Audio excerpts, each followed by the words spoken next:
Check. Check 1 2 1 2.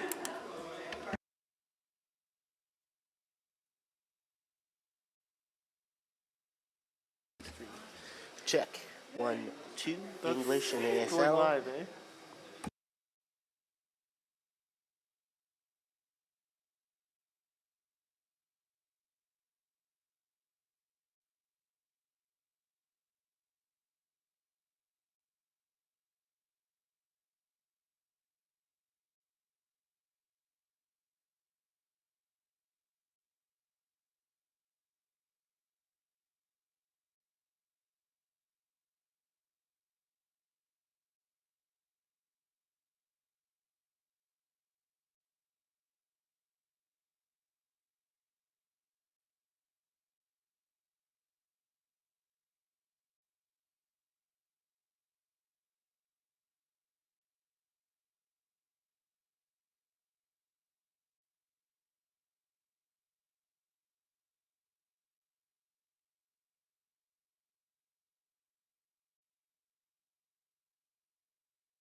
Order à l'ordre. The Public Order Emergency Commission is now in session. La commission sur l'état d'urgence est maintenant ouverte.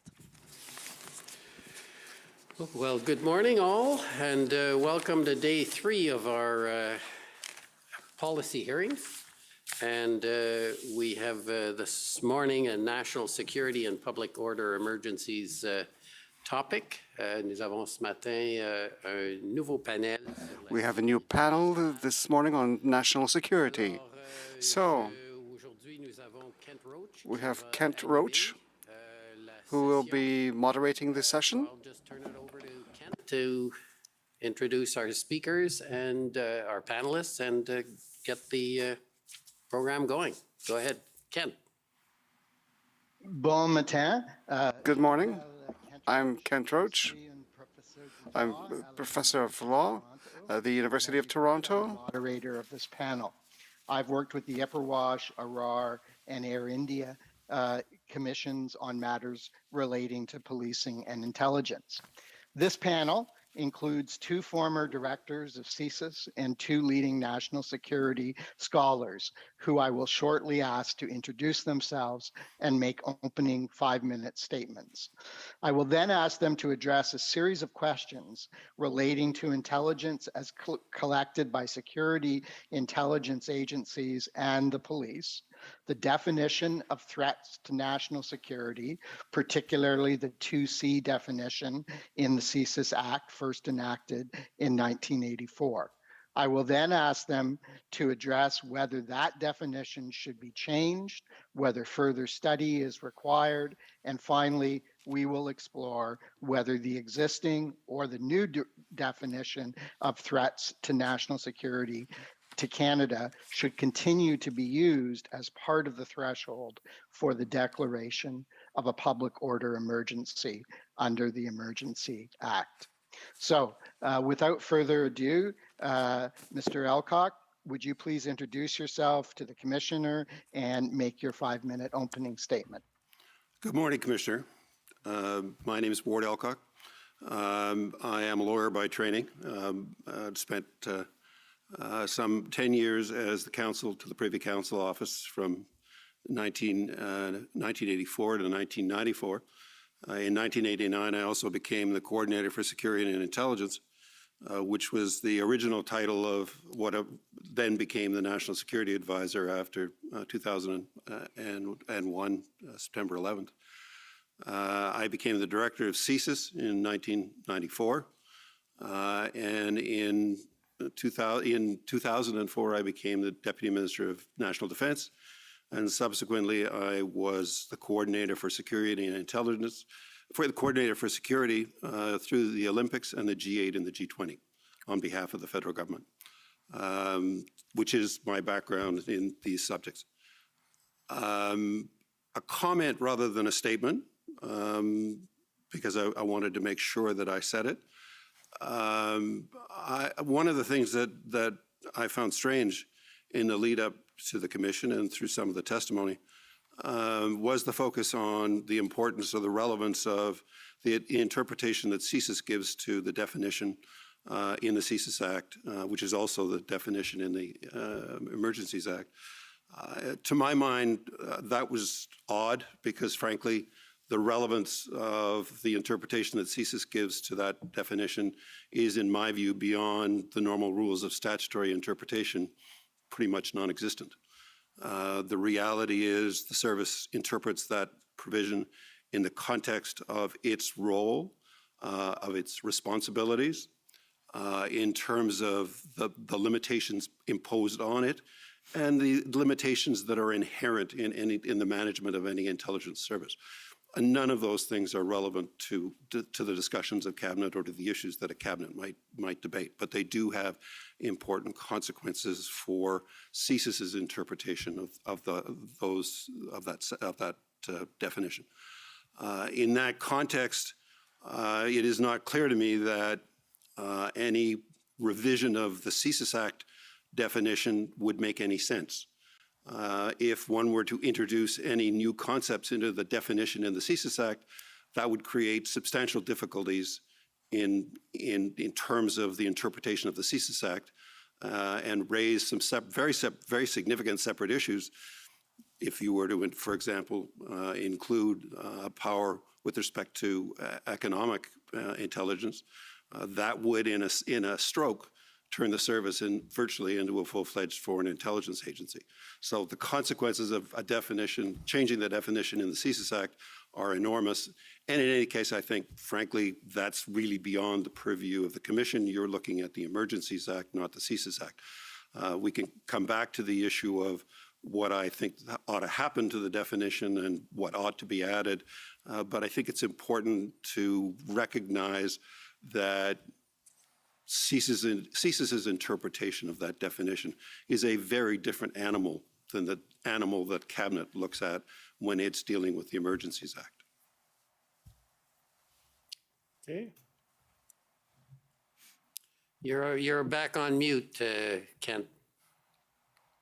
Thank you very much, Mr. Alcock, and you came in under time. Mr. Richard Fadden. Morning again. I am, like Ward, a lapsed lawyer. I retired a few years ago as National Security Advisor. Before then, I was the Deputy of Defense, and before then, the Director of CSIS. But I spent most of my career, all of my career in the Federal Public Service.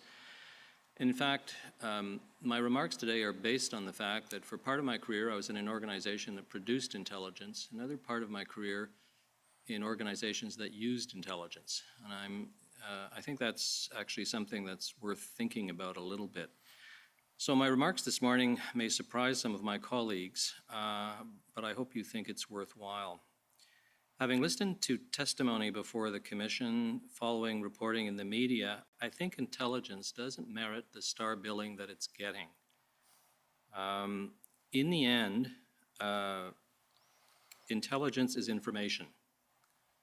And when we start talking about national security information, we sort of have, marching bands surrounding it, and it develops sort of an ethos or a quality that I don't think it entirely deserves. So I want to come back to that. So again, I think intelligence is basically information, and I think we need to remember that. So I very much hope that you will look at the definition of intelligence from the perspective of decision makers, and not only from the perspective of collectors, lawyers, judges, and parliamentarians, because I think it gives a different construct to the whole thing. Later this morning, Professor Roach is going to ask me to take 2 or 3 minutes to talk about the more traditional view of national security, and I'll do that. But for the time being, I just want to talk about intelligence as information. And I think most decision makers treat this, they don't care where they get the information. They really don't. In my experience, they don't care where it comes from. As long as it's before them, it's lawful, and it makes sense, they're happy. So this fixation with declaring national security intelligence as something extraordinarily special, I would argue, is sometimes misplaced. Having said that, when they are given national security information, decision makers at all levels, and I'm talking here both about Prime Minister and ministers and the police superintendent who's trying to manage a convoy in Lower Mandible, Manitoba.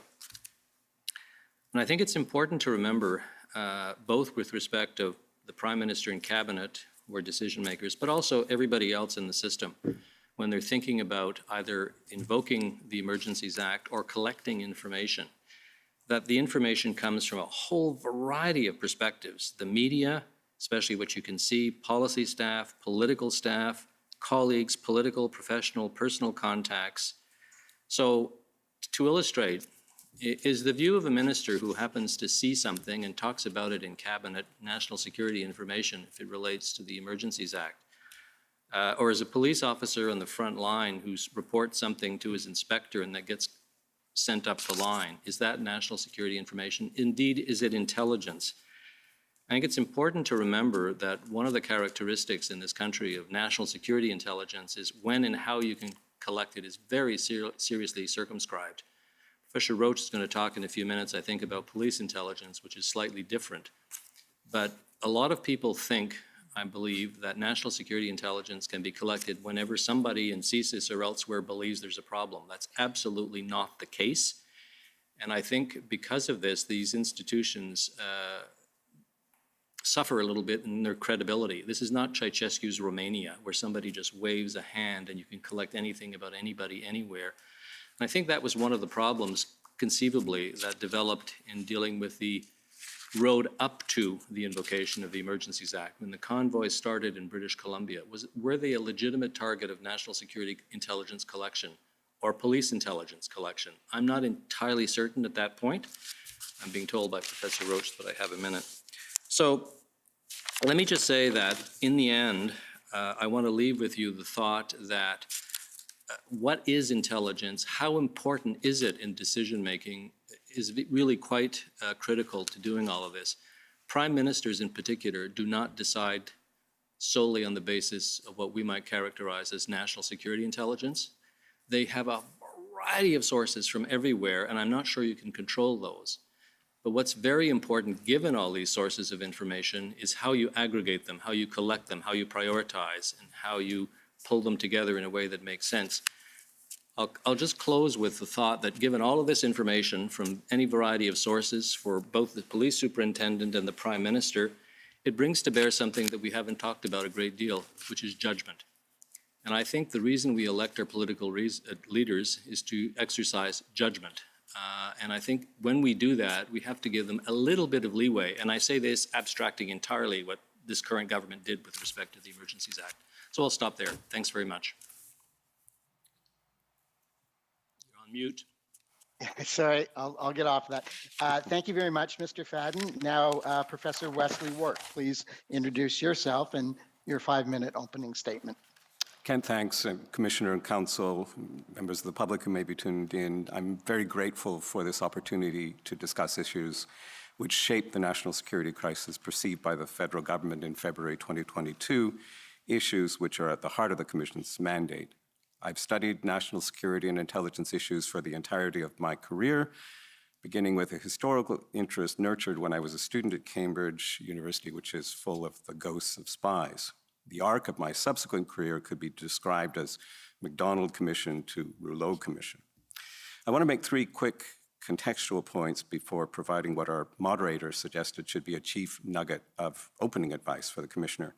The first point is lighthearted. I make it because I suspect the Commissioner hasn't had many moments of levity over the past few weeks. The other 2, not so much. So I want to take you, with a purpose, to my favorite intelligence cartoon, published in the New Yorker magazine sometime after the 9/11 attacks. It showed a group of Neanderthals crouched in a stony landscape, inspired, I'm sure, by the movie 2001, A Space Odyssey. The leader says, I have no idea what a Neanderthal accent is meant to sound like. The leader says, we've got enough rocks. What we need is better intelligence. The Emergencies Act was rocks. What about the intelligence? The second point is about the historical context for this inquiry. It joins a long list of distinguished predecessors that grappled with national security crises, from the Gushenko Royal Commission in 1946, through the MacDonald and Arar Commissions to the Air India inquiry, and intelligence performance issues were central to all these inquiries. This leads me to a third contextual remark. In my research paper for the Commission, I explored whether the effort to understand the intentions, capabilities, and opportunities of the Freedom Convoy amounted to a major intelligence failure. Now, with the benefit of the public hearings and associated documents, we can trace, I believe, a path from intelligence failure, especially early warning failure, to policing failure, to eventually the invocation of the Emergencies Act, marked by great uncertainty about what the future might hold. The concept of intelligence failure is a much studied but contested term, and you won't hear it spoken by government officials or ministers before this Commission. This is understandable. It is a hard thing to face, and intelligence failure is easily oversimplified and used for the purposes of scapegoating. My nugget of opening advice to the Commissioner is this. I urge the Commissioner to identify the critical points of intelligence failure and consider their impact on the invocation of the Emergencies Act. Such fact-finding is also relevant to recommendations to avoid future intelligence failures that might shape the course of national security decision-making in a crisis. If we can get the intelligence function right, that might allow us to keep the Emergencies Act legislation on its intended high shelf. To go further, I would say it's important to consider the limitations that affected intelligence collection on the so-called Freedom Convoy, especially in regard to open source intelligence. Equally important is the quality, accuracy, and utility of threat assessment reporting produced by diverse entities, including the Ottawa Police Service, the OPP, the RCMP, and ITAC. On the governance front, it is also important to understand the extent to which a largely decentralized national security system was able or not to coordinate and integrate diverse intelligence and information streams. The testimony heard by the Commission, especially from the National Security Intelligence Advisor, strongly suggests this was a real problem. More advice. Consider the phenomenon of mental maps, especially those used by political decision makers as they received intelligence threat reporting. This includes what they thought of the intelligence function in general and their receptivity to intelligence reports. Finally, it seems to me crucial to understand exactly how the available intelligence informed decision-making prior to and with the invocation of the Emergencies Act. Intelligence failures generate serious consequences for government and society. History is littered with them. If the Commission can successfully write what I call the first draft of the history of the Freedom Convoy, including the intelligence piece, got it, Kent, and determine recommendations to improve the performance of the intelligence system writ large, it will have done notable work in the public interest. Thank you. Thank you very much, Professor Wark. A little bit under time. Batting cleanup, Professor Leah West. Good morning, Commissioner. I'm Dr. Leah West. I'm an assistant professor at the Norman Patterson School of International Affairs, where I teach national security law, international law, and counterterrorism. I'm a former DOJ lawyer. My client was CSIS, and I'm the co-author, along with Craig Forseys, of National Security Law.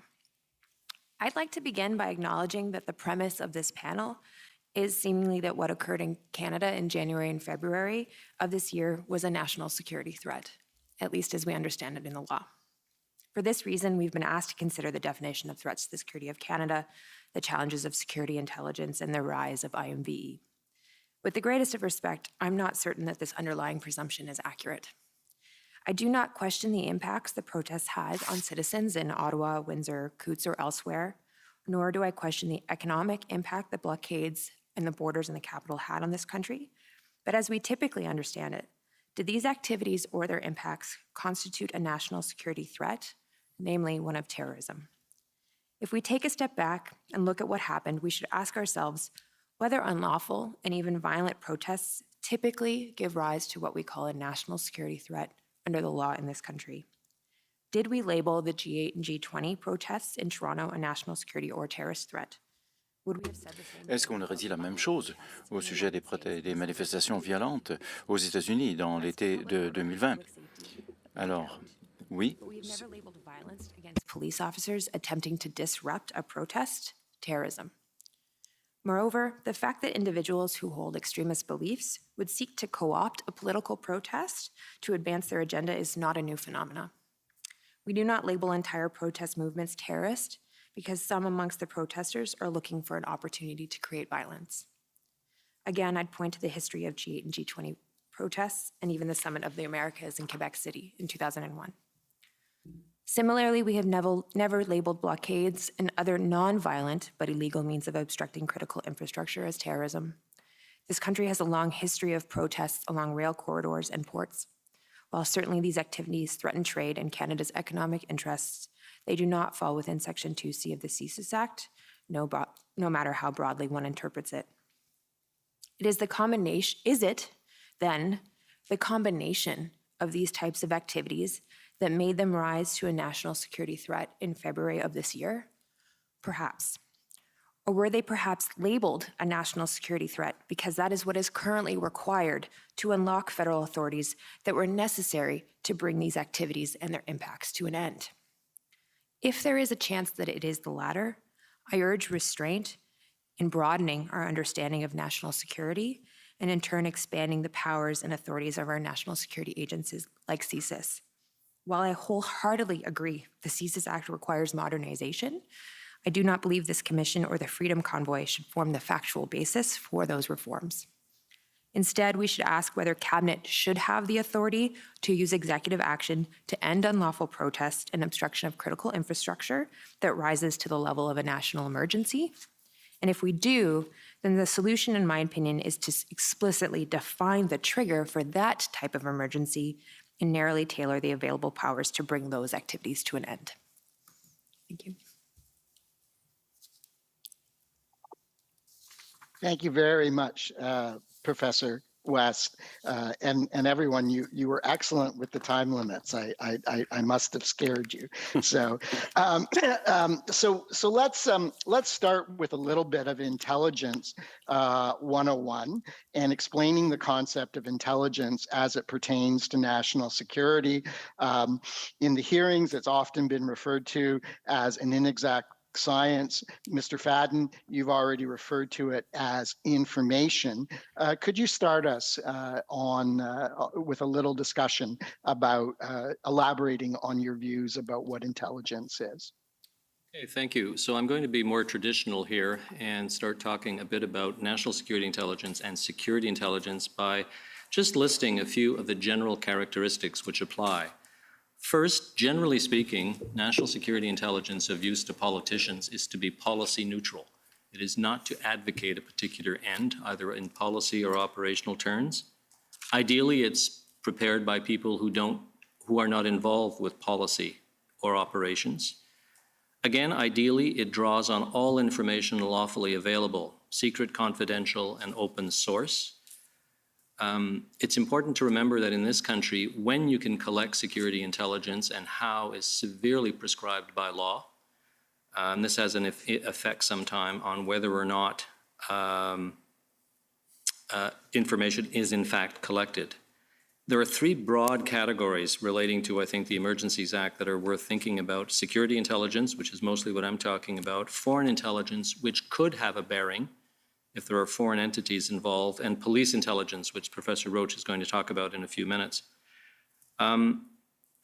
While security intelligence relates to threats to the security of Canada as set out in the CSIS Act, I would argue that it should be broader than that. The definition in the CSIS Act relates to what CSIS can do, not what the Government of Canada or any other institution might consider to be a national security threat.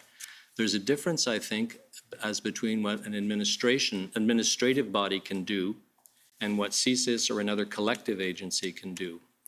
I think that's fairly important. And to make sort of what may seem like an odd comment, partially in response to what I know Professor West believes, there is more to the Constitution in this country than the Charter, which we seem to forget sometimes. We're supposed to have a Constitution similar in principle to that of the United Kingdom.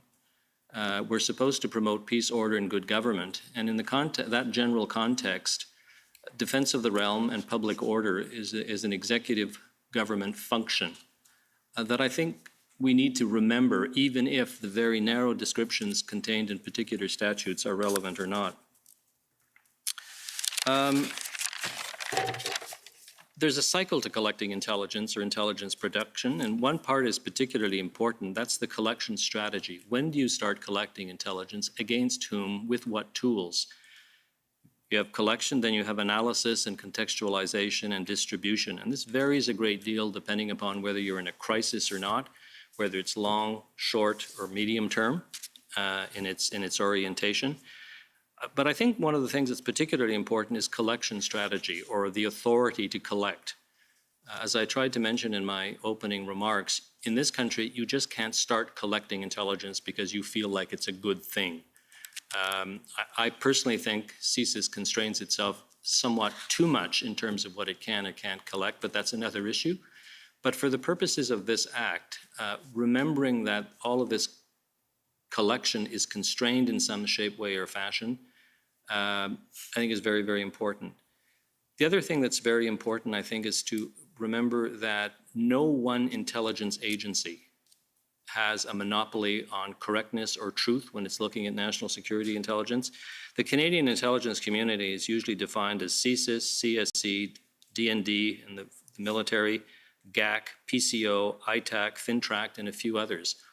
All of these could have had something to bear on what was being given to political decision makers prior to the invocation of the Emergencies Act, and how they are brought together in such a way that they form a coherent whole is really important.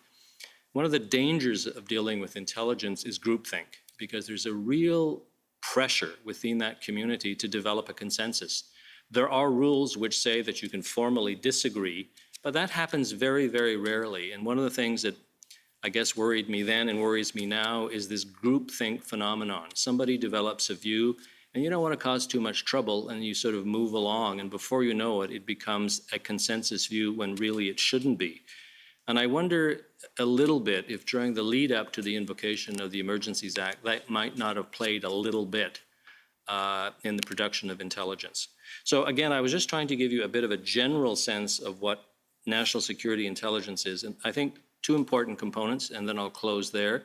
It is supposed to be policy neutral. You're not supposed to use intelligence to advocate a particular position, either in respect of policy or operations. And secondly, the collection strategy respecting the acquisition of this intelligence is really, really important. And it varies tremendously between the organizations that I've listed and then the police on the other side. So I'll stop there. Thank you. Thank you very much, Mr. Fadden. Professor Wark, what would you add, agree or disagree with to this question of what is intelligence as it pertains to national security? Ken, thanks very much. Listen, I'll just expand on some things that Mr. Fadden raised, and I'm particularly delighted that he mentioned the intelligence cycle and the different components that goes into the intelligence process. But maybe I'd begin just by saying it's important to understand, of course, the purpose and objective of intelligence, which is to understand threats and threat actors, including their intentions, their capabilities, and what opportunities they might have for malicious action. Professor Roach, mentioned the issue of is intelligence a science or an art? I suspect everyone around this table will say it's an art, but there are scientific components to it, particularly in a contemporary context in the ways in which it is reliant on technological tools to assist it in collection and analysis. But I would also say, and I think it's an element that is worth paying close attention to, a key part of the intelligence cycle is the process of intelligence assessment and reporting. We tend to spend a lot of time talking about intelligence collection, but intelligence collection is valueless unless you have a very strong assessment system. Just a couple of other remarks on the objectives of intelligence. I think Dick captured these well, of course. It's often referred to in a very lofty way. The role of intelligence is to speak truth to power. That is very lofty, but I think we can kind of climb down a little bit and say that the important objective of intelligence is to inform decision-making, to allow for wiser decision-making. And being policy neutral in that context, as Dick mentioned, is extremely important. Intelligence is meant to provide to government and what is often called an information advantage, to give them some kind of edge in understanding perhaps a fast-moving or crisis situation.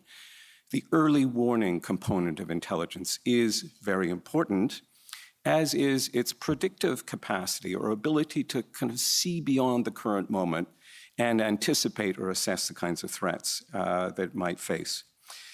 Just two final points very quickly.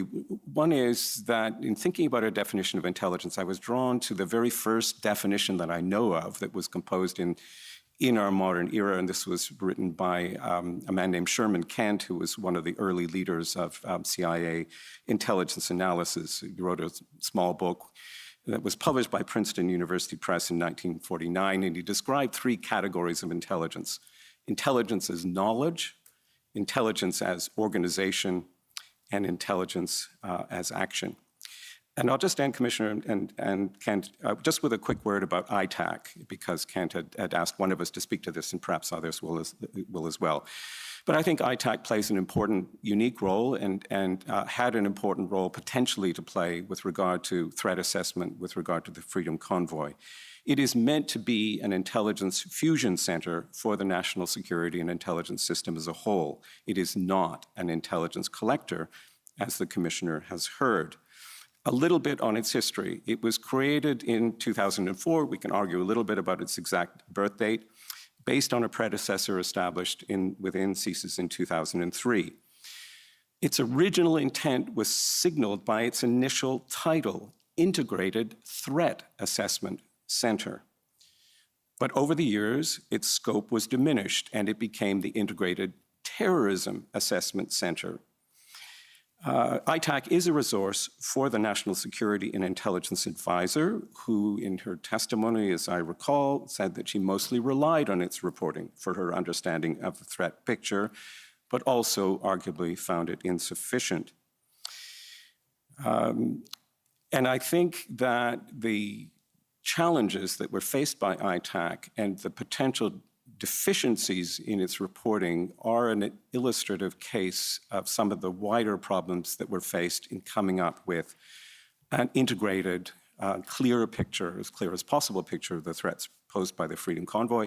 And I'll just end by saying there is an extraordinary moment that was revealed in the IRG minutes and the IRG tracker, where the National Security and Intelligence Advisor felt that she had to turn to something called the Intelligence Assessment Secretariat at the PCO to try and pull together an integrated threat assessment picture.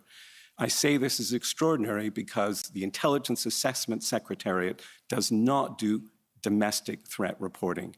It has always, over decades, existed to produce strategic foreign intelligence assessments.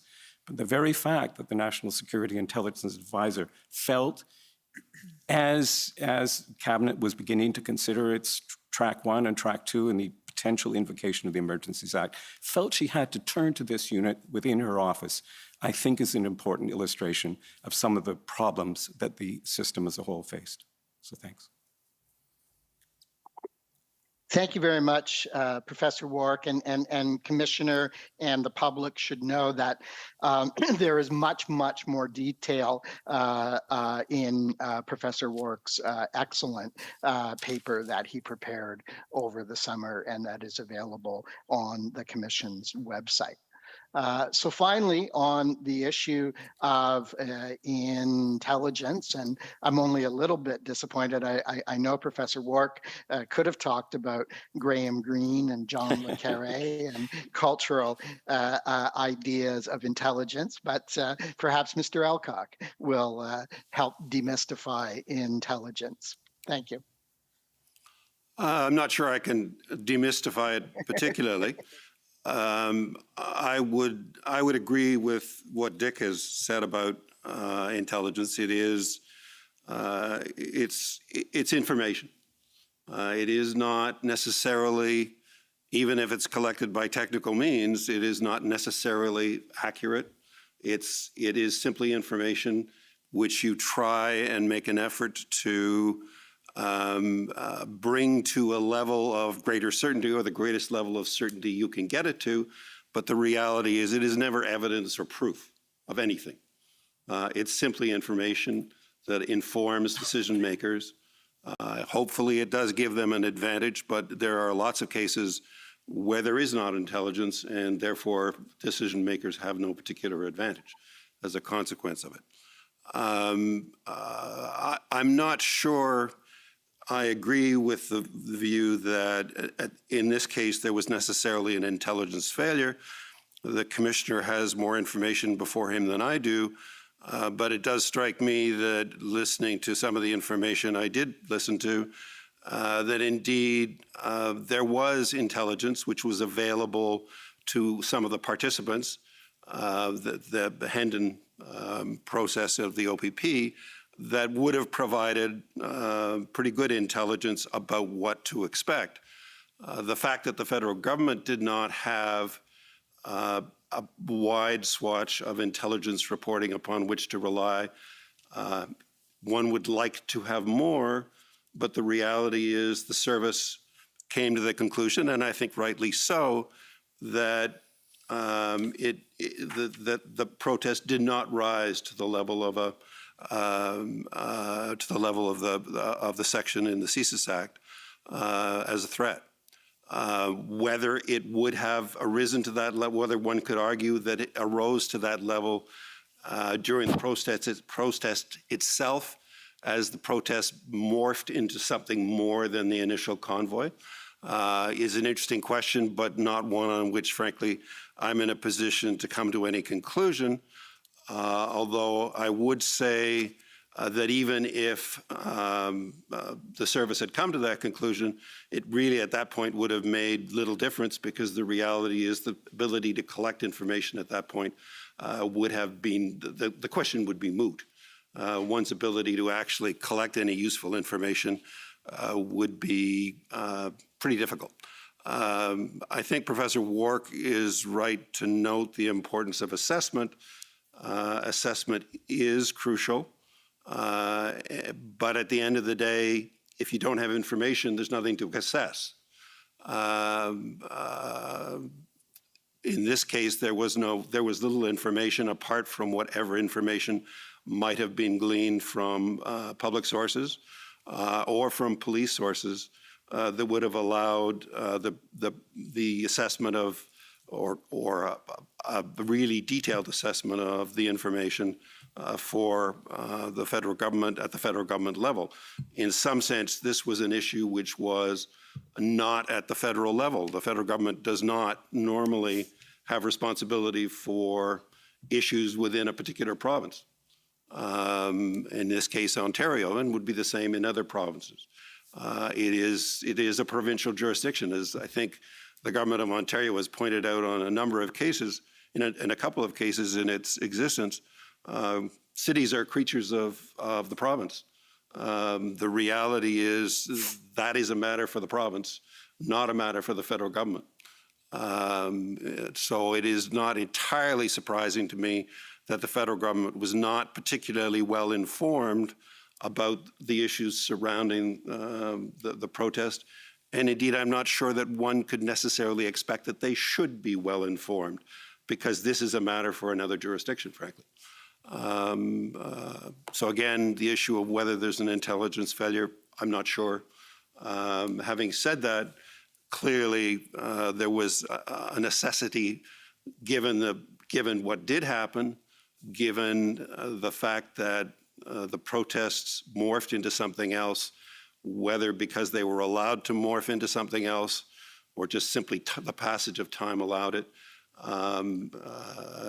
is, as I said, an interesting question, but I'm not sure that there's any point in pursuing that issue particularly. Apart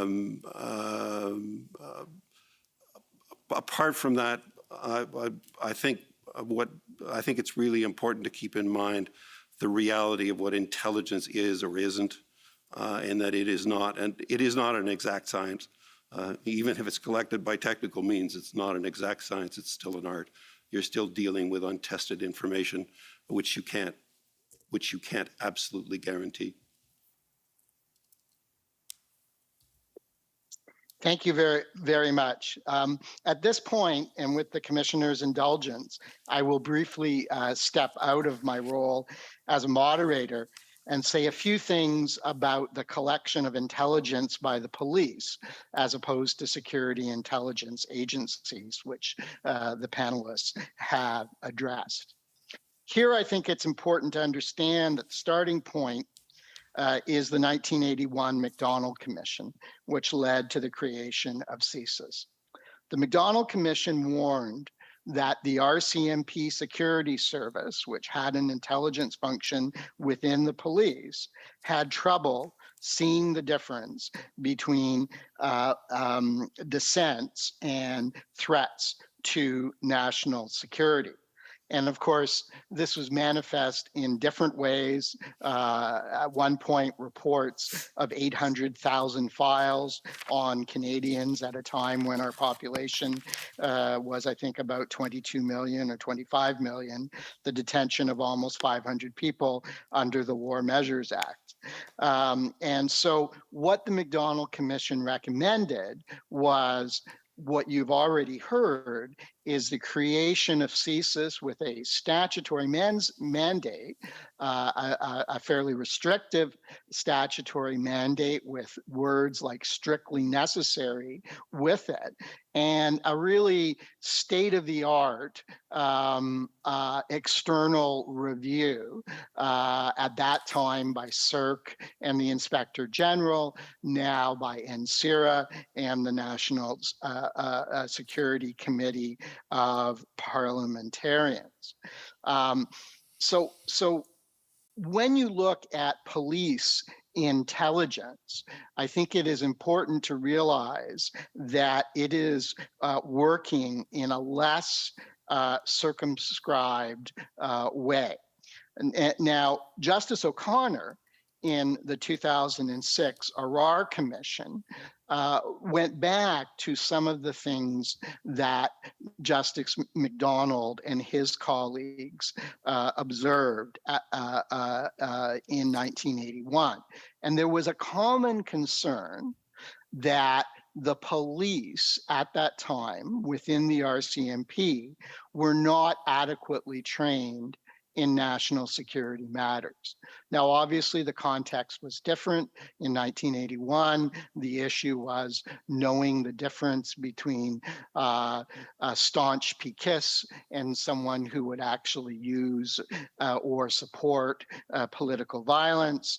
In the post 9/11 environment, it was there adequate information among our CMP officers about the human rights situation in Syria and Egypt and the consequences of sending questions and cooperating with those people.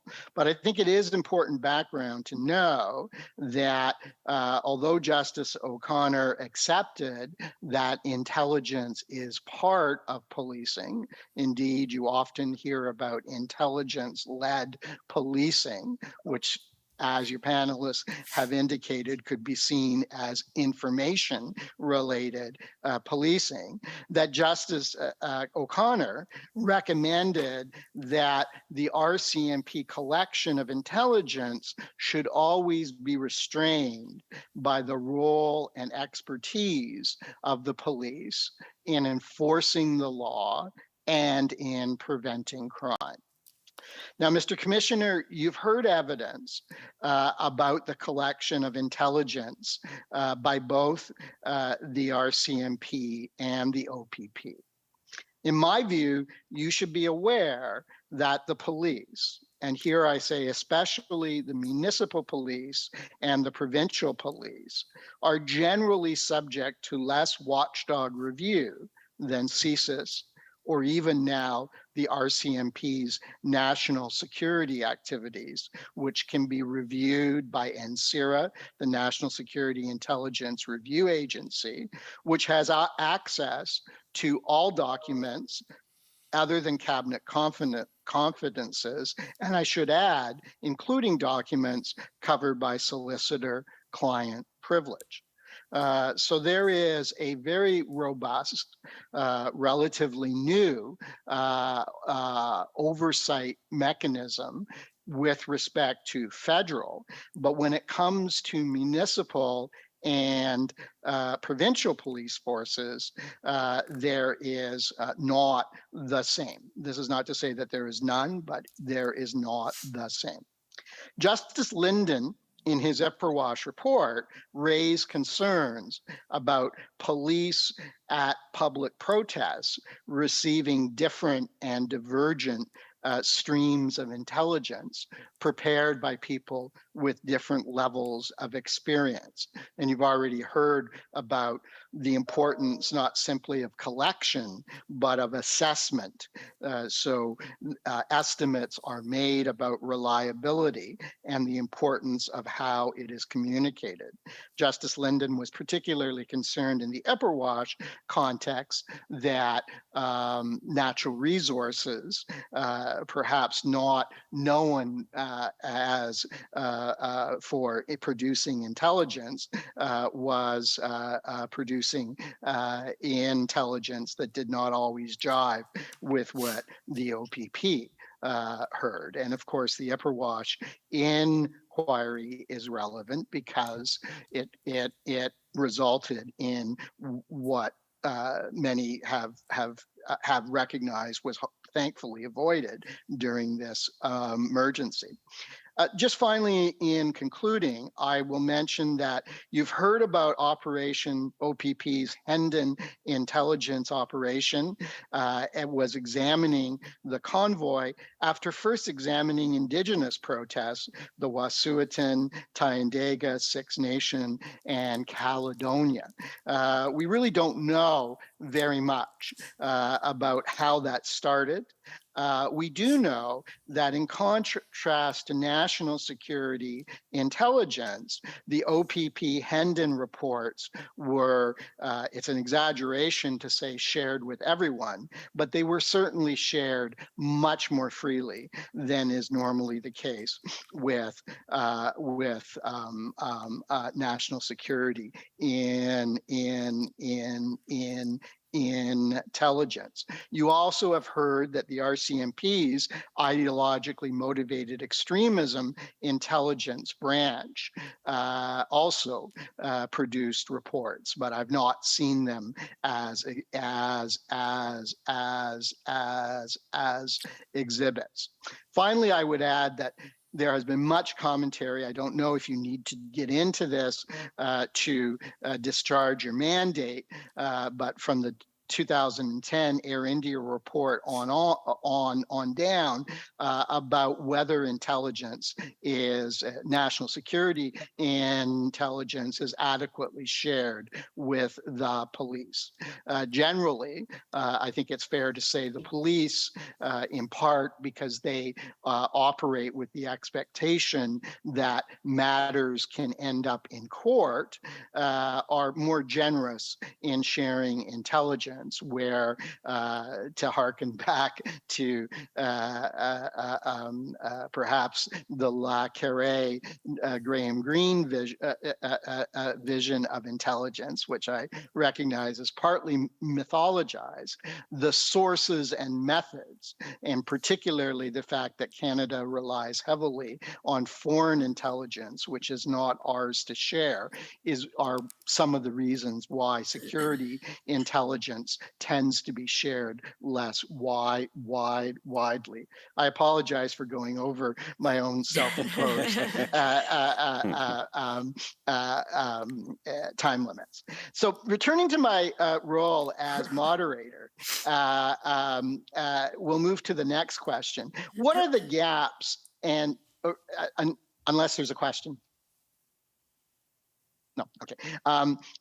What are the gaps and challenges around sharing intelligence with law enforcement across the federal government and between jurisdictions? Professor Wark, can you take the lead here? Professor Roach, thanks very much.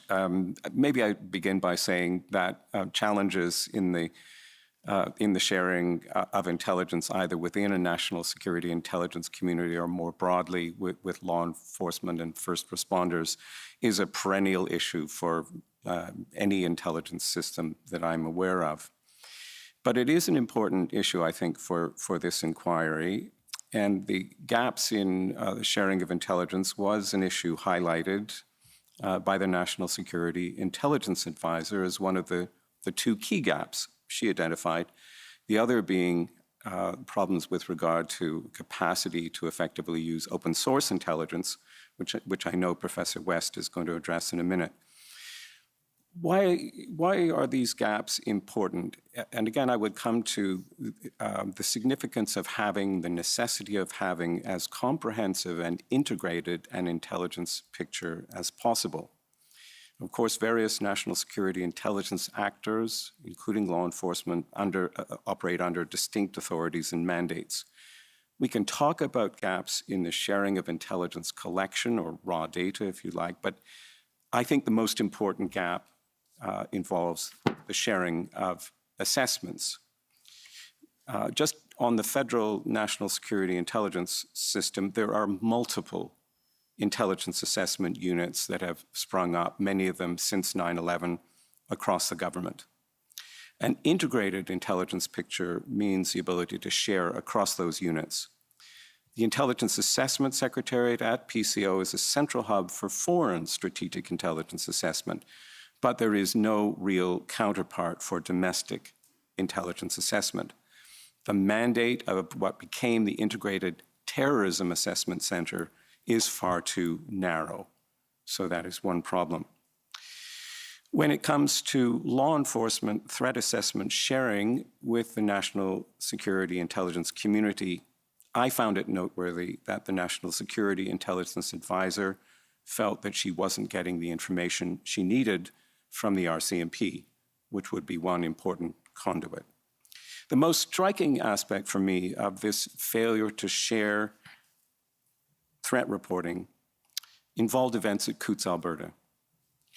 Although the RCMP commissioner informed the public safety minister on February 13th about the Coutts investigation and impending arrests, the National Security Intelligence Advisor Jody Thomas and the Assistant Secretary to the Cabinet for Security and Intelligence, Mike MacDonald, both testified that they learned about the Coots threat through media reporting. Two other quick points to conclude. One, to come back to the OPP Project Hendon reports, which have been mentioned. We do know a little bit about the history of this initiative, but I would say in the context of Freedom Convoy threat reporting, it was a remarkable effort. And as Professor Roach said, it had a wide distribution list for its reports. But a wide distribution list doesn't mean that people read it and take it in. Project Hendon reports simply failed to penetrate and didn't have the impact on threat assessment reporting at the federal level that it should have had. A second point I will make is both specific and more general. The Ottawa Police Service proved incapable of generating a sufficient threat picture about the Freedom Convoy. But at the same time, as far as I can see from the evidence, the OPS was unwilling or unable to draw on Hendon or other sources of intelligence. That's my specific critique, perhaps, but more generally, local law enforcement agencies of jurisdiction will usually not have the resources or capacity to generate threat intelligence beyond a very tactical level. So it is crucial that they are plugged into a wider intelligence network. My conclusion, briefly, about this challenge of the sharing, in particular, of threat assessment, is that I think the picture that was revealed is one of too many silos and ingrained cultural practices that contributed to a dysfunctional intelligence ecosystem. But I do want to give a little bit of credit to the former Ottawa Police Chief, Peter Slowly, for his thoughts about this.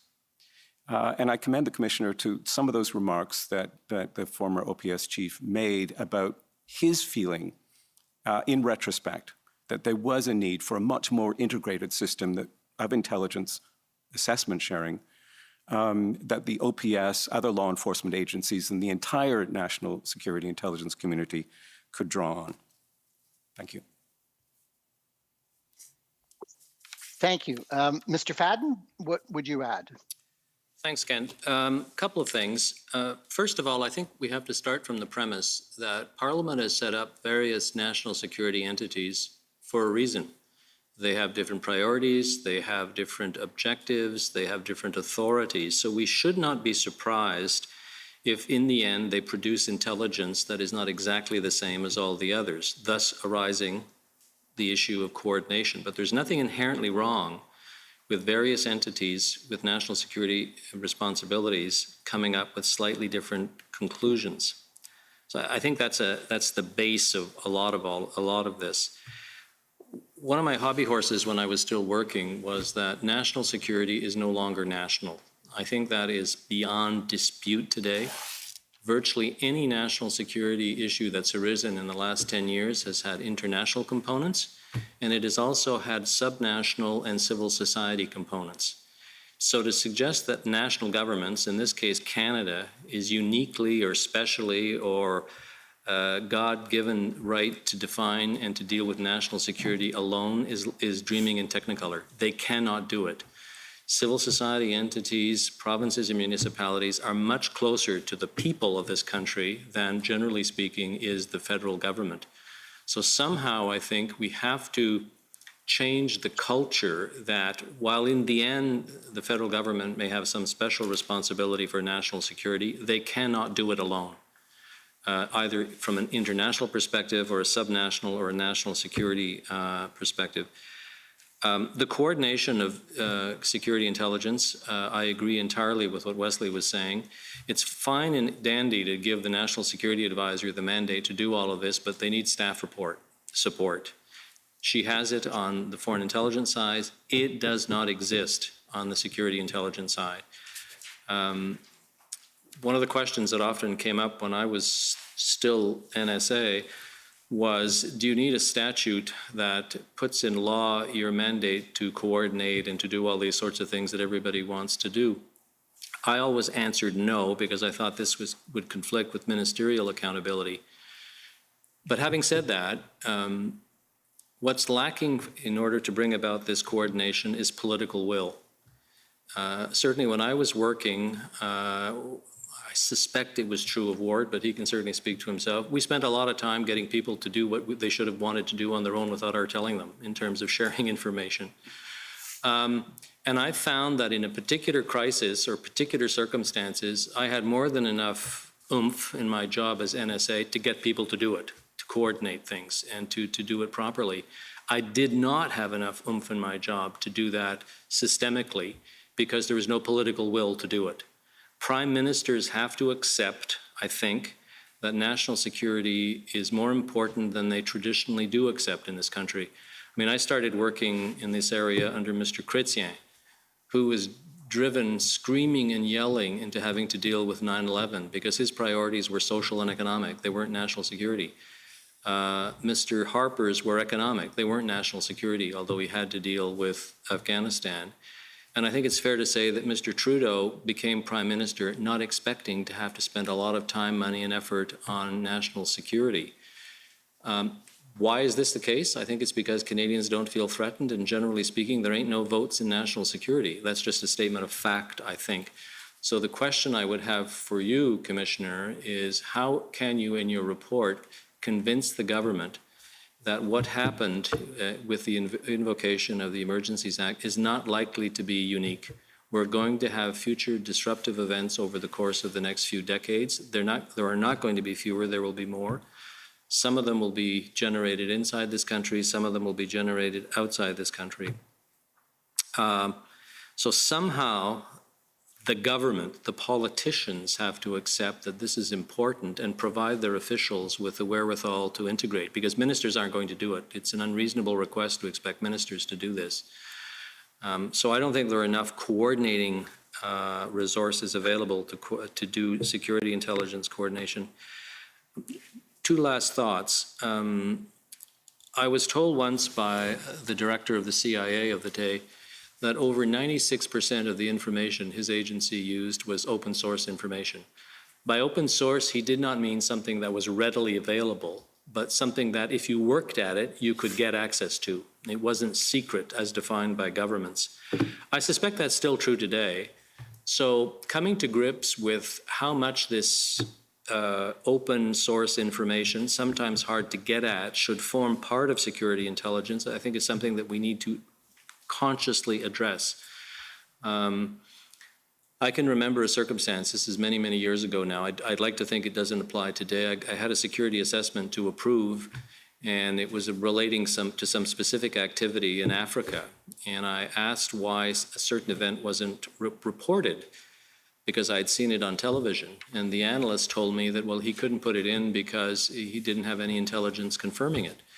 I mean, it's the sort of things that drives people to distraction, this cultural difficulty of dealing with open intelligence against, 100 years of secret intelligence, of the James Bonds, of, all of the people that Wesley talked about. This is a cultural issue. You don't need legislation to deal with this, I don't think, but somehow somebody somewhere has to pull a few levers or pop a clutch and convince people, I think, that there are real threats on the national security front in this country. We should talk about them more. I hope your report will help this, because we don't talk about national security in this country, and we're not going to get the politicians to move. Last thought, which probably will not endear me with a couple of my colleagues, but I would just remind that Parliament created the national security entities in order to promote the national security, not to provide opportunities for audit, review, and oversight. These are incidental. And sometimes I wonder that we get so taken up with how we're monitoring the collection of security intelligence and how we're dealing with it, that we forget that the initial objective was to promote the national security. Again, that's a cultural issue, and there's a balance to be had. But I'll stop there. Thanks, Kent. Thank you very much. Food for thought. Professor West. Being very diplomatic. Thanks. So I'm going to focus on the specific question of gaps around sharing intelligence with law enforcement. And Kent already alluded to a lot of this, and I'm taking a big picture lens here. So I think it's important to really take away is that in Canada, domestic intelligence sharing, at least at the operational and tactical level, only routinely flows one way. It flows from law enforcement to CSIS, not the other way around. You heard from representatives at CSIS that they became aware of the Hendon report through the Integration National Security Enforcement Team, so the INSETs. And through these teams, intelligence from law enforcement related to CSIS's mandate is fed back to CSIS. And when necessary, information from CSIS regarding incent investigations can be shared with law enforcement, but it's through a highly centralized strategic level process and what's known as the One Vision 2.0 policy. So lots of information flowing to CSIS from law enforcement, but only trickles of intelligence from CSIS to police. And generally, I'm not against narrowly focusing here on the convoy. But I do think in one sense this makes sense.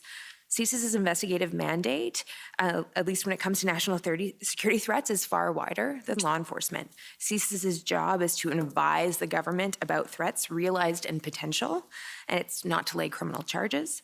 And you only have to look at the definition of terrorist activity in the criminal code, for example, versus the definition of what captures terrorism in the CSIS Act to get a sense of how much wider CSIS's mandate actually is.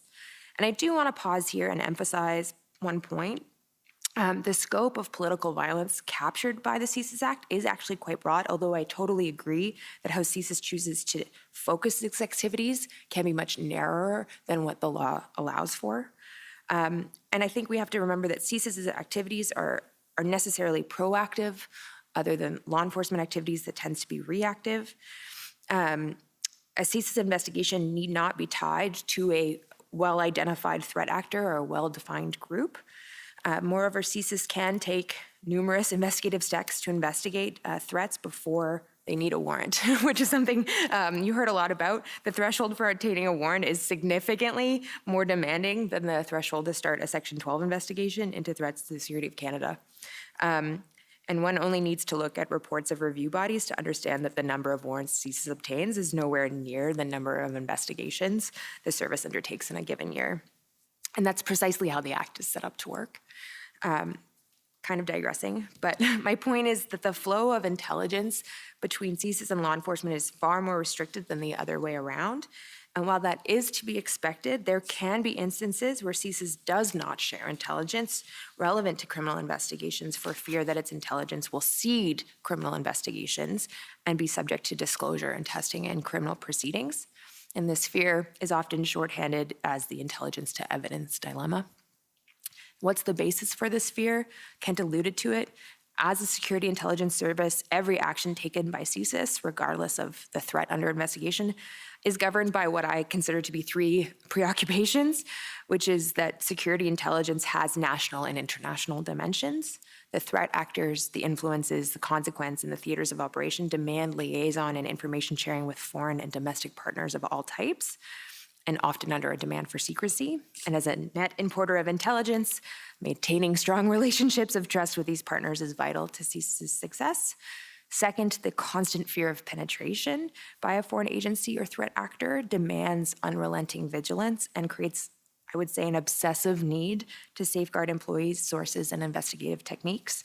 And third, the ultimate aim of security intelligence organization is not public recognition for its successes or to provide a sense of security to citizens. The aim is the collection of information about people and organizations who seek to obscure their true intent, which necessitates the careful use by CSIS of deceit, manipulation, intrusive technology, all without violating the rights and freedoms the agency has been established to protect. So disclosing CSIS information in open court threatens all of that. And quite frankly, our evidence law is not well structured to balance those concerns against the rights of the accused. And so numerous proposals have been put forward over the years, starting with the Air India Commission and moving forward, an attempt to remedy that issue to allow for greater information flowing between CSIS and law enforcement. But again, I would say that there is a lack of political will to tackle this problem.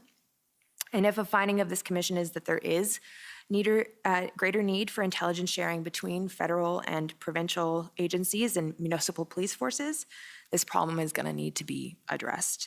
And until it is, the reality is that intelligence between law enforcement and CSIS will continue to largely flow one way. Thank you. Thank you very much. Mr. Alcock. I think I'm batting cleanup here, so rather than try to respond to everything that has been, much of which I agree with, let me just pick a few issues. I think Dick is right. One of the clear issues that creates problems in the national security area is that national security is not widely perceived as an important issue, both by governments, but also even by Canadians, which, unsurprisingly, if Canadians don't think national security is terribly important, their politicians are likely to think that national security isn't terribly important either. I think, however, it is important, and it I would hope, as Dick said, that to the extent of your work that it does, in fact, engender a little more attention to national security. More attention to national security would, in theory, allow us to build a better system. I think also the issue of national security, because we tend to focus more on review of the national security agencies, because we don't particularly worry about national security, we tend to focus more on reviewing those agencies and constraining their abilities and their actions, to the point that I frankly think that there is a question of risk tolerance on the part of organizations such as CSIS. If you live in a world where you are heavily reviewed by, I would argue, three review agencies, Professor Roach has mentioned two. There is a third, the federal court, which frankly acts sometimes as if it was a review agency. I think in the circumstances, often the agencies are so reviewed that they become risk averse to a certain extent. Perhaps more attention to national security issues and less attention, as Dick said, to review of national security agencies would be a good thing. The issue of between police and intelligence agencies, the flow, as everybody has said, is pretty one way, pretty much one way, and has been described by Professor West. The reality is that for CSIS, there is a constant question: can I share this information without risking both sources and methods? And I think in the context, one has to realize that the methods that the service uses are frequently different and sometimes much more advanced than police forces use. And in some cases, it is the identity of sources and particular methods that it might have used beyond technical ones that are at issue for the service. So there is a great reluctance on the part of the service to share information with law enforcement, both because it may compromise those sources, but also because frequently it compromises criminal investigations. If the service provides information to the RCMP or another police force, and that investigation is compromised because the service refuses to share the information for the purposes of a prosecution, then the reality is we're interfering with law enforcement. So there is a tendency not to share with police, and that's inevitable. The issue of police sharing came up in the context of the NSIA and whether or not she had received enough information. I think the issue there, in fairness to the police, is that they're in the process of criminal investigations and therefore are reluctant to share information that may compromise their criminal investigation. And that is a continuous refrain, and it is one, frankly, as counsel to the Privy Council Office, I was familiar with. To the extent that I have to say my experience in dealing with, I think the issue of the flow of information, I think it has gotten harder than it used to be. Frankly, in my time in the Privy Council office, I had fairly close relationships with the RCMP, and they did share on a fairly consistent basis the kind of information that I needed to be able to provide ministers with advice on a variety of issues as the coordinator for security and intelligence. I think that has become harder to do in the context of more circumscribed rules around all of those issues. But it also depends on the way that police forces see sharing, and in some respects, that's a very personal issue. Often some senior police officers will be prepared to share, others will not be prepared to share. It is how each individual sees it to some extent. Unfortunate but real.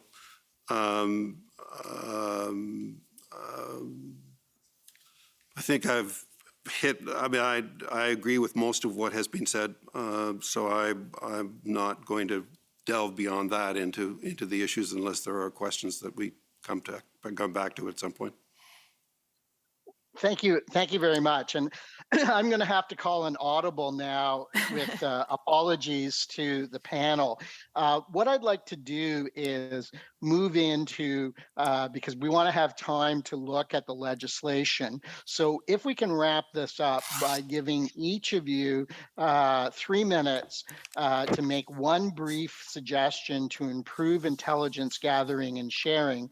But in doing that, Professor West, I'd like you to also address gathering and open source. That was question 3, which is now gone. And Mr. Alcock, I'd like to have you address question 4 concerning how it fits into deciding whether there is a public order emergency. So while both of you think about that, why don't we start off with Professor Wark? So this is your 3-minute wrap up on intelligence gathering and sharing. And again, my apologies. Professor Kent, thanks very much.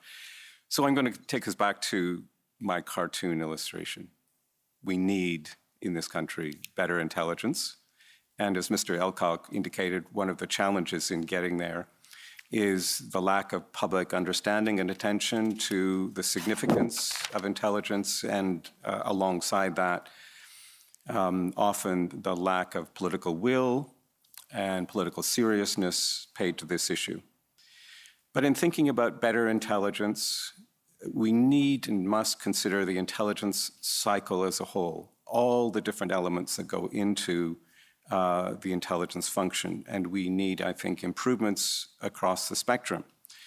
And this is not a conclusion drawn simply from the Freedom Convoy events. I think there are long-standing issues involved in improving the Canadian national security intelligence system. But I think what the Freedom Convoy events demonstrated were some particular gaps and deficiencies, especially in the context of threat assessment. And it is on the basis of an integrated and high-quality threat assessment that the success of the intelligence function, I think, ultimately depends. So there are some things that I think need to be done, and some of these are probably outside the scope of the Commission and the Commissioner's report, but I will just put them on the table. One is we need a real review, not a compliance review, of the intelligence system, which is at the heart of much of what this new review system does.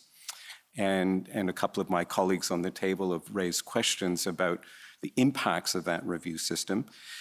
When I'm talking about the need for a real review of the intelligence function, I'm talking about the need for a real look at its capacities and effectiveness. And I would say in that context that if you examine the entire history of the modern Canadian intelligence system since 1945, there has never been a systematic review of intelligence capabilities and performance. And that is a remarkable thing. I would say there's no point in collecting intelligence if you don't have the analytical system to make use of it. Sharing of intelligence that we've talked about is important, but it's not as important as the sharing and coordination of high-quality analytical products to create a common and integrated foundation for what Sherman Kent called intelligence as knowledge. If we don't have an intelligence culture which allows for intelligence to inform decision-making, then the system as a whole is a waste of money and effort. And some of my colleagues with great experience inside the system have, I think, suggested, if I'm reading them right, that intelligence is only one part of a multiple stream of information that comes to decision makers. And that is absolutely true. But what intelligence has to be, thank you, Kent, is the most important part. It will never have a monopoly on the information available to decision makers, but it has to be understood as being the most important input. And in that context, and I'll just conclude on this, I was puzzled and worried by some of the testimony provided by the Deputy Prime Minister and Minister of Finance about her views on the intelligence that was reaching her. She described it as finely sifted flour. That doesn't sound like praise to me. She also said, as minister, I want my own sources of information. As minister, I think I should get out and understand the situation on the ground. Those are understandable political objectives, but they diminish what I think of as the prime role that an intelligence system must play. And it reflects the fact that we have not got to that point, sorry, Kent, I'm wrapping up, not got to that point where we really understand the significance of intelligence and its role in national security decision-making. Thanks. Thank you very much. Mr. Fadden, your 3-minute takeaway and also focused, if possible, on national emergencies and open source. Thank you. Thank you. I mean, there are any number of things that need to be done, and Wesley has mentioned a goodly number of them. I think what I would suggest in terms of, the note here talks about a brief suggestion. I think that there must be recognition that intelligence comes from multiple sources. I come back to my national security being above and beneath the nation state. I think, in fact, to get this to change, because it's so culturally entrenched, it probably should be in the law. And then once that's the case, that this is part of the definition of what security intelligence can concern itself with, there would be changes in policy and operations. And I think secondarily, there need to be clear agreements across the board in this country between the feds, the provinces, and municipalities about the sharing of intelligence. I disagree a little bit with what Wesley said about the capacity of municipal police forces in dealing with intelligence. I think, for example, Montreal, Toronto, and Vancouver have just as many resources and capabilities as the federal government has, should they choose to use them. So ignoring them entirely, I think would be a mistake. The coordination issue then is, if you're beginning to share all this information, what the heck are you going to do with it? The usual response in the federal government is we'll set up a federal coordinating capacity. I think it should be a national coordinating capacity, one that's not just federal, maybe even the federal government can finance it, but a great deal is being made about the nature of our federation, and how at one level jurisdictions don't overlap each other, and at another level how they entirely overlap. But I think on national security they do overlap, and having a national coordinating capacity, not a exclusively federal one, would encourage provinces, municipalities, and even some parts of civil society to share information.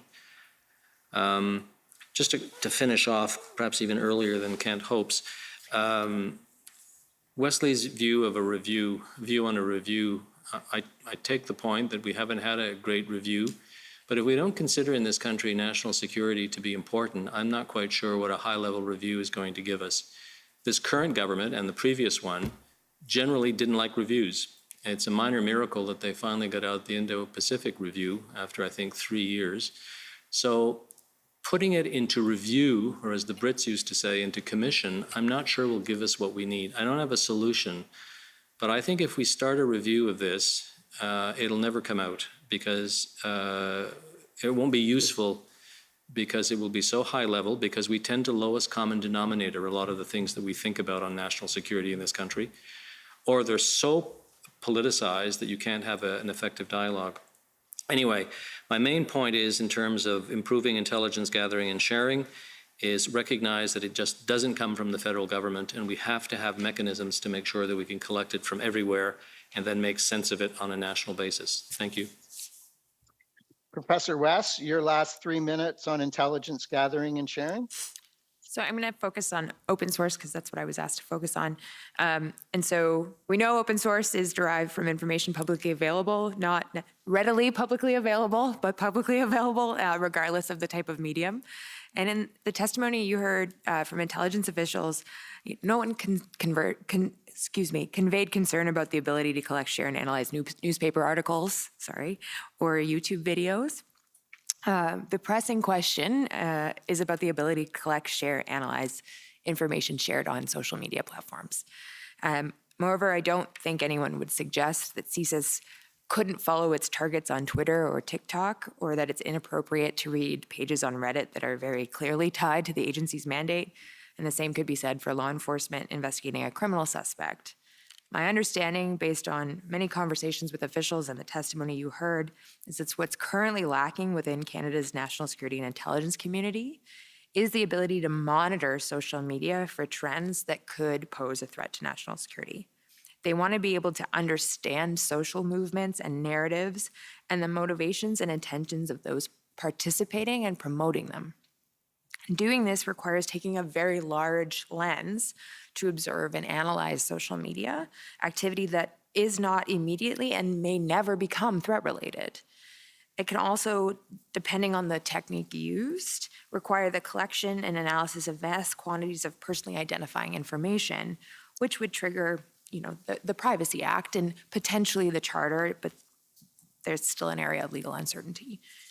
So, despite there being numerous private entities with these capabilities, there is no federal agency in Canada with a mandate or the legal authorities to conduct this type of OSINT. The closest thing that exists, and you heard a bit about this, was the Canadian Rapid Response Mechanism, the RRM. But the RRM monitors the digital information environment for foreign state-sponsored disinformation and provides the Government of Canada and its international RRM partners with open primary source data analytics about threats specifically to democracy. So the question troubling the intelligence community in Canada is, if we need this similar capability, and I suggest that it would be worthwhile, where should that capability reside? CSIS, I suspect, would be the first one to tell you that it's not their job and that they don't want to be seen to be monitoring the population. Alternatively, you could think public safety, but public safety is not a collection agency. It's primarily a coordination and sets priorities and policy. So too for a PCO, not a collection intelligence collector, but does serve a coordinating function. One alternative I'm going to throw out there, but I think it is a little bit beyond your mandate, is the promise of establishing an arms-like public-facing body that could publicly identify social trends and disinformation as a form of warning and information to Canadians writ large, civic education. But there are pros and cons to that proposal as well. And because I have little bit of time, I'm going to stop there. Thanks. Thank you very much, and my apologies. Finally, Mr. Alcock, please take us home on intelligence gathering and sharing. Okay, again, you're making me play cleanup. A few points. I would share the view that a greater degree of sharing of information between the federal government and between federal government agencies and provincial agencies and municipal police forces and so on is important. There have been some efforts to do that over the years. They have not progressed as far as they probably should have. They probably ought to continue to progress, and there ought to be more pressure to make them progress, although to some extent I suspect that that is a result of the reality that national security or national security issues are not widely seen as crucial. The issue of whether or not some national coordination body would or would not be useful, my guess is, frankly, that since we haven't managed to achieve a national regulator for securities issues, we're unlikely to get to the point of creating a national coordination coordination agency for security and national security issues anytime soon. I have long, frankly, resisted suggestions, or have frequently resisted suggestions, that there should be reviews of this or that, and in particular national security issues. Frankly, I'm not sure they're all that useful. They're often formulaic. It is unlikely to happen anytime in the near future, since we're in a minority situation and an election is 2 years away. I suspect that's not going to happen anytime soon. And to be uncharitable, my academic colleagues will probably not share this view, but sometimes I think that academics would like to see more reviews because it gives them something to write about, rather than achieving anything in terms of real process. I think one of the things that is clear here, because it's not my view, frankly, that this was necessarily, as I said earlier, that this was necessarily an intelligence failure. I think one of the areas where there really needed to be better cooperation has nothing to do with the federal government. It's really the issue of how the province of Ontario organizes itself and deals with its police forces. That, to me, in some respects, was a much more important issue than whether we have a national coordination function or broader sharing. That seems, in this case, to have been deficient. It would be, but that is a much more discrete issue. Clearly, in this case, the RCMP did not see it as important to share as it might have. I think that is an inevitable consequences, I think I said earlier, of the way in which police forces function. But if I think that it would be important for police forces broadly writ, since in some sense this, at a certain level, it's certainly in its initial stages, was much more a public safety issue than it was a national security issue, or seen as a public safety issue rather than a national security issue. The issue of police sharing and of perhaps funding of better police analysis capabilities in some cases would be more important than trying to build some national structure, which I suspect we won't get anytime soon. Thank you very, very, very much. So for our last half hour, we're going to drill down on two separate but interrelated statutes. The commissioner has heard much evidence about threats to the security of Canada, the 2C definition, and whether it should include serious threats to economic security, serious threats to critical infrastructure, and threats posed by ideologically motivated violent extremism. Those issues are actually dealt with a bit in the 2001 Anti-Terrorism Act, but in a highly subscribed way. So the first question will be to ask all the panelists, should the CSIS definition be changed? What are the consequences for CSIS and Canadians? And do you think the commissioner should make that recommendation, or make, as is contemplated also in the order in council, further study? So that's the first question. And then the second question, which you can also address, is should the CSIS definition of threats to the national security of Canada whether it's the current or a new one that you may support or not, should that be part of the definition of a public order emergency, or should those two things be decoupled? Mr. Fadden, do you want to start? And I'll leave it to you to untangle those two questions. Okay, I will in fact try and deal with the two of them at the same time. So in terms of changing definitions, I mean, I just remind us that the CSIS Act was brought into place in 1985, where the main preoccupation was the Cold War. Once we got over the Cold War, by and large, it was terrorism. After that, we started becoming very preoccupied with cyber threats of one sort or the other, and today we seem to be drifting into extreme violence by one group or the other. Just listing these 3 or 4 main preoccupations suggests to me that the definition set forth in 1985 clearly needs updating.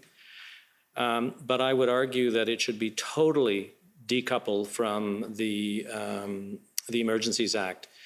The definition of threats to the security of Canada, either renewed or not, is appropriately very precise and very narrow for a security intelligence agency. The last thing we need is an open-ended definition that would allow CSIS more flexibility than it needs. I think security intelligence agencies with very, very extensive powers of investigation, intrusive powers of investigation, need to be constrained. I sometimes think they're already too constrained, but that's for another time. But what this has to do with the declaration of a public order emergency escapes me entirely. I think the preoccupation with the various things that Kent listed, infrastructure, cyber issues, and the economy are quite realistic preoccupations in a public order emergency context, not necessarily, if at all, in the same way under the CSIS Act. So I would totally decouple the two, and I would broaden the definition being given to a public order emergency and either perhaps expand the one given to the CSIS Act slightly, but still remember that a security intelligence agency needs more constraints than the declaration of an emergency by the governor and council.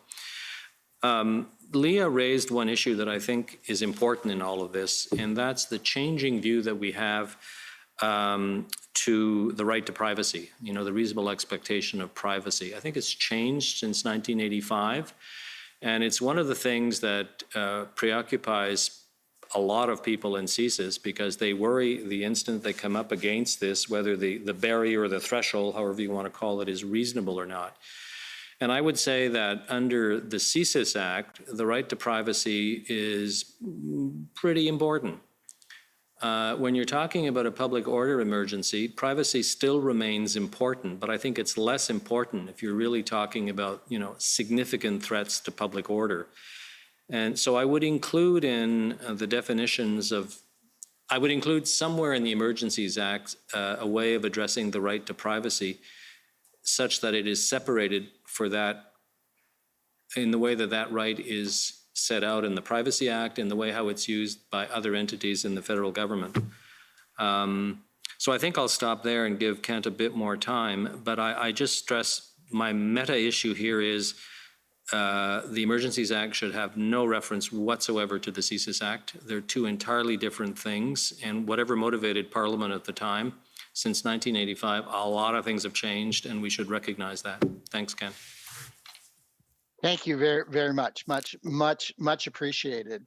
Professor West, same sort of questions. So modernization of CSIS threats, decoupling, good or bad idea, and how public order emergency ought to be defined if there is decoupling. Sure. So on the should the threat of security of Canada be changed?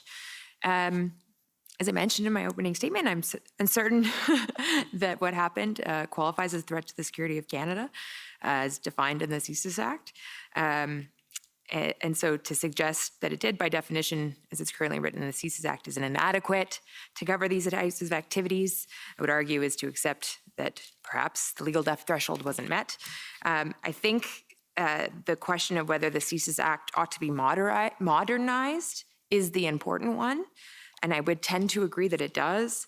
But like I said earlier, I don't think the facts of what took place in this year or the commission is the place for that discussion. I think the role of this commission is to honestly assess what went wrong, and respectfully, I don't think the cause of prolonged blockades in Ottawa or at our borders was because the CSIS Act doesn't adequately capture those activities. In my opinion, the commission should identify the reasons why protesters were able to establish blockades, what challenges law enforcement had in ending them, and make recommendations according to that, rather than suggest ways to make it easier for the executive to invoke the Emergencies Act. On the second question of should the definition of public order emergency be tied to the CSIS Act, yes and no.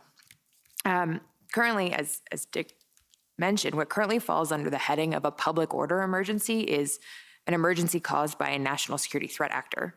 It doesn't really capture public order disturbances. So if Parliament is of the view that what we want to be able to invoke the Emergencies Act to respond to public order emergencies caused by unlawful protest, blockades, and interference with critical infrastructure, then I believe the entire section of that act needs to be rewritten for that specific purpose.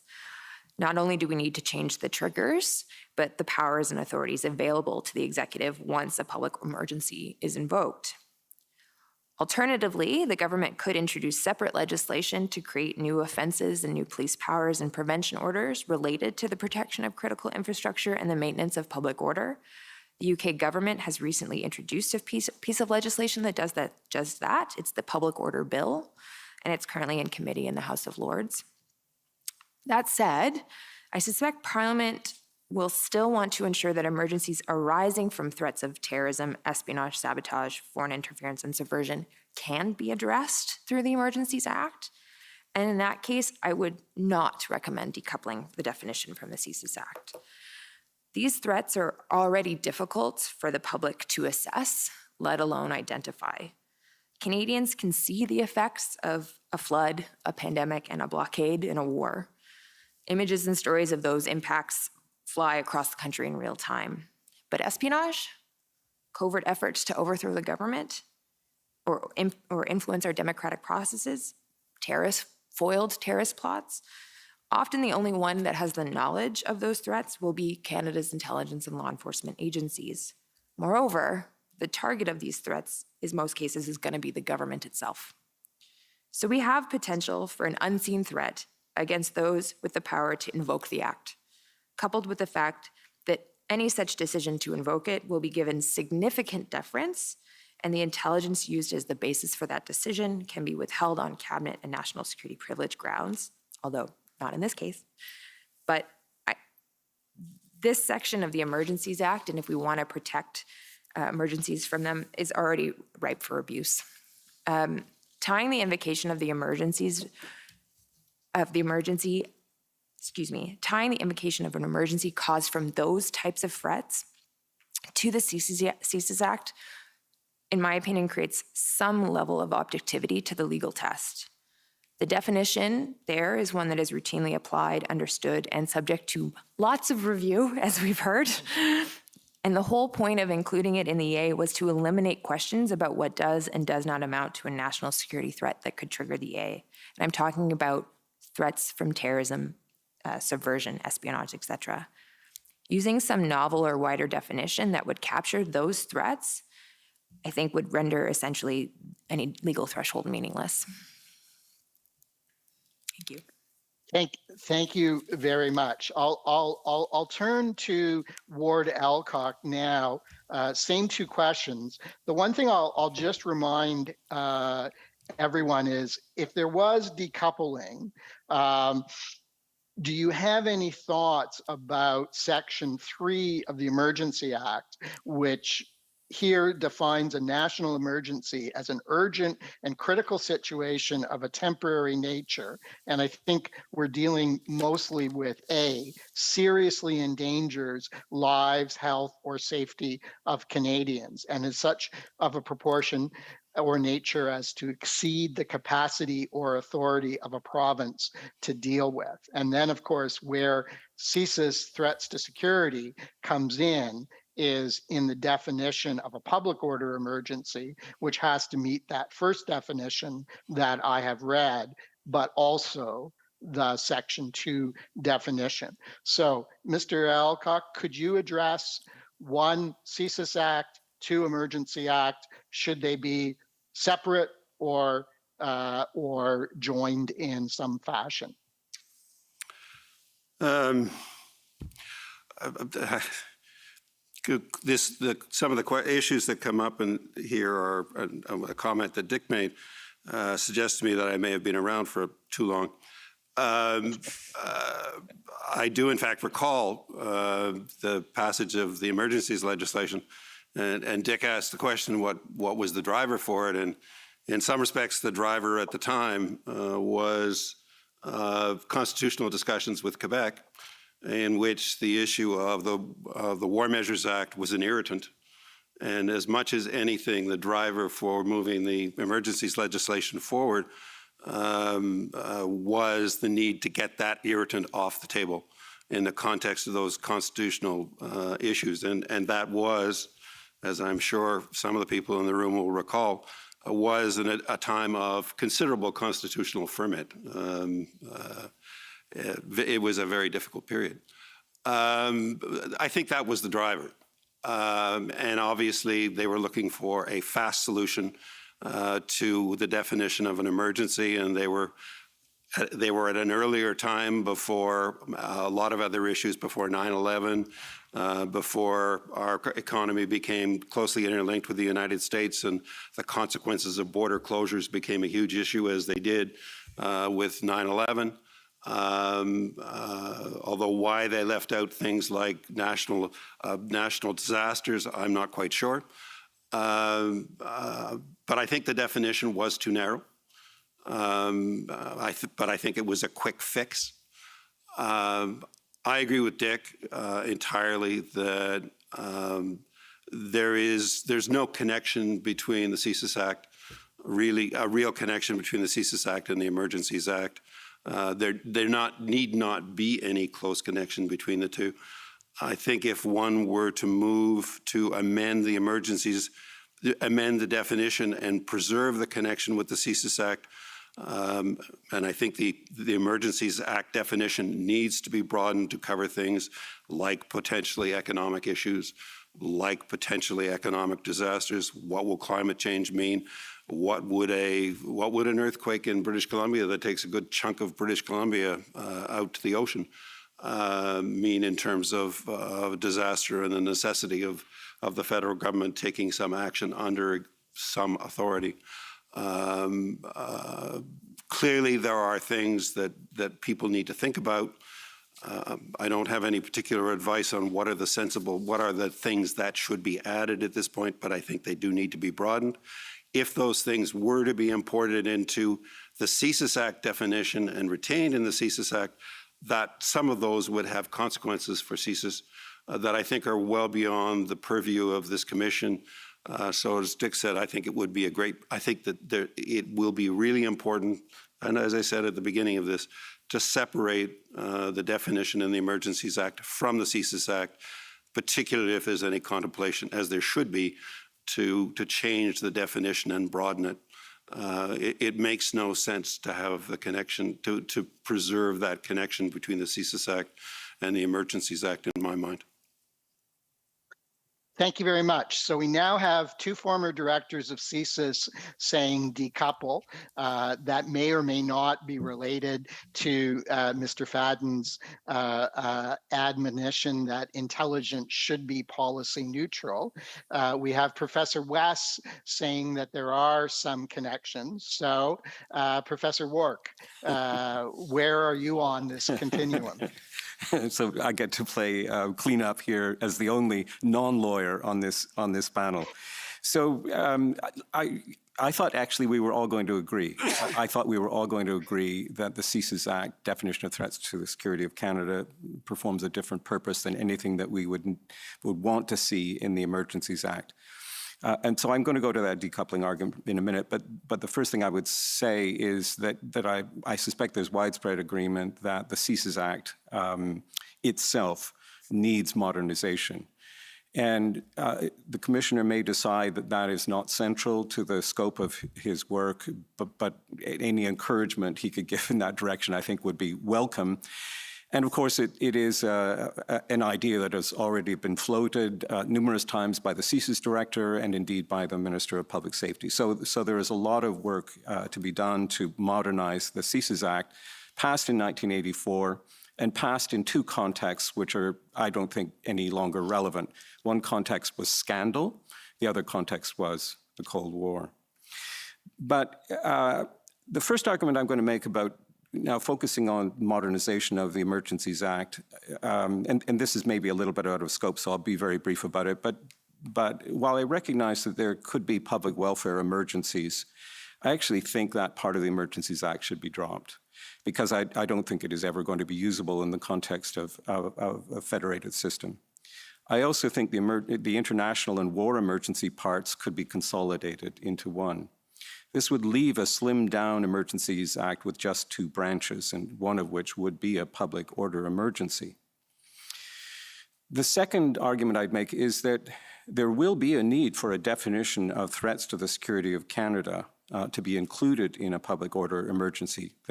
Just again, in my view, that should be uncoupled from a modernized CSIS Act. And such a definition of threats to the security of Canada would also need to be involved in a consolidated international war emergency branch. I think certainly as I've learned, the Emergencies Act serves a different and wider purpose than the CSIS Act, and involves a different set of decision makers. As we move to considering how to reframe a definition of threats to the security of Canada in an Emergencies Act, I think it will be important to include explicit references to cyber threats, to threats to democracy, to replace old-fashioned concepts about subversion, investigations of which CSIS, for understandable historical reasons, is very loath to undertake, economic security threats, and critical infrastructure threats. There are elements of the old CSIS Section 2 threshold that I think would be just inappropriate to carry over into a modernized definition of security thresholds in the Emergencies Act. References to espionage, however pervasive espionage might continues to be, might become in the future, I find it hard to imagine that it would ever amount to a public order emergency. I also find it hard to imagine that threats of foreign interference, the current CSIS Section 2B clause, short of war and international crisis, again, would ever amount to a public order emergency. So I think we can tighten the thresholds as we build them. Ideologically motivated violent extremism is a component of a recently defined lexicon of extremist threats, and in my view, should not be directly incorporated in a public order emergency definition, including a security threshold. Threats to property needs to be properly defined and modernized in reference to economic security and critical infrastructure protection, as opposed to the kind of classic terrorist-oriented concern about things going boom. So as we revamp the Emergencies Act, I think we need to add new elements and remove old ones. But as a final thought, three perhaps very obvious points. One is that charter compliance has to be key. The procedural safeguards built into the original Emergencies Act must be maintained. And I think many of them, from my perspective, were brilliant. I would encourage one possible change, and that would be to think about passing the parliamentary review baton to the National Security Intelligence Committee of Parliamentarians, which of course did not exist when the original Emergencies Act was passed. And there are reasons for that that I'd be happy to discuss. But whatever the outcome, and I think we will all agree on this panel about this, and I suspect the public will agree more broadly, whatever the outcome of a modernized Emergencies Act, it must not be to make the Emergencies Act any easier to use, not one iota easier to use, or to make it anything other than a last resort. So thank you. Well, thank you all for accommodating the changes. I think we've heard a lot here. We've heard a lot about the need for coordination, both within the federal government, the NSA needing staff on the domestic side and having used staff from the foreign side. We've heard the arresting statement, I think it was by Professor Wark, that the NSA heard about the Coutts arrest on the media. We've heard both for and against issues of the utility of policy efficacy-based reviews. We've heard a lot about intelligence being policy neutral, and we've also heard about the danger of both overusing the 2C terrorism mandate and making emergencies too easy to declare. So given that we have 8 minutes, I would give each of the panelists the last 2 minutes if they have anything else, or if there's something that one of their fellow panelists said that they would particularly like to agree or disagree with. And then after the break, other people will be asking us questions. So, Professor West. Okay, well, I wasn't expecting that. So I'm gonna take this opportunity to be nerdy about the Emergencies Act law for a minute, if you indulge me, Commissioner. So, Robertson, Canada, a decision in 1989 of the Supreme Court of Canada, interpreted the phrase "any other law of Canada" as it's used in Section 101 of the Constitution, and held that it includes either federal statute or federal common law. Typically, federal legislation uses the term "any other law of Canada" or "a province" or "any other law" if it's used to denote wider application than just federal statute and common law. And I would say that we've heard different types of interpretations of that phrase put before you, and since the act was invoked. And I would say that this more narrow reading of that is actually more consistent with the definition of national emergency in the Emergencies Act. And if you look to Part A, it already stipulates that an emergency has to be beyond the authority of a province. And it would be redundant to require that an emergency be both beyond the authority of province and also require that it not be effectively dealt with under any law of a province. And as you're aware, and your council is aware, there is an interpretive presumption against redundancy. And Part B of the definition already considers matters that fall outside of provincial jurisdiction, so it wouldn't be subject to resolution through provincial law in the first place.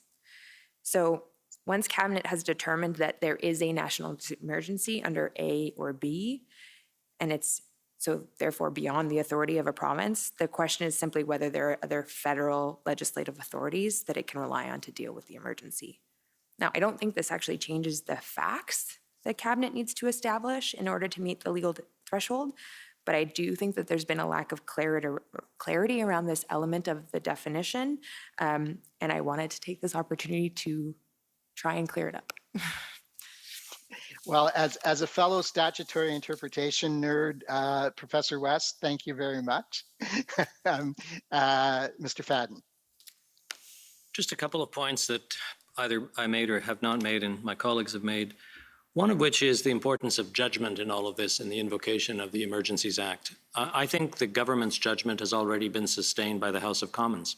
And in our system of government, that's final. I can remember being told of a story arising out of the United Kingdom Parliament where a Home Secretary was being harassed for some reason or other by the opposition, and he finally stood up and said, Her Majesty's government is preoccupied with the defense of the realm and public order. If you do not agree with how we're dealing with it, cast us out. I'm not advocating that position here today, nor with the UK, but there has to be something in the political judgment that is sustained or not by Parliament. I actually think, despite my criticism of reviews and whatnot, that this commission is very useful. But I think in the end, the political judgment of the government has been sustained, whatever you conclude on the law. The threat definition, I just wanted to add one element that we haven't talked about, which I take from international law, which is control of borders. You know, we lost control of our border, whether we like it or not. And I just wonder if something like that shouldn't be included in some of the definitions. Also, the element of apprehended violence, which the Prime Minister pushed a fair bit in his conversations. There's a real difference between violence occurring and apprehension of violence, and surely one of the objectives of government writ large is to avoid violence if they can. So I just add that. Next to last thought, I think a lot of the issues that we've all talked about do not necessarily involve legislative change. They involve policy change or cultural change. And those of us who've worked in the government will know that sometimes cultural change is harder to get than is legislative change. So I would commend to you, Commissioner, the importance of emphasizing that just because the law has changed doesn't mean things will change on the ground very quickly, if at all. And lastly, this may seem like a strange point to make, but I'm going to make it anyway. Government, by definition, is very messy. And we all try in our different ways to make it less messy with definitions and criteria and processes and whatnot. And I think as you work your way through everything that you've heard, an acknowledgement that democracy requires some messiness would not necessarily be a bad thing. You can't have a democracy with preoccupations about transparency and rules and different people doing different things without some degree of messiness, which I don't think is ever going to go away. So I think we just have to acknowledge it and try and l'encadrer, as they say in French, as much as you possibly can. So I'll stop there. Thanks, Ken. Thank you, Mr. Fadden. I'm going to henceforth refer to my office as democratic. Professor Rourke. Ken, thanks very much. Let me begin just by relaying an experience I had with regard to the Public Order Emergency Commission. So I turned up on Friday morning, that foggy, slightly miserable morning, to hear the Prime Minister. And while we were waiting at the entrance, I decided to sort of don my amateur journalist hat, and I just asked people that were waiting in line with me why they were there. There were lots of different reasons. The common theme was that those folk from all kinds of backgrounds and some from considerable distances away were there because they felt that this was a historic moment. And certainly it was a historic moment to hear the Prime Minister testify, but I think more broadly, the work of the Commission is itself a historic moment. It's the closest thing that I think we've had in terms of examining a national security crisis since the MacDonald Commission. And I appreciate that the work ahead is going to be very, very challenging. But I want to make 2 points. They're really related in closing. And one is just to ask this question: how can you have effective national security policies and institutions without a clear definition of what you mean by national security? We do not have that definition either in law or in any kind of common understanding in this country. And this is something, again, that was pointed out by the National Security Intelligence Advisor. And the second point I would make is that how can you have effective institutions and laws without any clear policy guidance?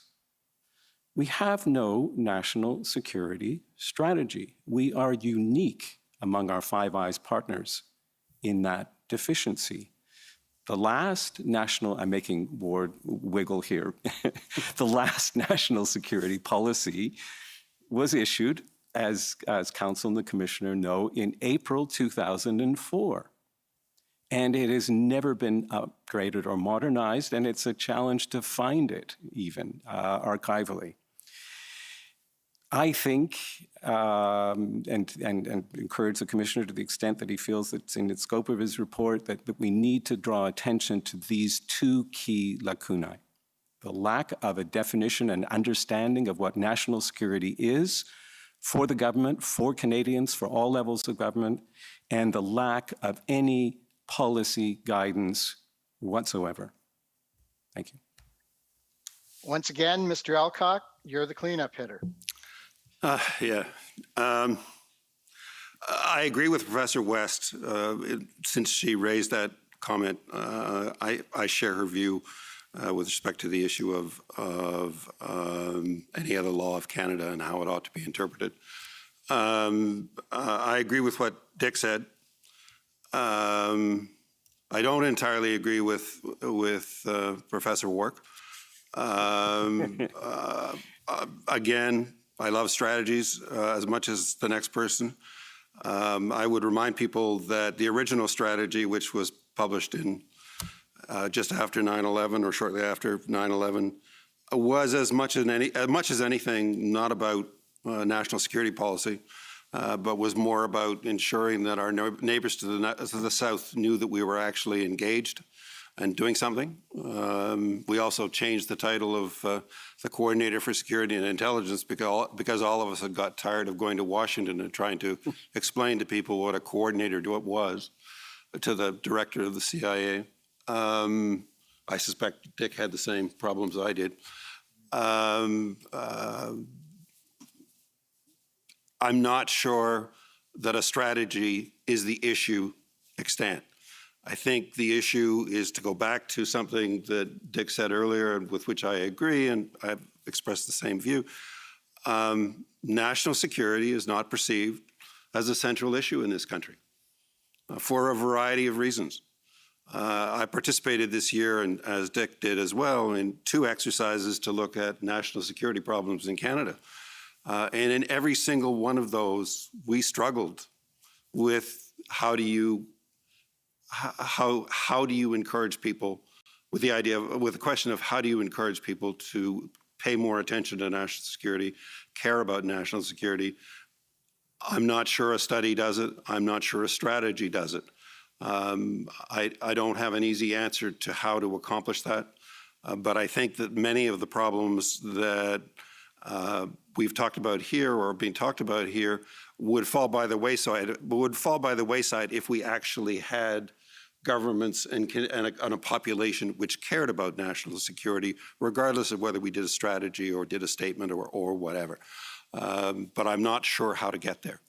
I think the other problem, frankly, that we all struggled with in those 2 exercises is how do you define national security? And I do not think in either of those exercises we reached a real conclusion about what an acceptable or agreed definition of national security was. I think that to some extent that's kind of a wild goose chase, diving down the rabbit hole, whichever metaphor you want to use, that actually probably achieves not very much in the process. My sincere thanks to all the panelists, and Mr. Commissioner, I hope that is of some assistance to you. Certainly is, and we'll take the break and see what questions have drifted in, and we'll call you, Kent, on your phone and figure out what the questions will be for this panel when we come back. The commission is in recess for 30 minutes. La commission est levée pour 30 minutes.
The commission is reconvened. La commission reprend. Okay, Professor Roach, we're back. Okay, thank you. So before the break, there was a consensus that CSIS's approach to threats to security of Canada is not necessarily determinative. I would ask Dick Fadden and then Ward Alcock to talk to us based on their experiences about some of the other inputs that would go through Cabinet, PCO, and the like in determining whether the threshold for a public order emergency has been met. So, Mr. Fadden? Can I suggest that Ward start, because you're always making him last, and I don't think it's fair. Fair enough. Okay. Then I can rely on you to answer the question first. Can you repeat the question, because I was expecting Dick to deal with it. Sure. So can you tell us about some of the factors other than CSIS's determination of whether there was a threat to security to Canada that would go to Cabinet in determining whether there was a national order emergency? The other sources, to be specific, if that answers the question, I think the key one would be a point that Dick made earlier, which is that it is the judgment of ministers. I mean, the reason we have a cabinet is for them to have a discussion of a range of issues and exercise their judgment on all of those issues as a result of that discussion and come to a conclusion. We go through a long process to elect MPs to become cabinet ministers, to become part of cabinet. That's a pretty important part of our process. Having said that, what feeds into that process? The advice of the Attorney General, the Department of Justice. There will be as well pieces of advice from a variety of parts of PCO that go to the Prime Minister and some other ministers. Other departments will have provided advice to their minister on the basis of their participation at some level in the events. Different departments will have more capacity, others will have less. But there will be a whole range of things that will be before ministers, quite apart from whoever else ministers are listening to, their perception of events in Canada, their conversations with their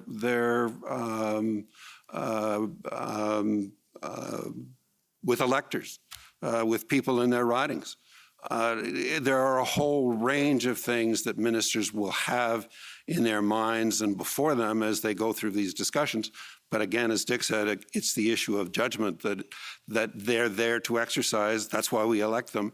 That's why they get appointed to cabinet, and hopefully they'll exercise that judgment as part of that responsibility.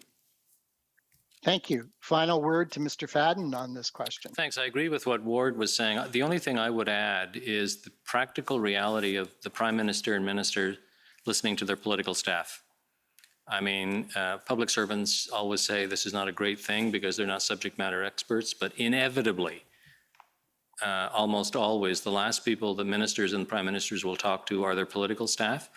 I tend to think that if they don't try and set themselves up as subject matter experts, there's no harm in that. But what they do bring, I think, is the operating philosophy and values of a particular political party, and there's nothing wrong with that. I mean, if Mr. Polliver had been prime minister as opposed to Mr. Trudeau, I think some of the decisions would have been different. There's nothing inherently wrong with that because they bring an operating construct that's different, and their political staffs often push that forward. I guess lastly is I wouldn't underestimate the importance of the media in all of this. I mean, if ministers and the prime minister are connected to anything, it's on what the media is saying, and that has a not insignificant influence, I think. Thanks. Professor West, You suggested that we should have an open source mandate, but that it shouldn't be in CSIS or public safety. Could you elaborate on where you think it should be, or whether a new agency of some sort should be created? Well, that is the million-dollar question, I think. As someone coming from someone with a strong civil libertarian streak in me, I would like to see it be an organization that is not directly tied into security intelligence because of the power of social media monitoring and assessment. And what we're looking at when you think about what you're looking at when you're assessing social media is not necessarily reality, right? There are a lot of augmentation. There's a lot of, bots pushing things. There's a lot of people saying things that they would never act on or ever really say out loud in public. And so as a real strong source of intelligence that's credible and reliable, there is, inherent difficulties in anything that you're just getting when you look massive at a broad sense at social media. But it is important to get a sense of political movements and political grievances and the scope of anger around certain issues and whether that has the possibility to, be unleashed as violence, and to get a sense of the social concerns of Canadians, especially when they may pose a risk to public order and national security. So I think there is a good use for it, but it is a very different type of intelligence than what I think we want CSIS to be relying on, but it can help narrow the focus of our security intelligence agencies on potential areas of concern. So I think there's a use for it, but because of the concerns about it and because of the sheer fact that you really are monitoring people's conversations, right? Their free expression and their exercise of that online, we have to be really careful about who has a responsibility for monitoring that. And so that's why I think a public-facing organization that is not a security or an intelligence organization, but is an organization that is responsible for understanding public discourse and potential threats to threats arising from disinformation or understanding trends that are happening online, and then sharing that publicly with Canadians rather than just simply sharing it with CSIS, right? Would be very helpful. Clearly, if an organization like that were to come across very highly threat-related type of analysis, we already have capacity for information sharing between agencies of that kind under the Privacy Act and under SKIDA. So I would envelop it under that. But I think it's more important that Canadians have an understanding of what's happening because we do get such a siloed interpretation of what's happening. So having some sort of arm's length public-facing body that can take a scan of the pulse of Canada and talk about these really important issues, or at least put them forward, and then identify where there's some disinformation happening could also be a really useful tool. And so maybe that's a place for something associated with Heritage Canada because it's taking up that mantle. But I do have a hesitancy to say that type of intelligence analysis should be resident within a solely public safety or one of its portfolio agencies. Thank you. Your thoughts briefly, Professor Wark? Ken, thanks. First of all, just to emphasize just how important open source intelligence is for the national security intelligence system. And the way we do it at the moment, I think, is far too diffuse and siloed and fractured. I think there is a need for a central organization that is responsible for open source collection and especially analysis.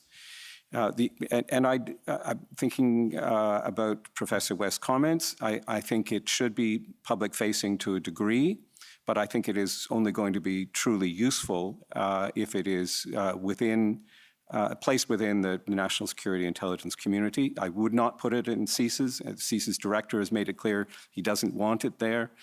The obvious home for it is the Privy Council Office, operating alongside the Intelligence Assessment Secretariat and to a certain extent connected to the Intelligence Assessment Secretariat. But to address, concerns about what we might broadly call democratic legitimacy, which I think is a real concern that Professor West has raised, its mandate would have to be very clear. There would have to be accountability mechanisms, and there would have to be real transparency about its work so that Canadians could be reassured that what it was doing was lawful, that what it was doing was in the public interest and serving national security. So it certainly couldn't be built and hidden away. I'm not saying it needs to be created through statute. I'm not sure that would be a good idea. But in order to be useful, it does have to be in the national security intelligence system and providing that open source intelligence product to decision makers so that they can exercise, as Dick has said, their judgment. Okay. Back to Professor West. Both you and myself have talked a little bit about police intelligence, and we've heard the issue of the origins of Operation Hendon in collecting intelligence about various Indigenous protests. And of course, there are distinct concerns about the monitoring of Indigenous protests. I wonder what you could say about, on the one hand, the evidence that the commissioner has heard or the submissions that there is this deficit, a structural deficit in supplying intelligence that may be in some ways easier for the police to supply than security agencies that are concerned about sources and methods. And on the other hand, the threats to civil liberties in downloading that intelligence collection to the police, the threats to both civil liberties and Indigenous rights. Well, I think the history of why we have CSIS exemplifies that risk. Is understanding the difference between potential threats to the security of Canada and actual criminal offenses, and where the line to be drawn is when you're collecting intelligence. Again, obviously there is some level of proactive police law enforcement intelligence, right? But for the most part, it should be reactive. You can be proactive in assessing past trends, right? So if you are thinking about where crime is most likely to occur, you can look at past trends and think proactively about where you might see crime into the future. But it shouldn't be about crimes that have yet to manifest entirely and potential individuals who have not yet started to take the action towards criminal offenses. And so figuring out that line when you're talking about ideologically motivated extremism versus ideologically motivated violent extremism is particularly challenging. One is illegal, the other one is not. And so I have strong concerns about downloading that responsibility to law enforcement, whose job it is to investigate crime with an eye towards criminal prosecutions, not advise the government of Canada about potential threats. And I think, especially with IMVE, figuring out where that line is really challenging. And I hesitate that we wouldn't get into a situation where we err on the side of caution when collecting intelligence about potential IMVE actors.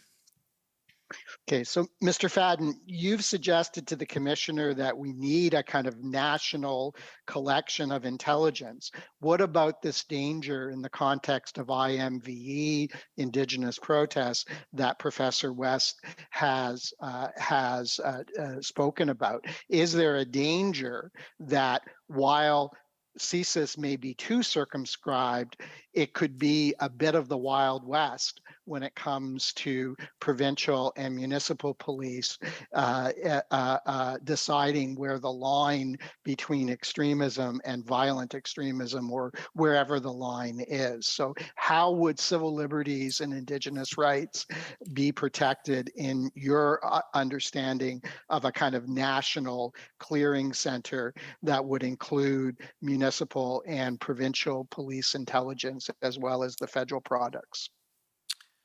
Well, I understand and I guess accept some of the concerns that you've just listed, but I have a problem with the underlying premise that provinces and municipalities are children in our system of government. I think they have challenges and difficulties much like the federal government has.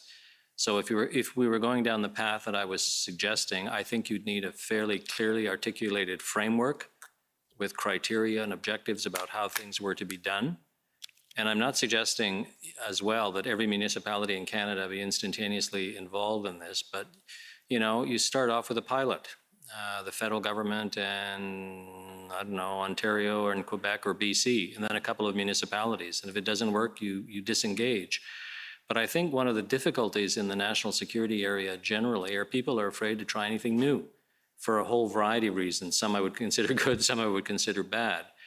But I do think that you raise a reasonable concern, and I think that it should be taken into account if we go that route. And Mr. Elcock said in response to my comments that he wasn't convinced that national coordination was any better than federal coordination, and he may well be right. But somehow we have to find a way of involving these other levels. Excuse me. No, thank you very much. So we've also heard about, and this has come up in the hearings, a lack of a definition of national security. Are there international or other models that we should look to? Professor Wark? Ken, thanks very much. There are, and I suppose it's important to say where we find them because that intersects with other arguments, at least that I've made. Generally, where you'll find definitions or concepts of national security are in national security strategies, which all of our Five Eyes partners have in one form or another and tend to keep up to date, most regularly in the context of the United States. And the importance of having these definitions is partly to guide policy, it's partly to align with law and lawful authorities, but it is principally in terms of public education. And the point that's been made by many of my colleagues, and I agree with entirely, is that one of the challenges for Canada is that national security is not taken seriously, either at the political level or at the public level. I would make the argument that that is going to change dramatically as the threat environment changes.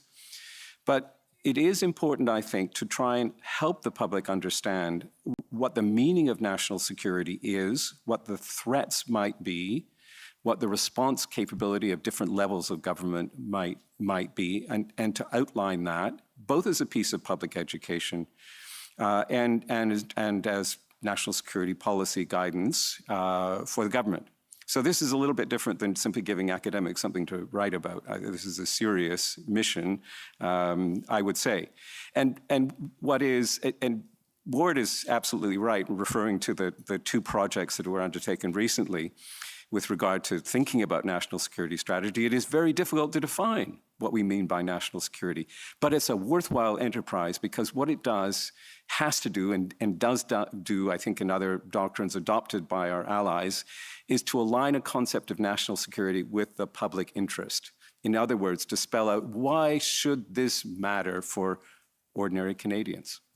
And so the models are there in the best Canadian practice when it comes to national security, as my colleagues will know. We can adopt those models as a late responder, study them and think about them. But I think the idea is just so important.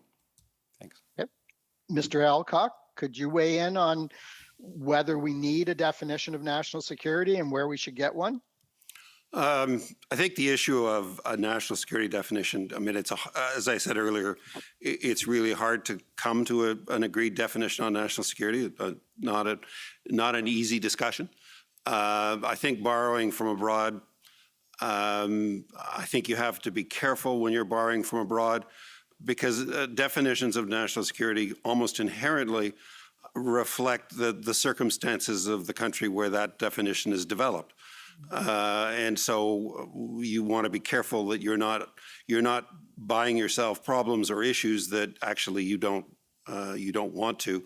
So choosing a definition, I'm not sure that I would import a definition from a foreign country. I think it's a question of informing oneself about possible definitions and coming to a conclusion. Whether it's wise for the Commission to come to a conclusion about a definition of national security, I think that probably is ultimately a better, that Parliament is probably the ultimate decider of what the definition should be.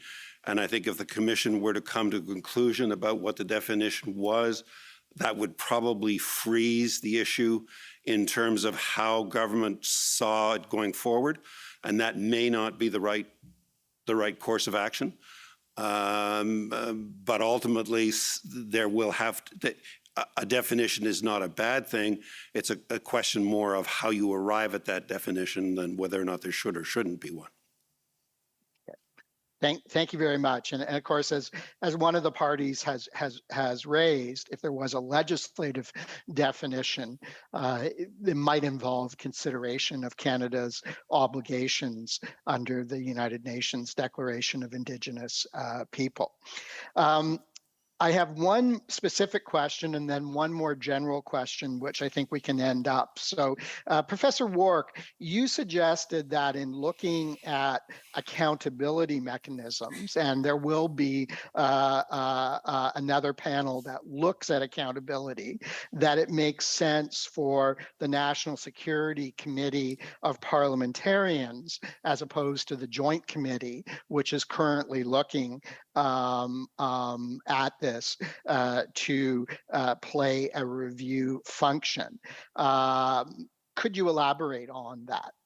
Sure, Kent, happy to do so. And the reason I point to the National Security Intelligence Committee of Parliamentarians as possibly the body that could act on Parliament's behalf to conduct a parliamentary review really is threefold. One is that the National Security Intelligence Committee of Parliamentarians has, in my view to date, proven itself in terms of the kinds of reports it's done. A second point is that the National Security Intelligence Committee of Parliamentarians, throughout its history, and it's gone through many different members from different political parties, the House and the Senate, has always adopted and sustained a nonpartisan approach to national security issues, which of course you will not find in a parliamentary committee. The third is that the National Security Intelligence Committee of Parliamentarians, as I think you've referenced, has wide access to classified information and classified briefings not available to an ordinary parliamentary committee. And finally, unlike an ordinary parliamentary committee, the National Security Committee of Parliamentarians, sorry to keep not using the acronym, has a dedicated Secretariat research staff, which is, in my view, highly professional, highly competent, and capable of being the kind of engine room for a study that it might conduct. So I think there are a lot of advantages to putting it there. Would Parliament accept that?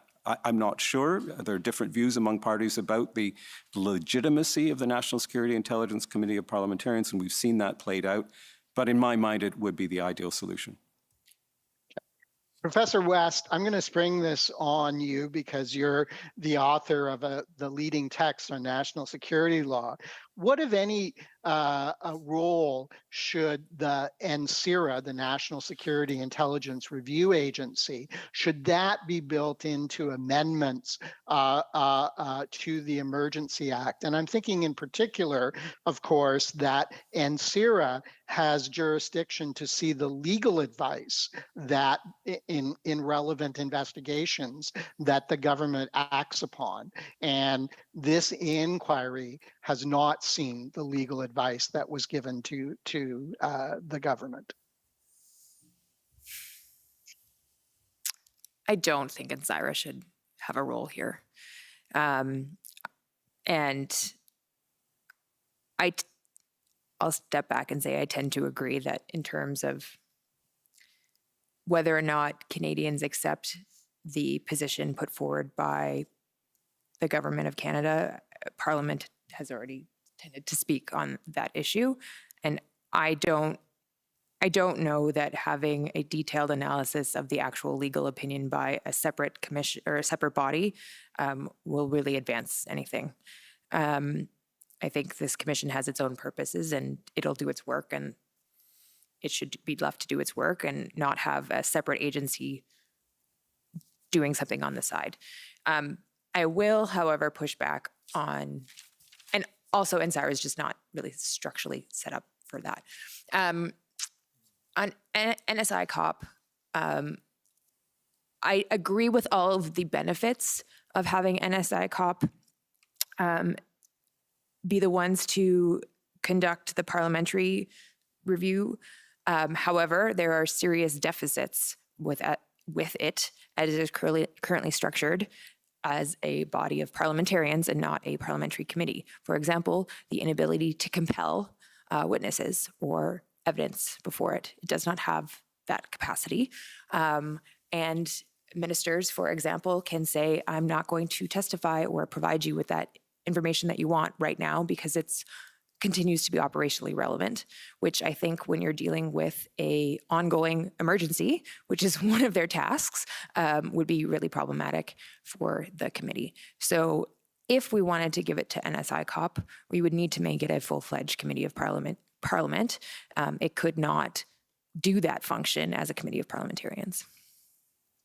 Thank you. And last question, open to all. At various times, the issue of intelligence failure has been discussed. The commissioners heard a variety of views. To what extent is that a helpful term? Is it influenced by hindsight bias? And do you have any last thoughts you would like to share with the commission about the issue of intelligence failure? So I'll start with Mr. Alcock so he doesn't go last. Intelligence, by definition, you have an intelligence failure when you don't actually provide the information in advance. I mean,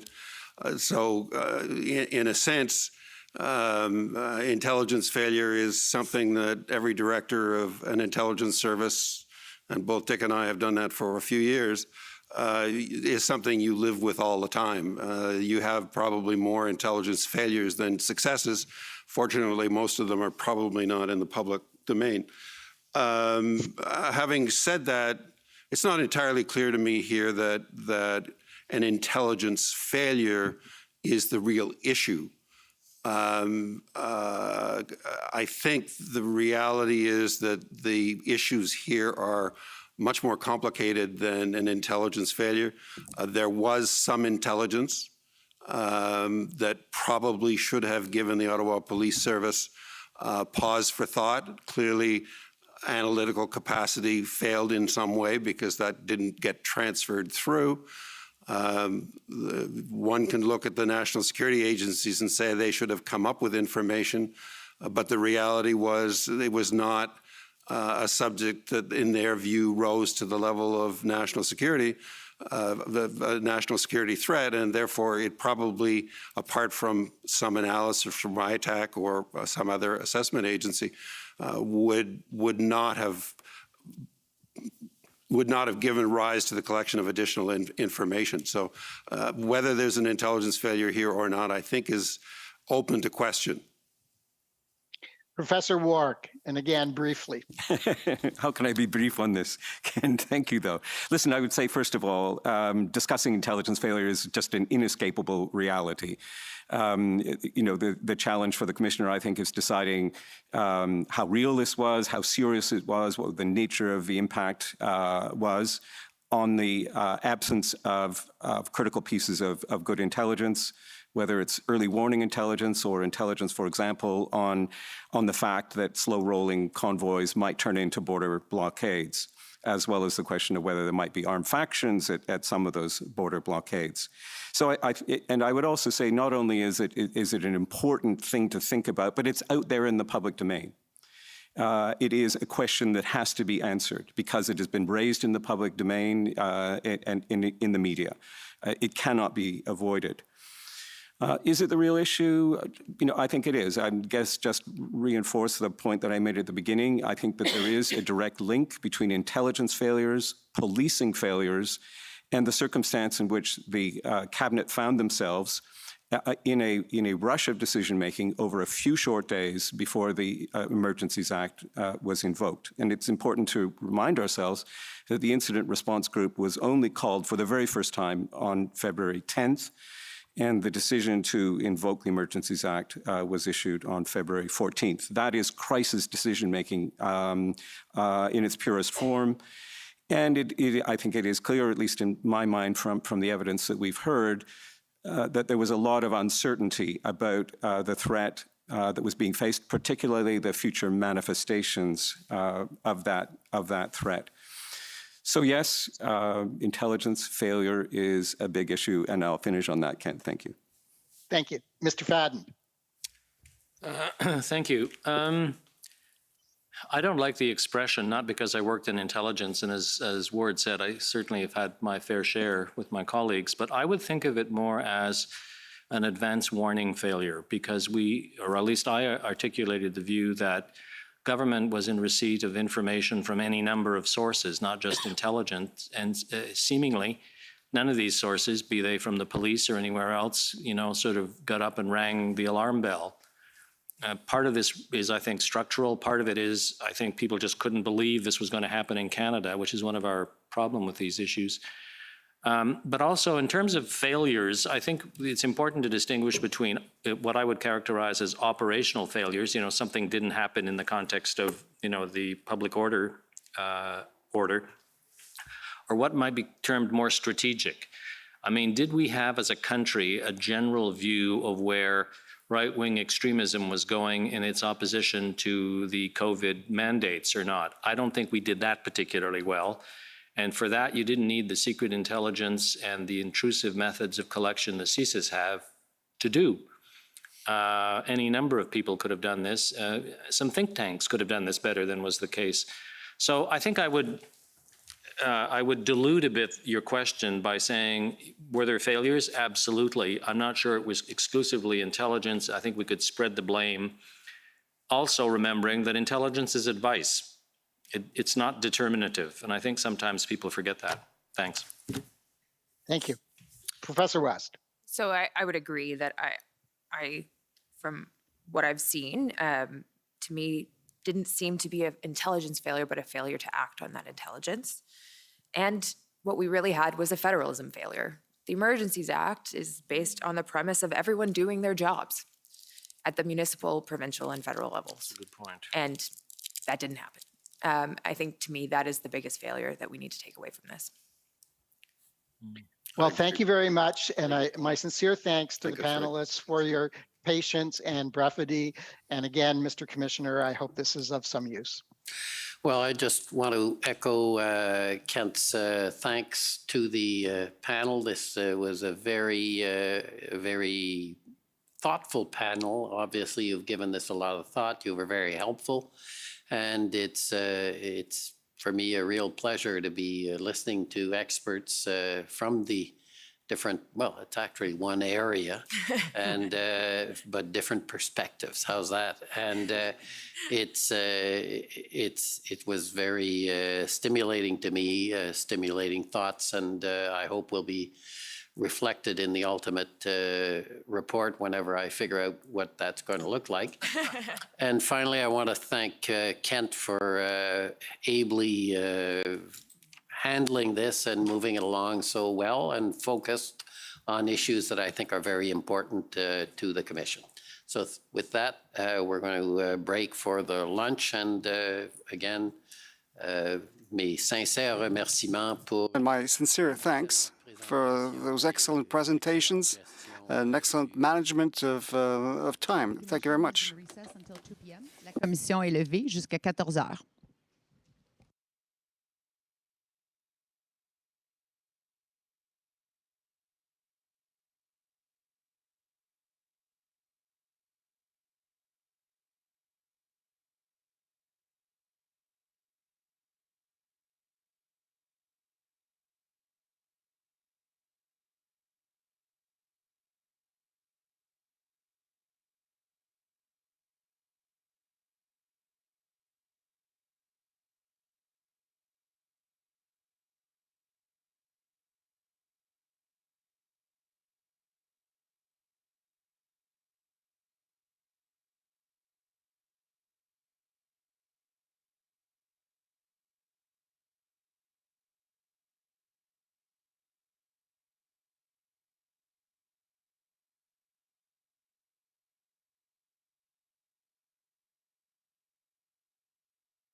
indeed.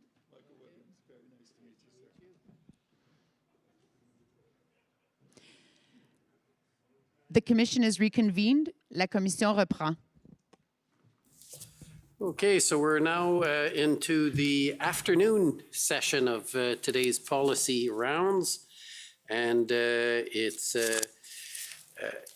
dealing with a little bit different subject, policing of public protests. So c'est pour cet après-midi. So this afternoon, we will be looking at protest and police services during such events. We have panelists, top-level panelists. I can't wait to listen to them. And we have an excellent moderator as well, Professor Williams. So, turn it over to Professor Williams to introduce our panel and get this going. Thank you very much, Commissioner. My name is Michael Williams. I'm a professor in the Graduate School of Public and International Affairs, and I will be moderating this panel on the policing of public protests. I'll keep my remarks very brief. I guess it's obvious to say that the Ottawa protests, as well as those that took place at the border, provided significant, if not almost unprecedented challenges to the questions of policing public order and public protests in Canada. I think we have a superb panel to examine some of the policing dimensions of this today. The crucial element of this panel is it is designed to be forward-looking. That is, we're not so much interested in precisely what happened. The Commission has been looking into that in extensive detail. We're very much interested in what we can learn from these events, what kinds of reforms might be useful, what kinds of strategies might be effective, what kinds of lessons in general can we learn for the future in terms of both public capacities for dissent and protest, and also for the policing, if necessary, of precisely those kinds of actions of dissent or protest. Because of the breadth and complexity of the issues that are involved, the panelists have decided to divide the issue into three different sections. The first we're going to deal with as a question or a series of issues around policing strategies. The second around questions of interagency collaboration or lack thereof, cooperation. And the final one around questions of regulatory legislation or regulatory instruments. I've asked each of the panelists to take the lead on this, on different areas. So I will ask them to come and speak to those areas for about 10 minutes each. And then we will open it up for discussion on that issue for the remaining period up to a 35-minute limit. And then we will flip over into the next issue. So without further ado, let me introduce our panelists. We have four of them in the room with us today, and one who unfortunately has come down, I believe, with a cough and is therefore going to come in virtually to us. So the first person I will introduce you to is our virtual panelist, Cal Corley, who is the Chief Executive Officer of the Community Safety Knowledge Alliance. He is followed by Robert Diab, who's a professor in the Faculty of Law at Thompson Rivers University in Kamloops, BC.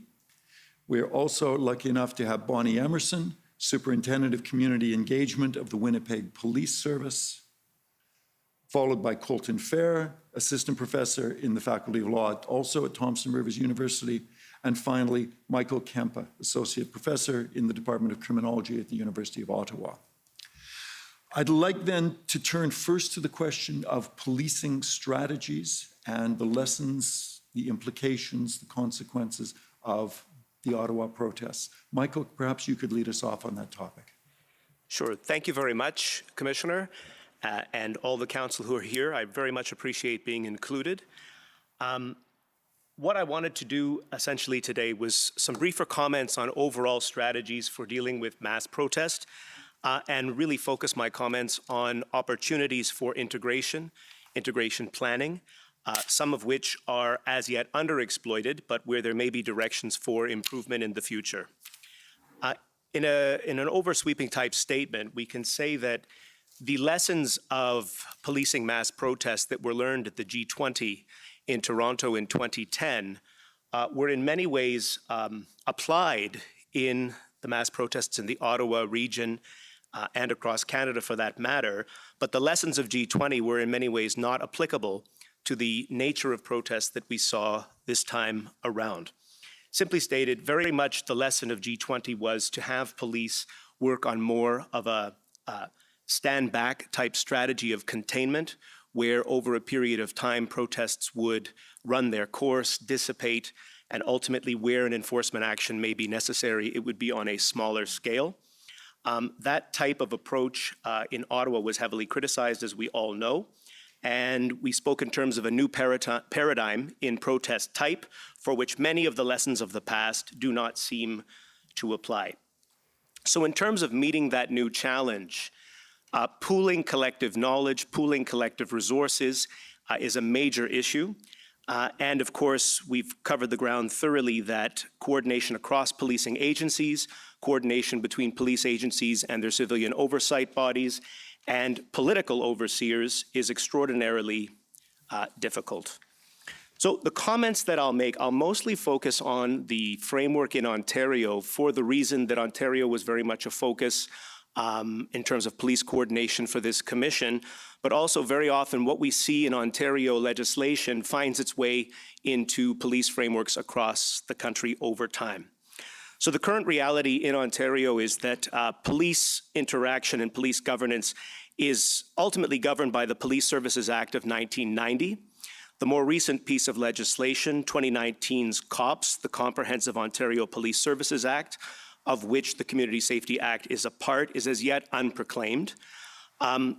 Some of the institutions that are created by that legislation are in sort of semi-operation at the moment, such as the Inspector General of Policing that we began to learn about the other day in the testimony of Mr. Wetherill.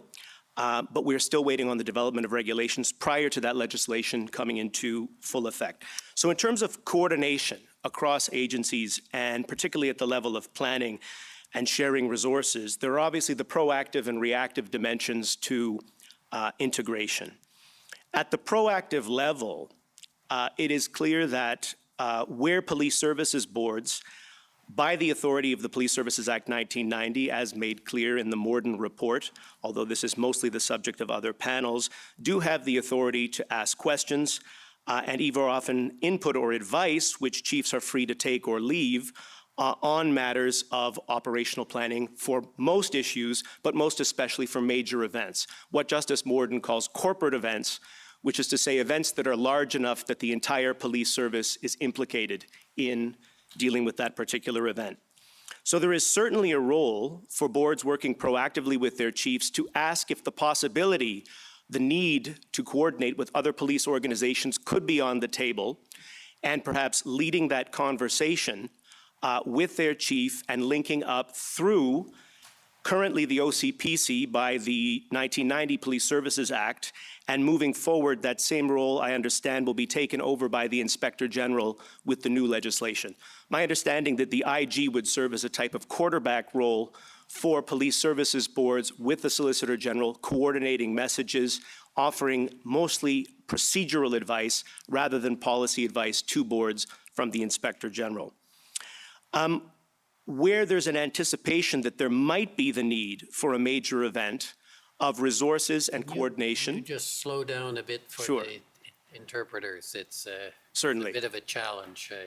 Certainly. Where there is a need, or there's an anticipated need for coordination with other police organizations, boards could reach out through the OCPC or later the IG to discuss the matter between their chief and the heads of other police organizations and pose questions as to what types of coordination or resources might be needed.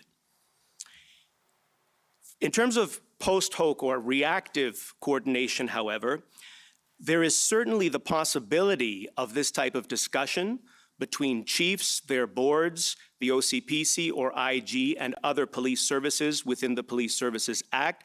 But the thresholds for when this might happen and who might lead these conversations is left as an open question in the legislation, which is to say there's a lot of ambiguity as to who would drive these particular discussions. So it's very clear that boards set policy, Boards are involved in questioning on operations and offering input that chiefs are free to take or leave. But at the time that a chief of police would indicate to their board that things have gone sideways and they're not capable of providing adequate and effective policing given disturbances associated with a major event, it would fall to the board or the chief to approach another police organization. In the case of Ontario, that would be the OPP, seeking further resources. At the moment, the IG, the Inspector General, would be intended as the body that should be notified of this move that a board and or their chief would be making.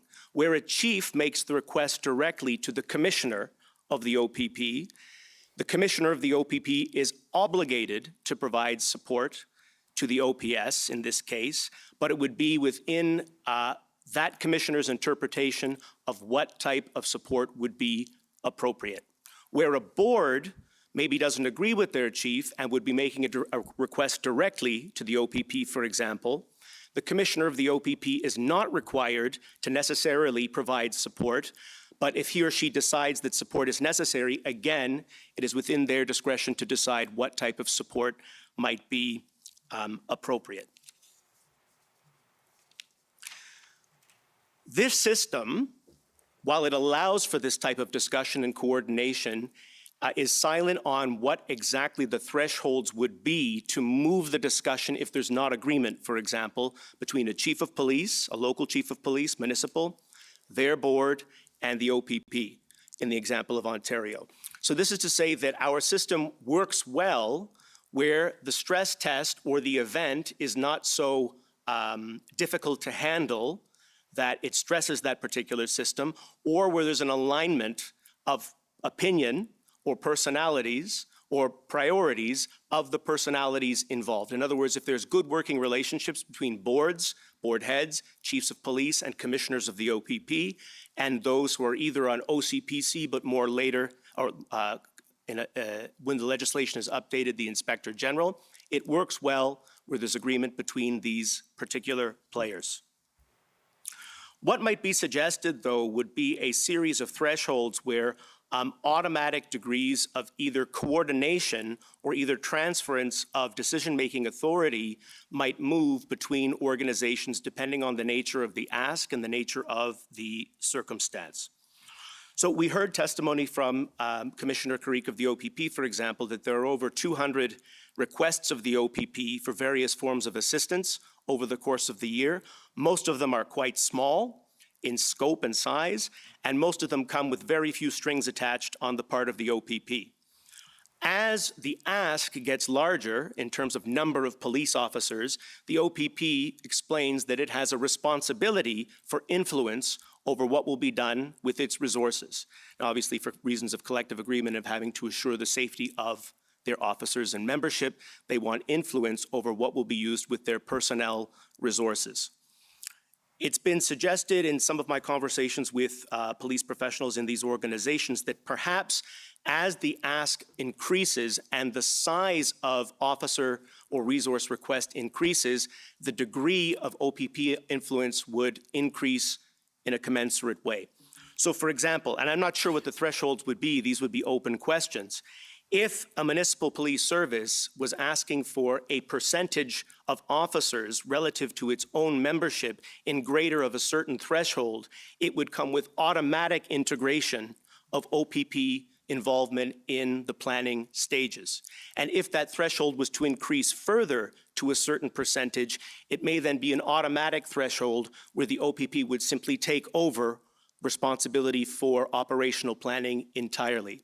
The suggestion being that if these were automatic thresholds, and I'm not sure what they would be, this would remove the implication, implied or otherwise, that the municipal police service was in some way failing, and it was just the scope and nature of the operation and the request of the OPP that would dictate their level of influence over planning moving forward.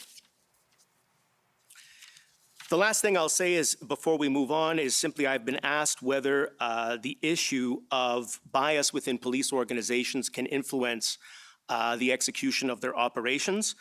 I would say that that is almost certainly the case We are confident that there was and are, across police services in Canada, at minimum, significant levels of sympathies for anti-vaccination movements, as there would be for various political positions moving down to the extremes of the polls.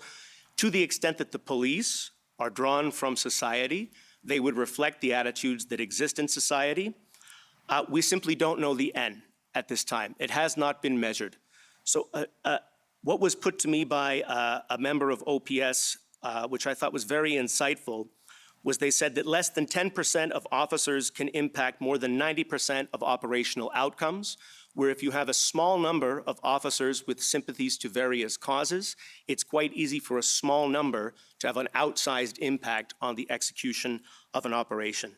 So a little bit in the way that the CAF has undertaken measurement of the position of different political ideologies within their ranks, it is a priority area to actually map the N, the size of these sympathies within police organizations.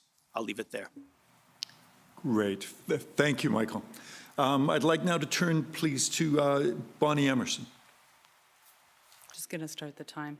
Good morning or afternoon. Since I'm in Ottawa, I'd like to start by recognizing that I'm on the traditional unceded territory of the Algonquin and Anishinaabe people. I'm an Indigenous female community advocate and, as the reason I believe I was invited here today, a police officer. I share all of these things because they assist in shaping my worldview and they're going to impact what I see and how I react. I'm currently a superintendent of community engagement with the Winnipeg Police Service. I'm part of the Canadian Association of Chiefs of Police, CACP, Policing with Indigenous Peoples Committee, PWIP, and the Social Justice Committee of same. The committee, as I believe you know, has created the National Framework for Police Preparedness for Demonstrations and Mass Assembly. It's considered a best practice document, and CACP has, in the last 3 years, been approved to teach a police liaison training course under the CACP certificate course for police liaison training, where the national framework is utilized and taught. So I'm going to reference that a little bit later on here as I continue my conversation. My expertise in police and community engagement and police liaison is a lot more granular, I think, than the presentations and the expertise at the table. But I hope to bring some operational perspective and experience to sometimes what is a very theoretical discussion in dynamic situations. Mass demonstrations and assembly are very dynamic. And as you've heard, they're changing in real time. There's no realistic way to prescribe and plan for every possibility. People in protest or mass assembly situations are increasingly less predictable. Experience suggests this is intentional. Disruption is often sought. The larger the impact, the more your underlying interest may be served. The CACP training and PLT trained officers are impartial, but not neutral. Impartial to address bias that may exist. It really should not matter what a police officer's personal views are, but not neutral means once safety is compromised, we are obligated to act. The primary role of the police in any demonstration or assembly is to preserve the peace, protect life and property, and enforce the law. Police to accommodate rights is our job, but it's also to maintain peaceful, lawful, and safe assembly. PLT, Police Liaison Team, is relationship building, but it's also more than just talking. PLT play a role and are trained, again, I'm talking in the context of the CACP training course, to test resolve of leadership where leadership is identified and present. I believe there's been some papers and some presentations that addresses that we are often seeing on an increasing nature fragmented leadership, in fact, conflicting leadership in a number of mass demonstration and assembly situations. But consequence and responsibility is communicated to participants and to leaders alike, and that could and should be a role of our PLT trained members. The majority of events this commission is discussing through the commission in papers and testimony often occur in large cities where municipal police services, such as where I'm from, Winnipeg, police. But when they reach a scale of public disruption and disorder, in many, almost all of the cases, provincial police and federal police are utilized because they have the resources or the mandate to respond. So often it is this municipal to provincial to federal response and coordination that is required.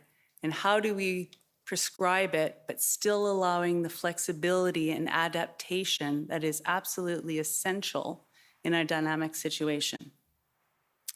Communication, interconnectedness, and training is what I propose. Communication, I watched a little bit of the expert testimony and read the papers. Words used across organizations do often mean different things. Personally, as a community advocate, I often engage with other systems and utilize a certain word: community policing, systemic racism, police liaison, thinking that my audience understands the same thing, and quite often it's different. I'm going to focus just on police liaison. I threw those other two in there just more for reaction. But we, systems and people, use words believing that we are engaging and talking about the same thing. This is not the case across systems, and it's certainly not the case even within systems and within police systems. Police organizations across Canada have a number of liaisons: community liaison, diversity liaisons. So now we're adding a layer of a police liaison team, and I clarified a number of times that I mean in the context of the CACP training course utilizing the national framework. I believe we need to be clear what we mean and explain it. So the CACP National Framework for Police Response is a best practice document. It was based on OPP, PLT training, RCMP, DLT training, their liaison training. It went under the umbrella of the CACP because you have the municipal, provincial, federal components who belong under that national umbrella, who can provide a best practice document that allows the flexibility for smaller organizations to adapt within your own community context, but also have the consistent language and interoperability amongst police organizations to know what we're talking about and how we are responding across organizations. Manitoba, Winnipeg, just hosted in June, the first CACP PLT training course outside of Ontario. We've been planning it a couple of years, and we were finally able to do it this June. We planned it under the MACP, sorry about the acronyms, Manitoba Association of Chiefs of Police model, our members, and we included First Nations policing. So we had a training course with the concept of let's have our police colleagues in Manitoba aware of using the same language, having the training, and also on a national scale, because we have seen with mass demonstration and assembly that the local goes national, international in some cases, and vice versa. So we have to have that flex and common understanding. There is communication and information shared across borders and boundaries by organizers, participants of mass demonstrations, and protest. Many times, police and systems don't have this freedom and flexibility. Common training and language would facilitate better information understanding across systems and police. It would clear up some ambiguity, and it would actually provide public transparency and accountability that I believe that the public and Canadians expect from their police services. So we have seen movement travel across provinces and municipalities. If information or intelligence received is a risk or a threat, we must respond quickly to address this risk. Allowing organizations to utilize and implement response with some flexibility to adapt as required for their own community needs, but consistent language and understanding would, I believe, be very forward-thinking and allow an accountable and transparent response. So the community of practice that I was anecdotally sharing as far as the MACP model and what, CACP is trying to do is building a community of practice of consistent language and training, but also incorporate it now across systems. The understanding of what a liaison officer is, in my experience with community policing and community organizations, I think there's some disconnect for what some would consider the soft approach where it's only talking. It's not response or it's not accountability, and that is simply not the case. To that end, I believe in mass demonstrations you've heard as far as incident command training.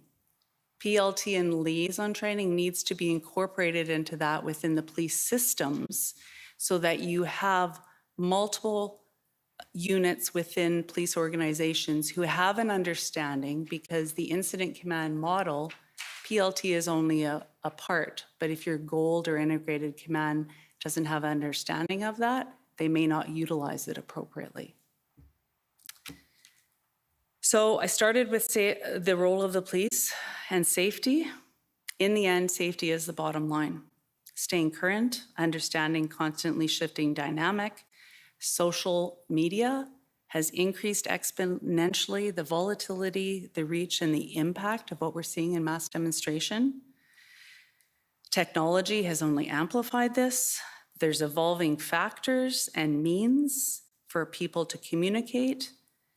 We have to be able to adapt, and sometimes police tactics in order to respond. We need to have that flexibility.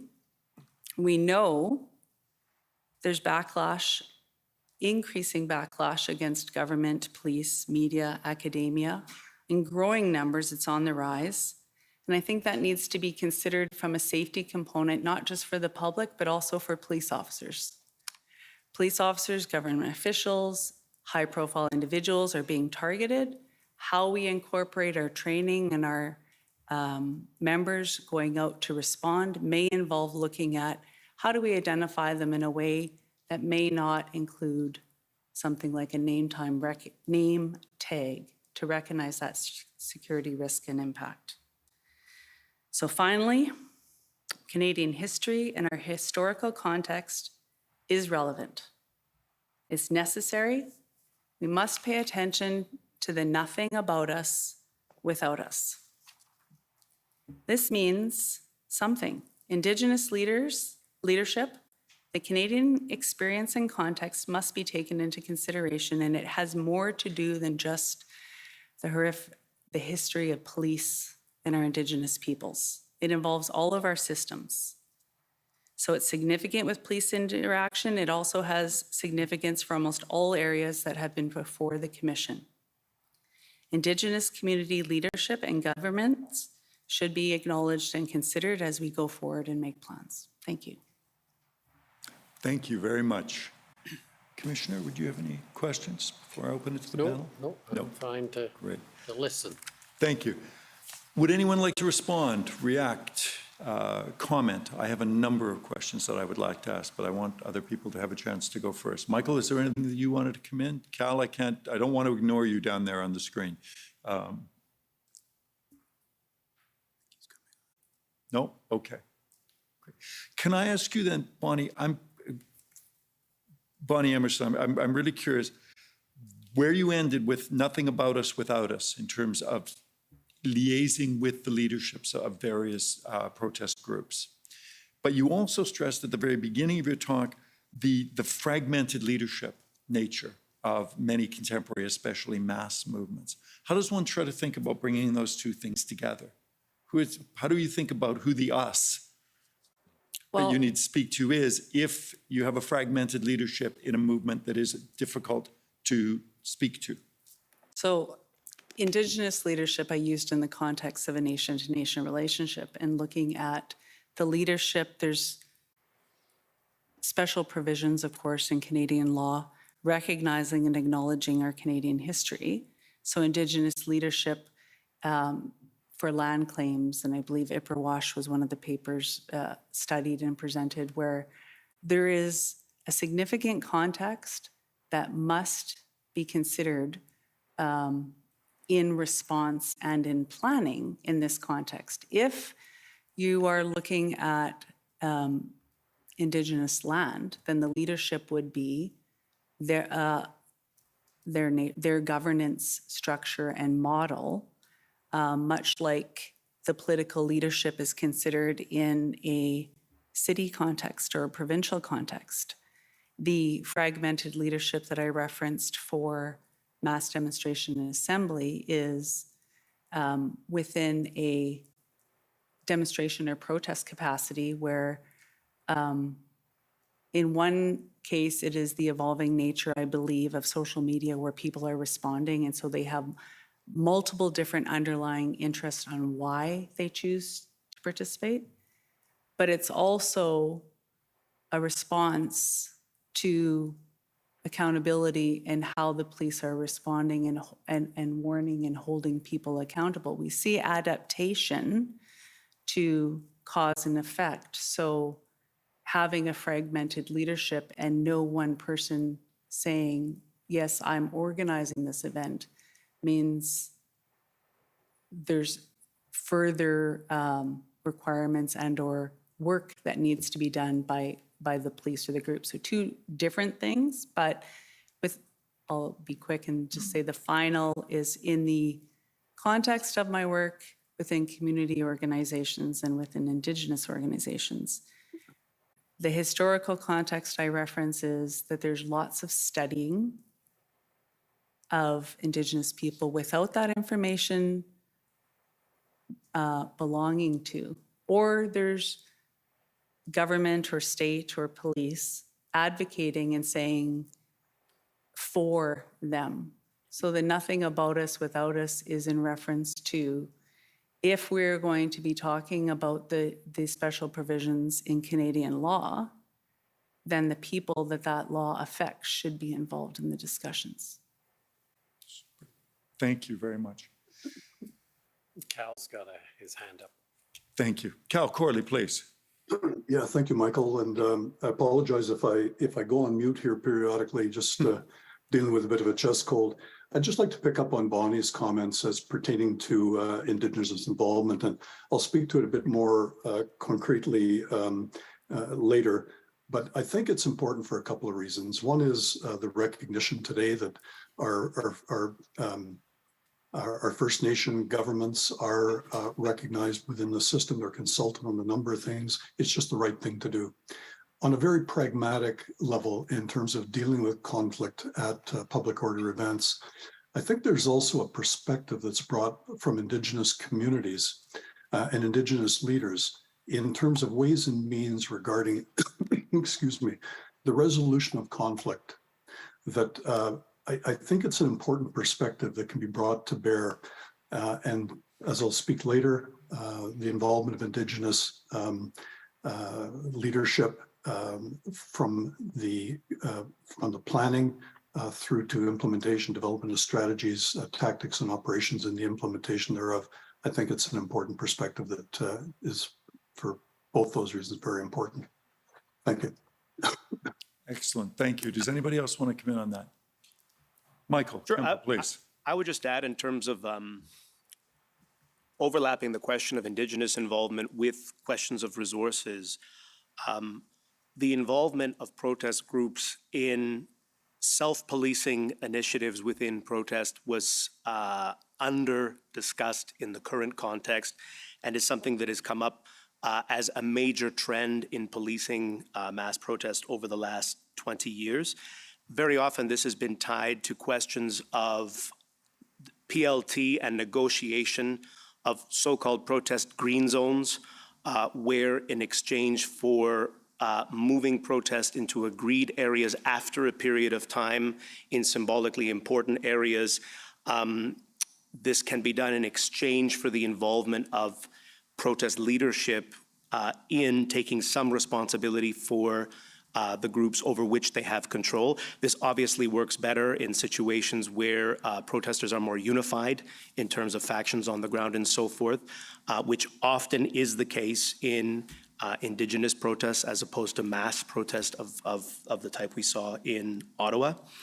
And further, something that fell out of use around the current protest was the involvement of private security entities in protest policing.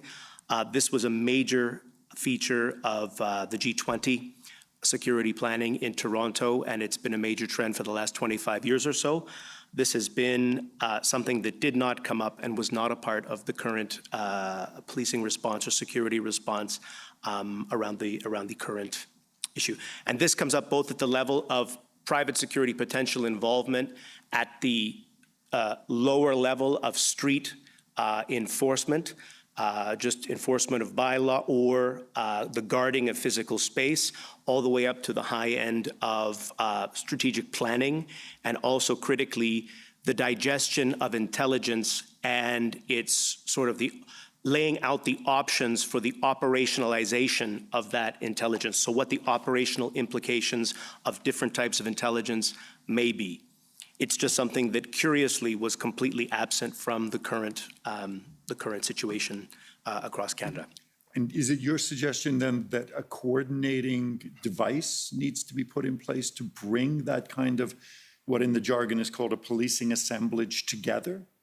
Yes. Public-private positioning in that way? Yes, and that becomes part of the proactive dimension of coordination that was missing this time on the basis that people explained it was a paradigm shift that nobody fully comprehended its implications as it was approaching.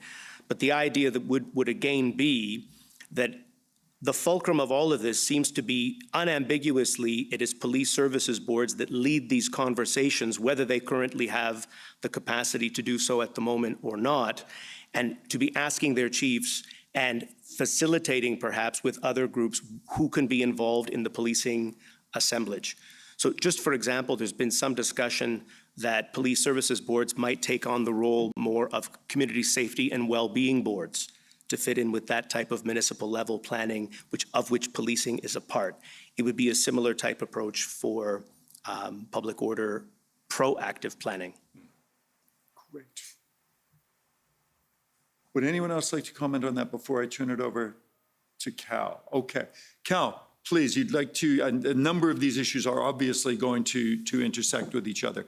Could you please talk a little bit about interagency interactions and the issues arising, and anything else that you want to come off the discussion so far? Yeah, very much so. So first of all, thank you, Commissioner and team, for the invitation to participate in today's panel. I'm Cal Corley. I'm the CEO, as mentioned earlier, of the Community Safety Knowledge Alliance. We're a small nonprofit that supports police agencies and governments in developing, implementing, and assessing new approaches to improving community safety outcomes. I'm calling today from the National Capital Region, of course, on the unceded territory of the Algonquin and Anishinaabe Nation. I'm also a former Assistant Commissioner with the Royal Canadian Mounted Police. My policing career includes time in the National Capital Region in both protective operations and also a couple of years heading up the National Security Investigations function in the NCR back in the 1990s. Today, I'll focus my initial remarks on a couple of areas, but they really center around improving both structural and institutional capacities and capabilities across the public safety system as it pertains to public order policing. More particularly, I'll argue, or rather my arguments will center on, first, the importance of national standards, national protocols in support of effective policing of public order events. Secondly, the importance of considering the full scope of, as used the nomenclature that Michael just used, policing assemblages, with particular emphasis on the involvement of private sector security at all levels, as Michael Kempa just mentioned, from planning and organizing through to the implementation of strategies and tactics at the front line. I'll speak as well to how we hold those two first points together from concept to practice to support positive community safety outcomes.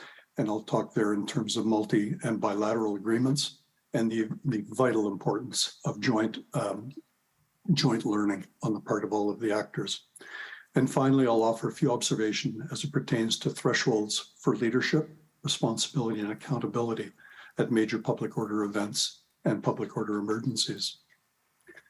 Institutional failures in either public order policing or other emergency or national security situations are nothing new in our country. I can think of some of my own experiences and some of the lessons I learned, including here in the National Capital Region during protests and violent protests, in fact, during the first Gulf War back in 1990, 1991, at Parliament Hill, at the Embassy of Iraq, and at a number of other locations in the city of Ottawa. I can also think back from more of a national security context, April 1986, the hostage taking at the Bahamian High Commission in Ottawa that featured or that had two senior police officers from two organizations on the street in front of the event and engaged in a yelling match over who had jurisdiction. I could go on with examples, but really want to have a future focus here. Notwithstanding those instances, we've generally had a history in Canada of trying to learn from these situations and improving our individual and collective efforts and responses. I'm confident that this commission is sure to contribute to further improvements across that ecosystem. So let me begin with national standards and protocols. Major public order events are typically complex and multifaceted. They often cross multiple jurisdictions, as we saw in January and February of 2022, and involve more than one police agency. As we saw in that instance, they may also involve a combination of multiple causes and multiple groups. Sometimes these coalesce, but often they don't. There's often no single leadership structure within the protest group or groups. These groups can be incredibly nimble. They leverage technologies very well, as Bonnie mentioned a couple of minutes ago, as they adapt to changing circumstances in real time. In terms of preparation for these events, some of them, such as the 2010 G8 and G20 conferences, were preceded by months of in-depth planning, coordination of governance, of strategies, tactics, capabilities, and capacities. Others, such as the events last year or earlier this year, particularly those in Ottawa, which had the initial thrust of events, offered considerably less time for authorities to plan, prepare, and coordinate their efforts. A third category are those that are quite spontaneous, at least in terms of the authorities being aware and being ably prepared. Regardless of which category a public order event falls into, and whether authorities had months or days to prepare themselves, situations on the ground can evolve or devolve quickly. I've experienced this myself. It requires the public safety apparatus and particularly the police to be able to respond and adapt with nimbleness and acuity. This is clearly, in my view, an area of policing that warrants national standards and protocols. We've benefited in Canada for many years at the provincial and national levels from standards in other areas of policing. The two that come right to mind to me are in relation to critical incident command, which you heard a little bit about a couple of minutes ago, and major case management. Just as with major complex criminal investigations, Responding effectively to major public order events requires skillful leadership and structured coordination. The importance of common tools, of common terminology, and methods cannot be overstated. The province of Ontario developed its regulation and its major case management manual in the wake of the Paul Bernardo investigation all those years ago. British Columbia has its own framework, which evolved from the Missing Women Commission of Inquiry. There's a common thread there. These emerged from an external lens looking in at policing. Major case management is a proven methodology. There is a national standard that's overseen by an advisory group of very senior police experts. It meets regularly, looks at recent cases, makes adjustments as and when required. The Canadian Police College's major case management course is the Canadian standard for training in that domain. The MCM model emphasizes accountability and a multidisciplinary approach to complex and serious investigations. Importantly, the approach provides for sound structure for these investigations. It establishes clear lines of responsibility and decision-making and creates rigorous approaches and infrastructure to record, document, and share information. The bottom line, in my view, is that interagency coordination and cooperation can be difficult. Personalities and egos sometimes get in the way of and trump formal arrangements. And on top of clear national standards, we would also benefit from equally clear agreements, both multilateral and bilateral, that support effective responses and operations at the coalface. I'll move on now to speak a little bit about joint multi-jurisdictional agency exercises. This is the glue that holds all of this together. So assuming that formal standards are in place, supported by appropriate agreements between levels of government and between police agencies, et cetera, it's crucial that these standards and the elements of such agreements be practiced and stress tested. At minimum, it strikes me that today's policymakers, police leaders, and public order response practitioners must share a common lexicon, a common baseline of knowledge of the relevant law, federal and provincial and local policies, including but not limited to the relevant legislation such as emergency acts, both provincial and federal, the Security Offences Act, those critical elements of the criminal code, as well as private property law. And I'll come back on that one in a moment. During my years in operational policing in the National Capital Region, then Solicitor General, now Public Safety Canada, coordinated and hosted major multi-agency and multi-jurisdiction training exercises for precisely this purpose. These had a central emphasis on national security, they're certainly applicable in instances such as we've witnessed in Ottawa. These exercises were typically 2 or so days in duration. They involve multiple agencies in the National Capital Region, including the OPS, the RCMP, the OPP, Sûreté du Québec, Gatineau Police, CSIS, Solicitor General, PCO, and relevant agencies within the province of Ontario and the city of Ottawa. These exercises serve to, as I mentioned, to stress test all aspects of the enterprise, from governance, information sharing, and other protocols, leadership, tactics, and operations. Not only did these improve individual and collective capacities and capabilities, they also helped iron out a number of kinks within the system.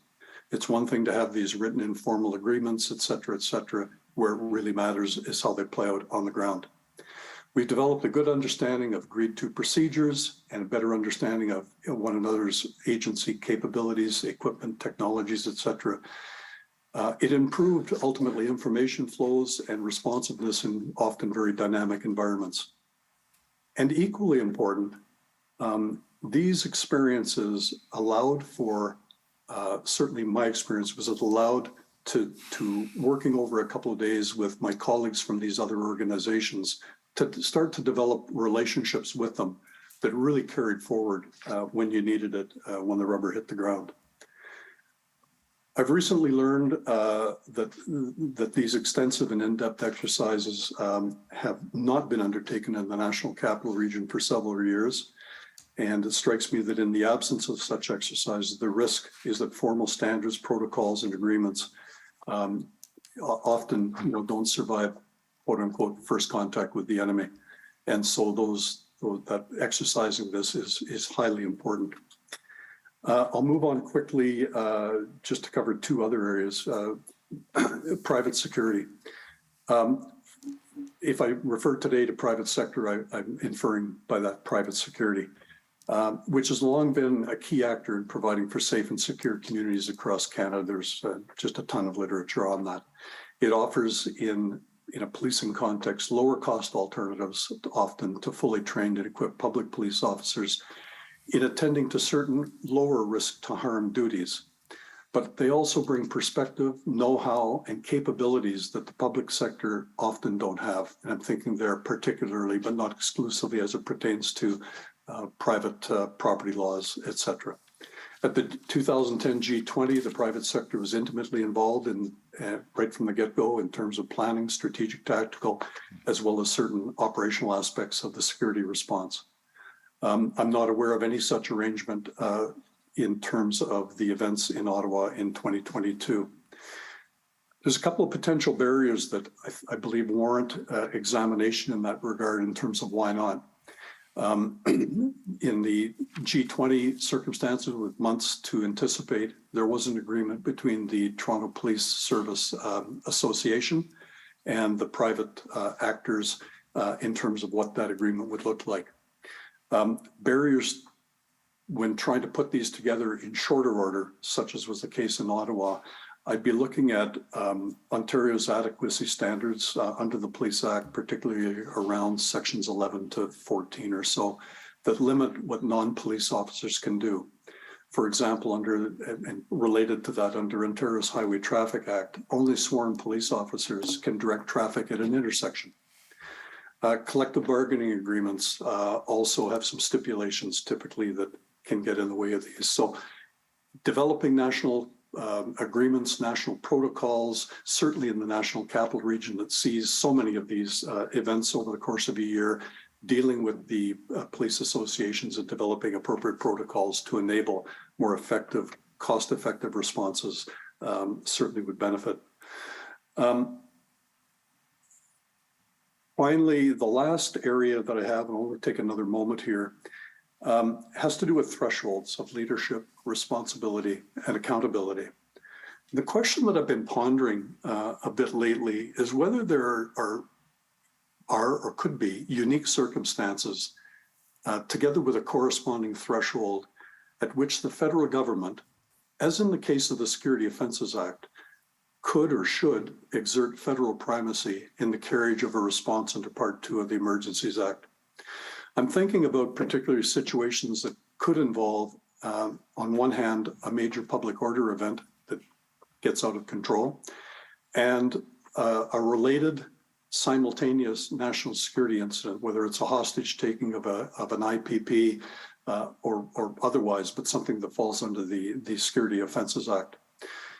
We have federal primacy in the case of the invocation of the Security Offences Act, but not on the other, and where they're directly related. And I don't think it's a stretch to envision the potential for a situation like that.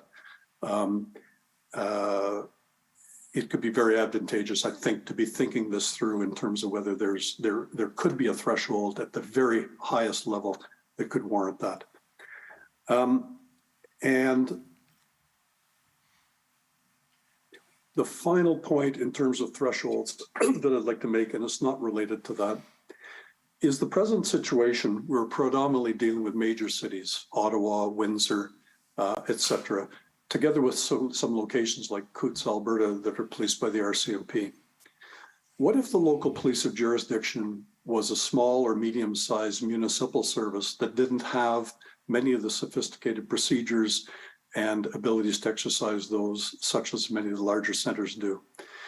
And I'm thinking here in terms of the province of Quebec, which has contemplated these issues and have years ago instituted a 6th level of policing model. And I won't go into details on that now, but suffice to say that if you're, for example, the city of Gatineau, The threshold they're at as it pertains to public order policing is that they can respond and attend to crowd control issues that could contemplate there being getting out of control or turning into a riot. But it takes a level 4, 5, and 6, ultimately level 6 being only the Sûreté du Québec, that can really take over and respond to incidences such that we saw here in Ottawa. And as I say, I won't go into that. If anybody has questions, I'm happy to, but this may be an area that the Commission would see worthy of exploration. So I've spoken about national standards and protocols, a regular regimen of joint exercises, sometimes costly, but a cost-benefit analysis on this, given the economic and other implications of what happened in Canada, certainly need to be factored in there, together with the role of the private sector in all aspects of this. And by extension, back to an earlier comment, I would include in that the importance of Indigenous governments.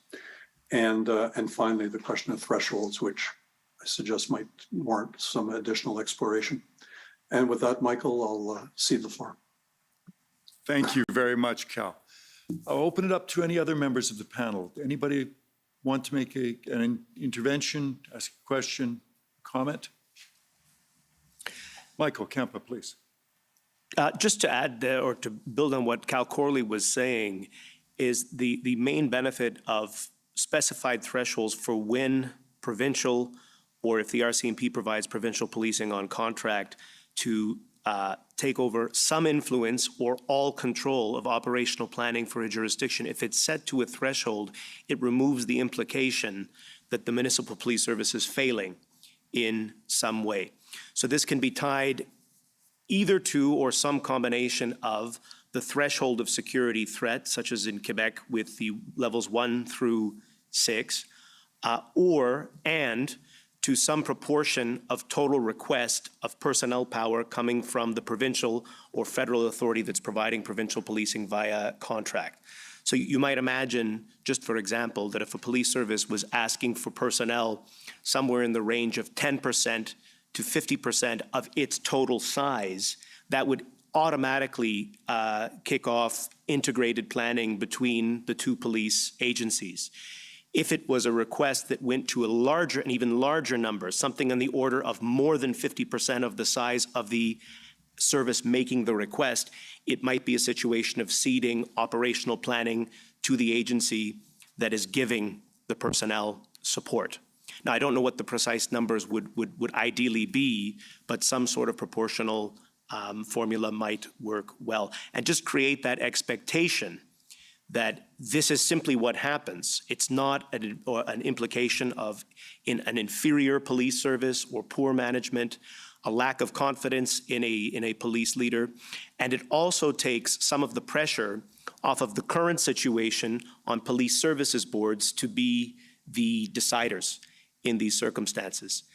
In the end, if there's disagreement, for example, as a complete hypothetical, if a chief of municipal police did not want to cede operational control to a provincial police authority, and the board of that municipal service thought it was a good idea, the board could force the issue by threatening to dismiss their chief, which is their prerogative. It is an extremely harsh response to bring about the desired result, and probably not one that many boards would feel confident to make, given that very often they don't even have the confidence that they have the legal authority to ask questions of operational planning, let alone dismiss their chief for not ceding operational control to another police agency. So by rendering these formulaic, you are relieving some of the pressure over what is ultimately a group of civilian overseers who don't have that level of expertise on technical matters in police planning. Excellent, thank you. Bonnie Emerson, you'd like to come in on this? Yeah, I just wanted to say that regardless, as far as jumping like a solution, the multi-system training standards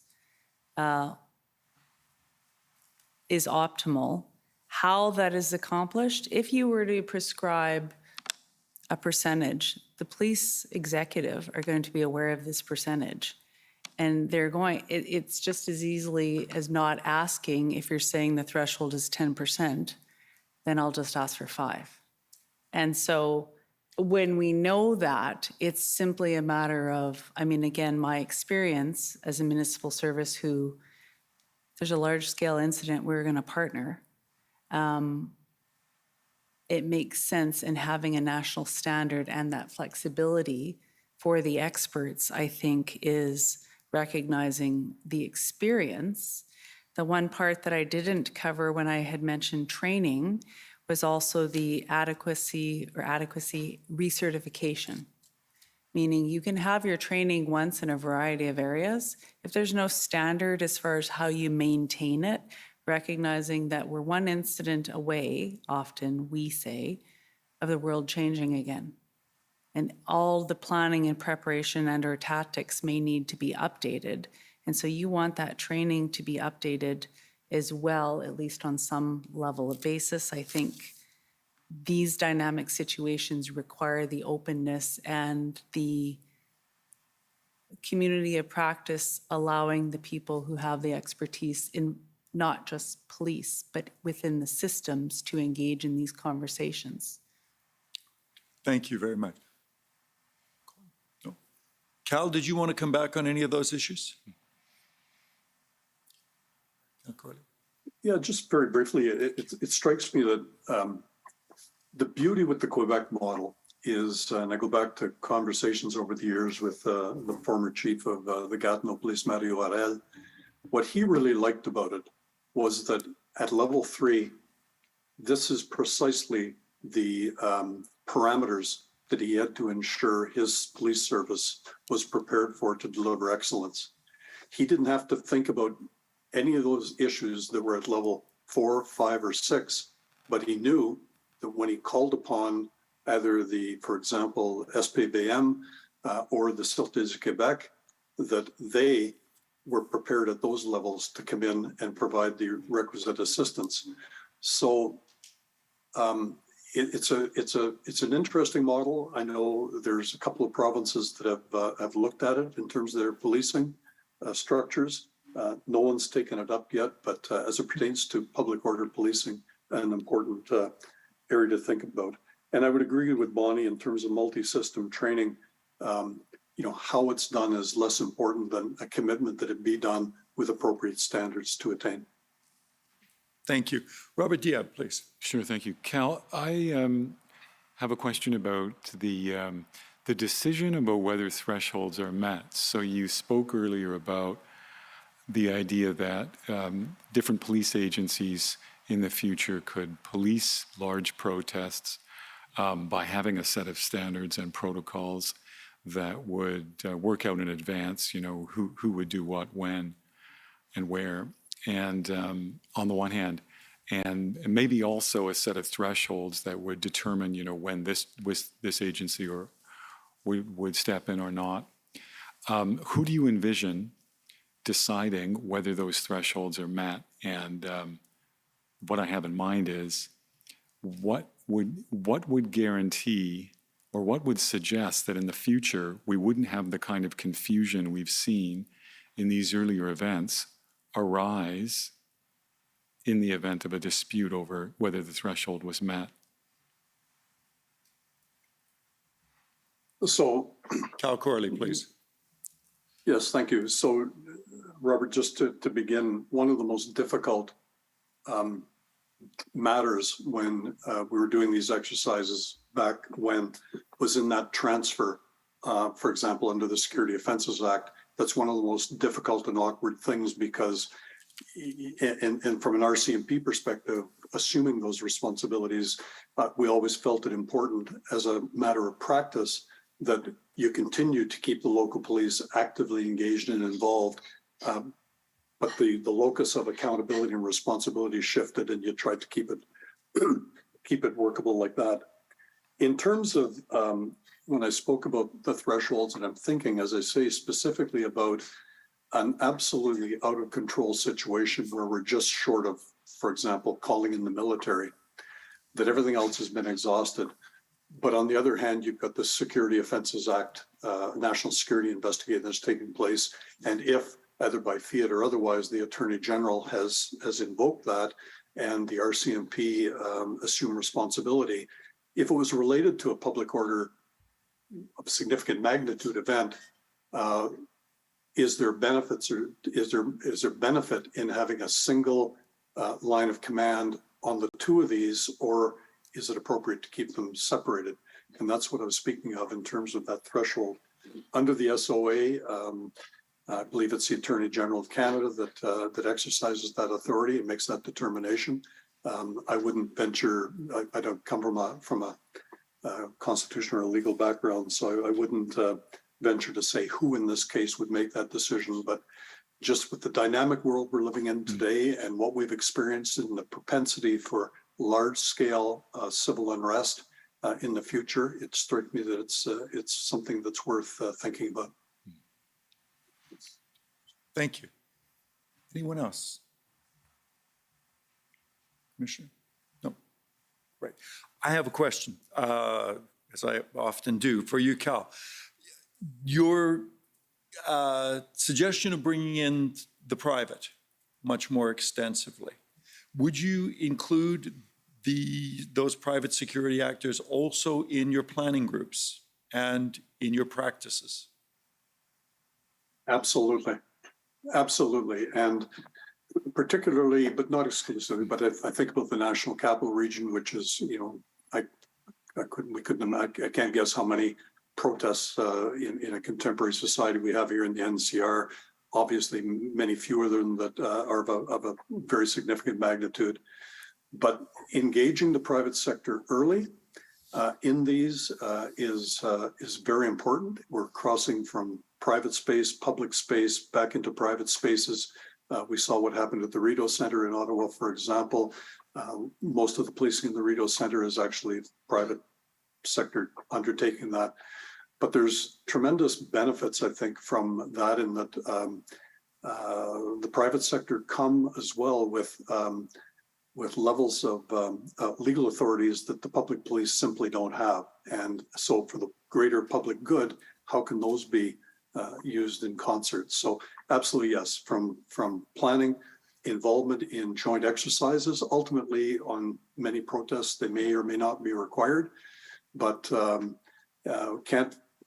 can't discount the cost of public policing as it pertains to these. Just a little side note, Michael, during the events in January, February, I was crossing the bridge from the Quebec side over to the Ottawa side, and a considerable way from Parliament Hill, but there was roadblocks on the parkway, and I was driving through, and 5 or 6 sworn police officers there, and part of the argument is that's relatively low risk to harm, manning of barricades that distance away. Could those police officers, or at least say 5 of the 6 or whatever the numbers were, be redeployed to greater purpose and have private security there at much lower cost, much better effective use of resources than what we saw? Thank you very much. Anyone else on this topic? We'll come back to some of these issues, I think. Great. I'd like finally to turn to the issue of regulation, please, and begin, first of all, with Robert Diab, and then turn to Colton Fair. Robert. Thank you. Well, I thank you to the Commissioner to begin with, and to the Commission for inviting me to speak. So I provided a background paper to the Commission, and in it I make 2 main points that speak to lessons that may be learned from the February event for policing future protests. The first pertains to exclusion zones. So the Government of Canada, as I understand it, found it necessary to invoke emergency powers partly to authorize the police to create an exclusion zone. And the government found it necessary to rely on emergency law because of a gap in ordinary law allowing for this.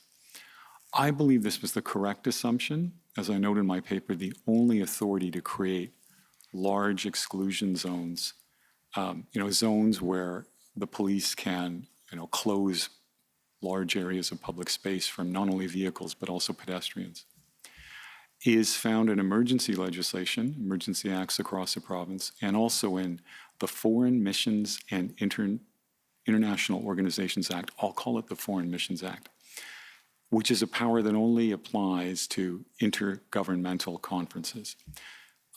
Incidentally, I understand the Commission has heard evidence about powers in municipal or provincial traffic law that allows for street closures. So again, my understanding is that these deal with vehicle traffic, closing roads, not closing or regulating, big areas of public space.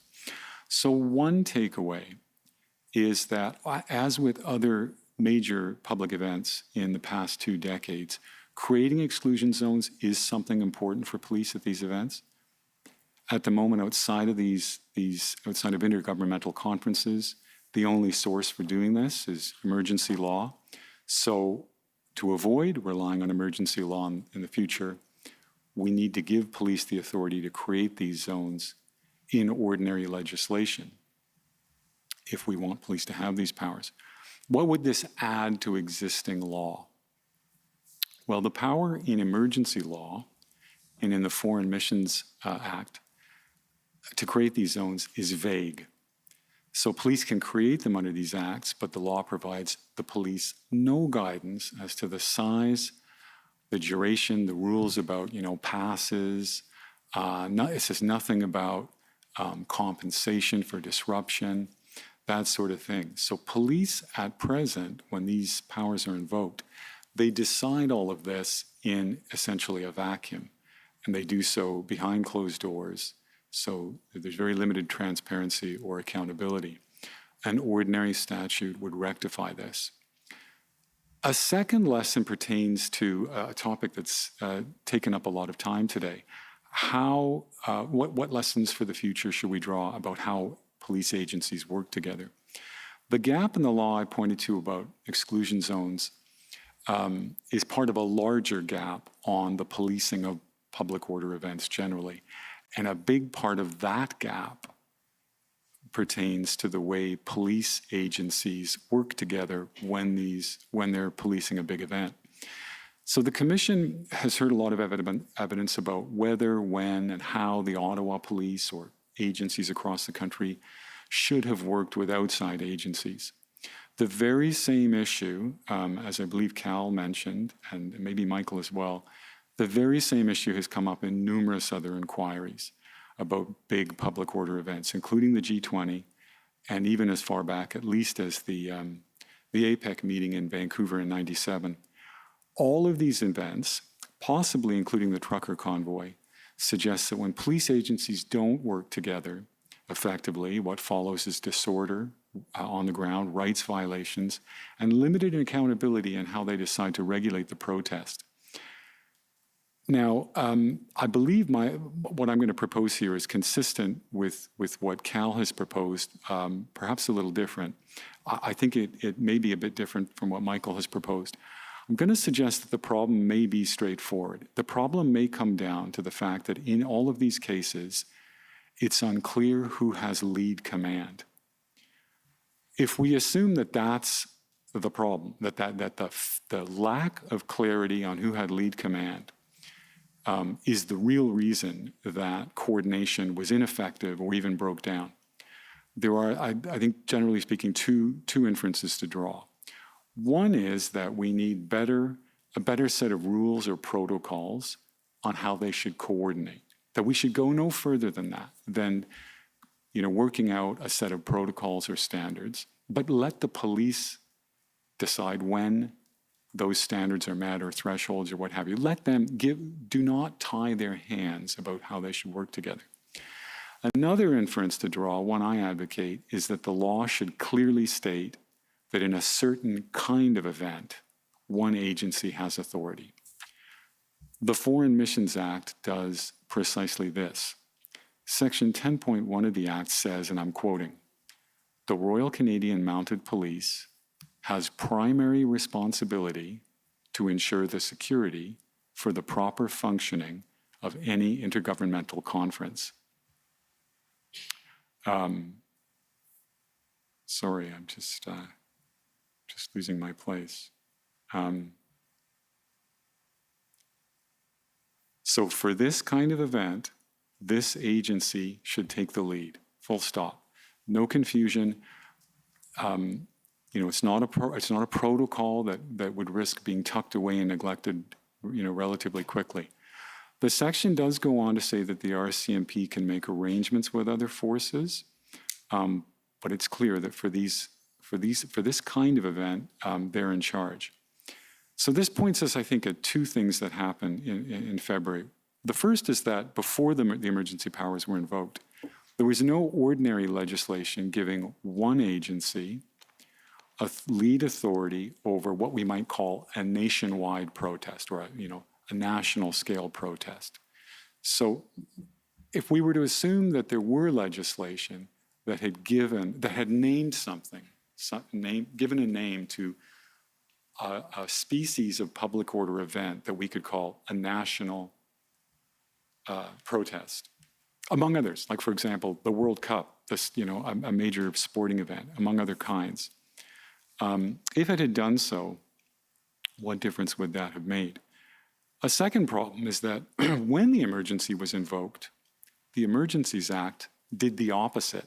Section 20 of the Act says the contrary to what Section 10 of the Foreign Missions Act says.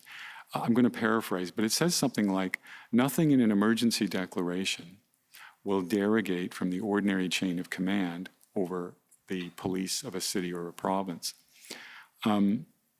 I would suggest that the February emergency compels us to ask whether this is a good idea, whether instead Section 20 should give a specific agency lead authority over a public order emergency.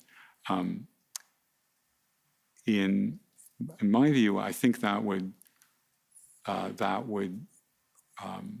avoid the confusion that is likely to follow over who does what when, or when should this agency start working with that agency, and so on. Another way to put it is, try to imagine how this might have worked had there been ordinary legislation that said, for example, not necessarily the RCMP, but in the event of a nationwide protest, the RCMP has lead authority. Maybe they could have been involved earlier on. Maybe they could have coordinated more effectively. Maybe there would not have been a different approach in places like Toronto, downtown Toronto, or Ottawa. So to close, in my view, an important lesson for policing future protests of a national scale or other large events is that we can avoid resorting to emergency powers. We have ordinary law setting out who has lead authority over specific events and precisely what police can do. I advocate drawing on the example found in legislation from Australia, discussed in the paper. The act I point to there carefully circumscribed police powers to create an exclusion zone, how it would work, what they were allowed to do. So that piece, along with a law giving one agency authority over a specific kind of event, would, in my view, go a long way to avoid the confusion about who should be involved and when. I'll stop there. Excellent. Thank you very much.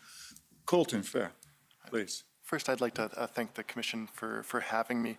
And in addition to Robert's comments, I think that sort of a law you propose seems to be something that falls into the POG, or Peace, Order, and Good Government, National Concern, Emergency Grants power, and seems quite prudent. But I too authored with my co-author, Professor Stephen Penny, a paper for the Commission.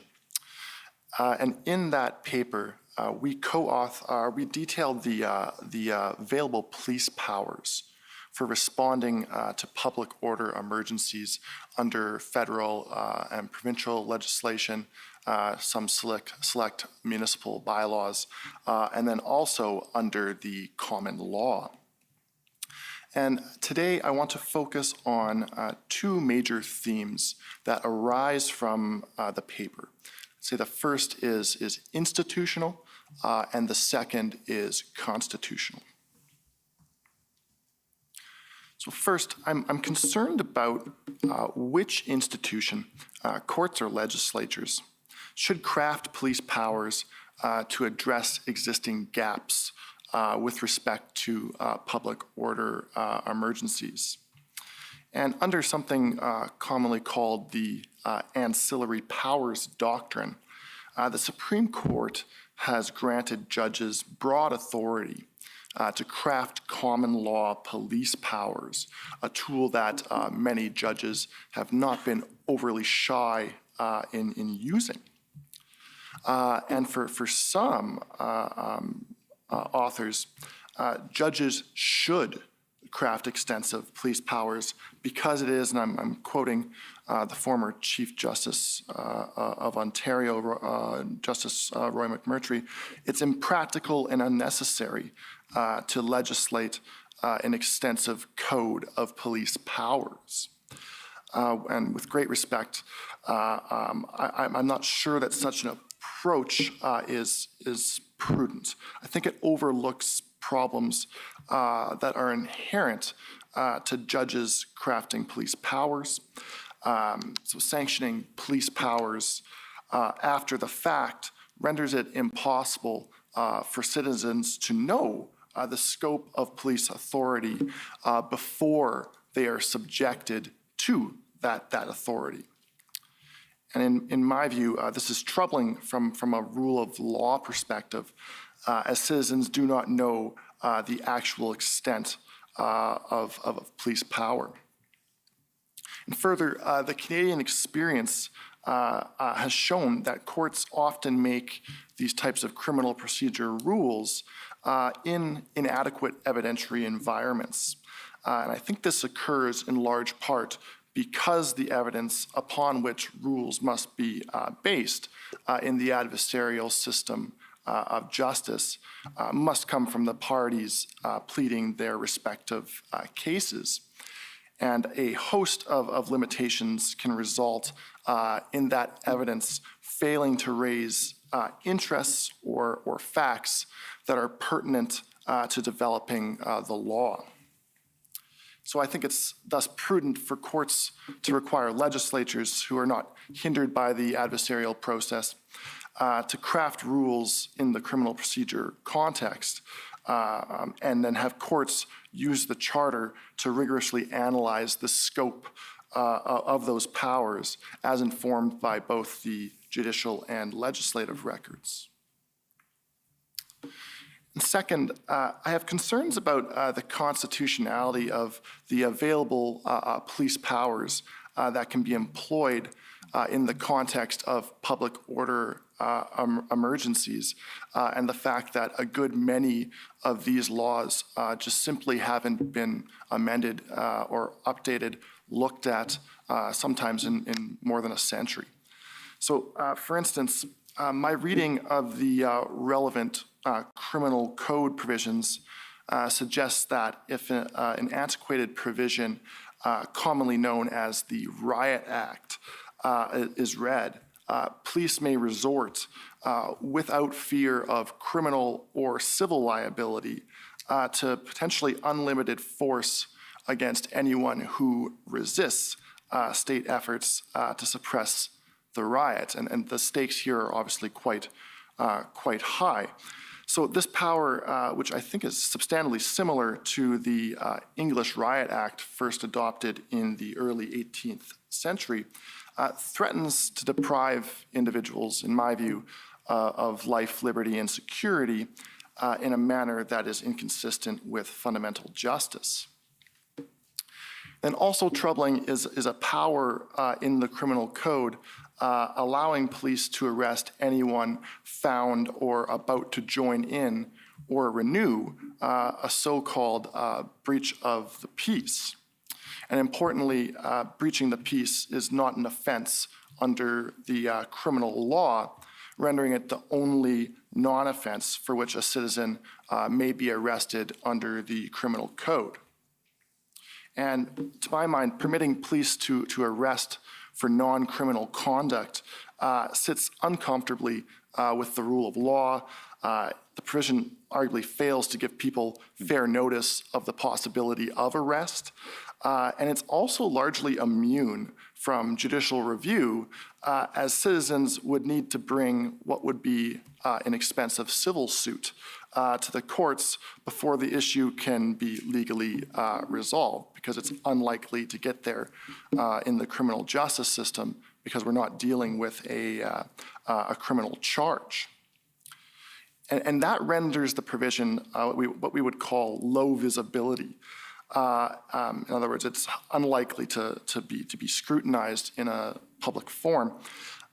So if it's kept on the books, I think that really has the potential to facilitate abusive use of arrest powers in the context of these emergencies, especially, a fact that has actually been well documented during the G20 protests.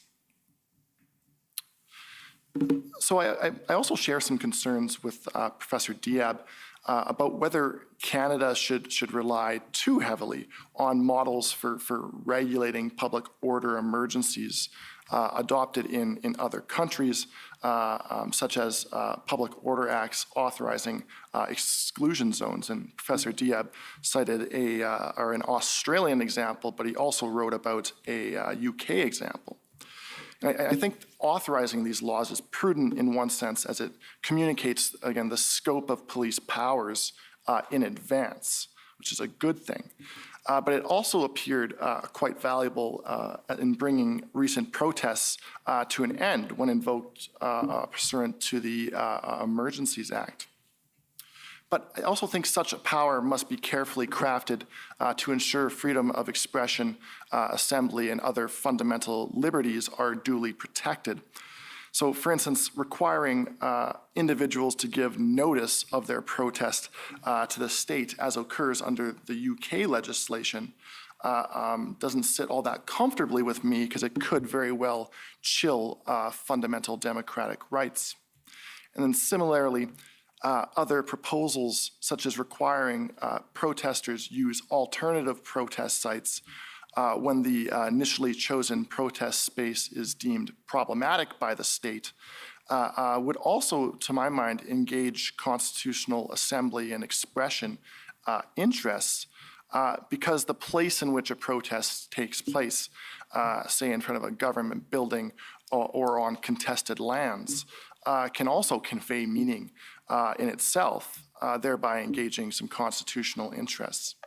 So any such policy would therefore need to ensure that it arises only in response to a need to protect vitally important public interests, such as upholding public safety.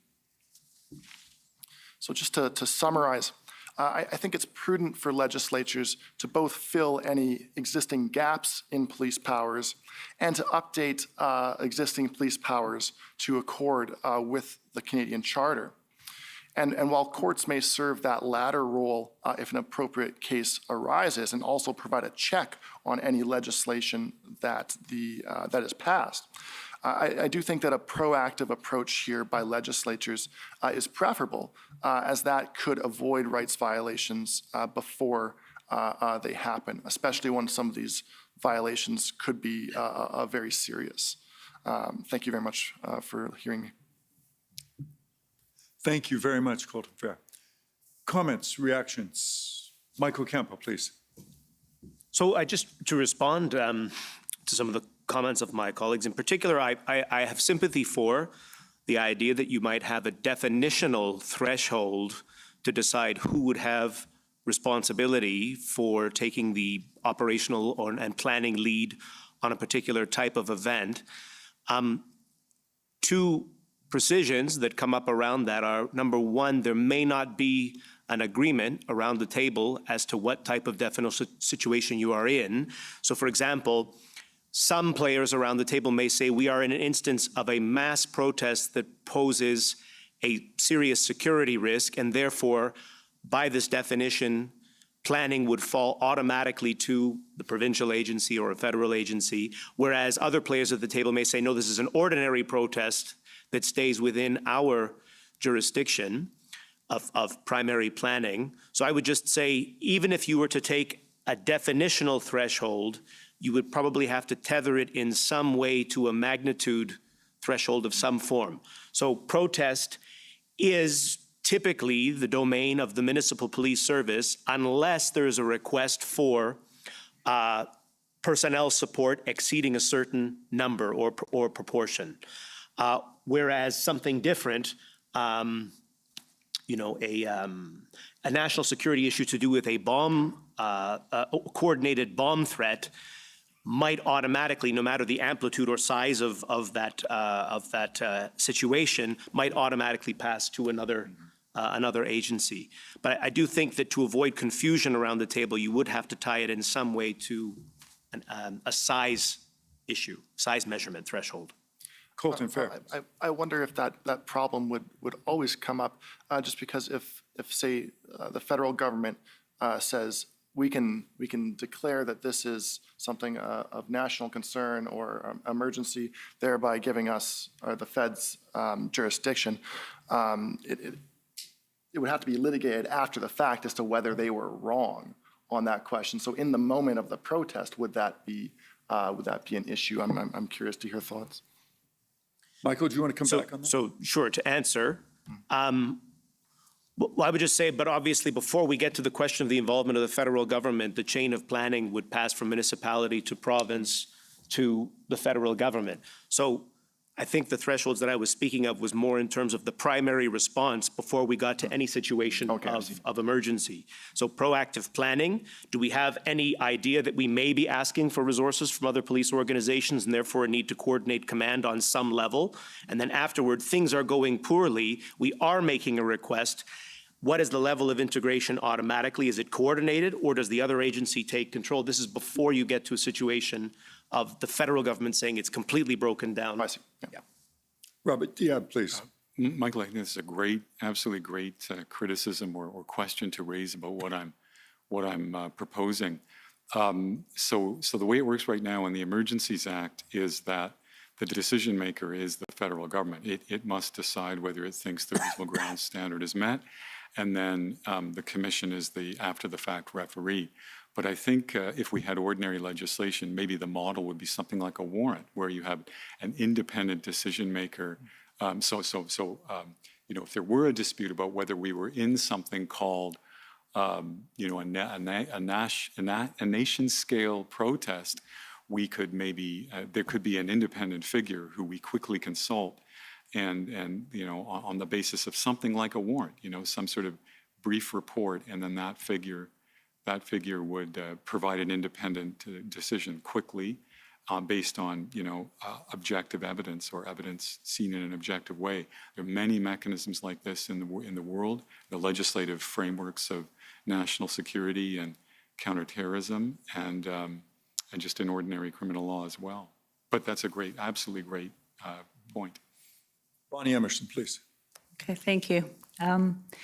I would just comment that accountability is important. The community of practice, the issues may be the assessment of the information, and how does in most cases, a municipal service be able to adequately assess what the threat is, outside of the fact that you've already got tens of thousands or more people there.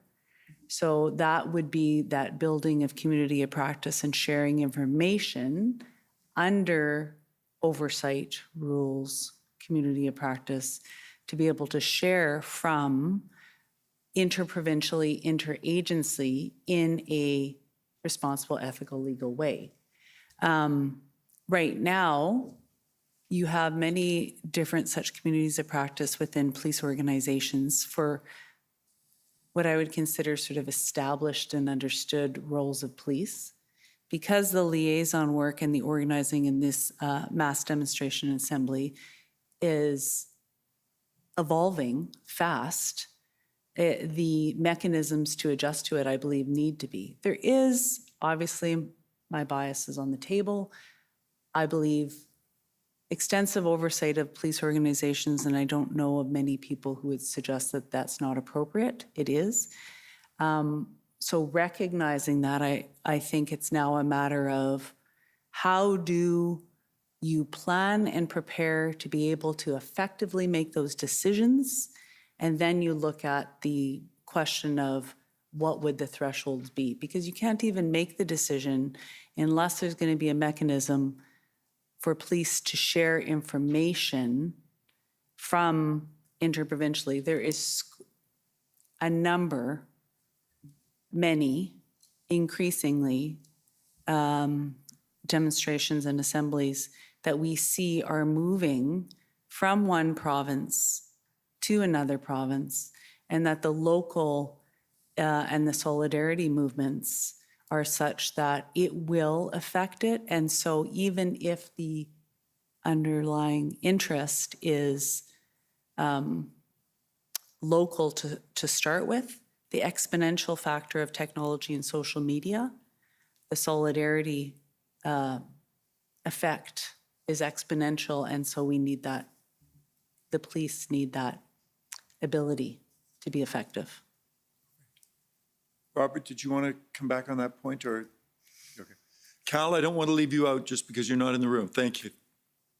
Indeed. Thank you, Michael. A couple of points, and just perhaps first on Bonnie's in terms of where she started off in terms of local police being able to appropriately assess risk, and a couple of points there. And one has to do with confirmation bias. And so confirmation bias, of course, we discount the current intelligence that's coming in and give greater weight to our past experiences. And we heard, at least my reading of the some of the testimony, we heard of some of that here. So those, it speaks to me in part to the importance early on of, back to the whole gamut of what I brought forward earlier, I suppose, in terms of standards and protocols. And one of which is around issues like that would be locally having a broad-based leadership group that's helping guide these. It can help counter, it can be served to ask the right questions, et cetera, to support ultimately whoever the decision maker is at an institutional level. And also, while I've got the opportunity, Robert, you'd raised two important points, I thought, when that I wanted to respond to. One, you spoke a few minutes ago in terms of being able to define on a national scope event that single authority that would be responsible and accountable. And again, that speaks to me to the importance of standards and protocols with significant precision. And I'll come back on that in a moment. And the reason being, even in a center like Ottawa, where the Ottawa Police Service is the police of jurisdiction, I can see circumstances where, for example, under one scenario, if just by way of example, that single authority you spoke of was the RCMP, I think we'd want to build in very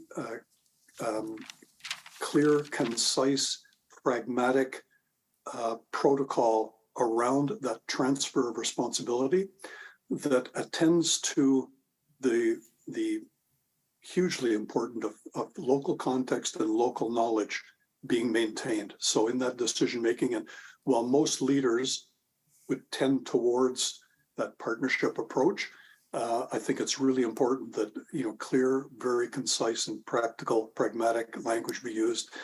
We tend sometimes to rely on too much that's reasonably concise yet artfully vague, and that just leads us to problems in leadership and ultimate implementation of these strategies.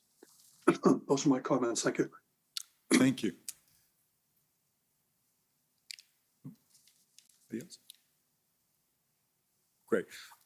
I would, if I may, abuse my position for a minute. Robert, I'd like to explore the relationship between your idea of exclusion zone legislation and Colton's concerns, particularly about symbolic spaces. And it ties us back actually to something that Michael said right at the very beginning, that one of the policing strategies that one might be able to consider in these cases is a certain period of time at a symbolically significant space, and then a move to a green zone or whatever one wants to call it, where one can continue to protest, however one is no longer occupying that particular space. I would like to understand how you think about Colton's concerns about what this does to the nature of the protest itself, which is, after all, tied to a symbolically significant space, right? It is not the same, to use the Ottawa context, having a protest on Parliament Hill and having a protest in the empty parking lot of a baseball stadium, right? It simply doesn't do the same thing if you're a protester, even for the protest and for the public message you're trying to put forward. So I was wondering if you could just reflect on that issue for a minute. And then I'd like to ask Bonnie if she could put that in specifically in the context that you spoke about earlier about Indigenous spaces in particular, right? Where these things are often very, very tied up, not simply with the protest itself, but with where the protest takes place. And if you could talk about what the implications of that would be. Secondly, I'm most interested in this idea of what are the civil rights implications, if you like, of an exclusion zone. I know, although it is not my area of expertise, that the UK situation has come under, the UK's proposed use of these has come under very, very sustained challenge by people who worry that it will fundamentally curtail the public's right to dissent. And I was wondering if you could just speak to those general issues, please, and start off that discussion. Shall I go first? Please. Sure. So very briefly, the exclusion zone, the protest zone raises its own set of issues distinct from exclusions. I agree with my colleague, Professor Fair, that you know, they engage expression rights and assembly rights and even liberty rights. But on the other hand, they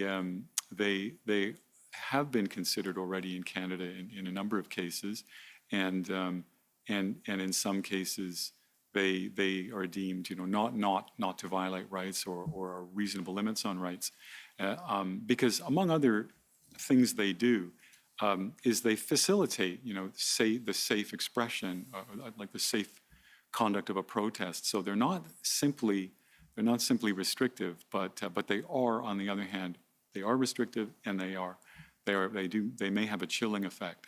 But so those are really case by case, and they're factual and so on. Exclusion zones, I think, raise a different set of issues, and they can be, I think, enormously invasive or you know, contrary to our rights. So just my understanding is from you know, the media coverage prior to the commission conducting the fact-finding inquiry, was that the exclusion zone in Ottawa was something like 70 blocks, and you know, there were, according to one news source, something like 100 checkpoints. This is an extraordinary thing in Canada.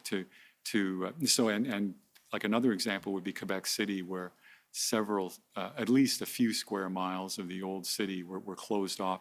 If you lived in the old city, you needed a pass, you had to register to get one, and you couldn't have visitors. Like, you know, you couldn't have like your friends over for the weekend, or at least not without a lot of, this is an extraordinary thing. It's an extraordinary incursion on our liberty. Whether it's necessary and justified is one question, but the light I'm trying to shine on the issue is not to say it's not justified, it can never be justified. It's to say that the decisions about whether in this one case it was reasonable are made in the dark, like legally in the dark, no guidance, and also behind closed doors. And that seems contrary to the rule of law and to Canadian traditions, that the place to make these decisions is the legislature. The only, I think, alternative we can point to would be something like the Olympics in 2010, where somewhat similar issues were decided quite effectively in advance, but in public forums, mainly City Hall, but which wouldn't be ideal going forward for, you know, small protests in small towns or smaller cities that can't afford to conduct the kind of preparation that we saw in 2010. So I hope that addresses the question. Very much so. Colton, did you want to address any of those issues? Yeah, I think I agree with Robert that even though it addresses our impacts the expression interest, that what I would like to see from a legislature is some sort of clear set of guidance as to what threshold would be in place, before, what type of interests, public interests, are being jeopardized before we would shift or allow the police to require a protest to be shifted. And if that was defined more clearly in legislation, that seems like it could be the type of thing that withstands or is a justifiably infringed right under Section 1 of the Charter. So that is perhaps the main response I would have to Robert. Great. Bonnie Emerson, please. Okay. Thank you.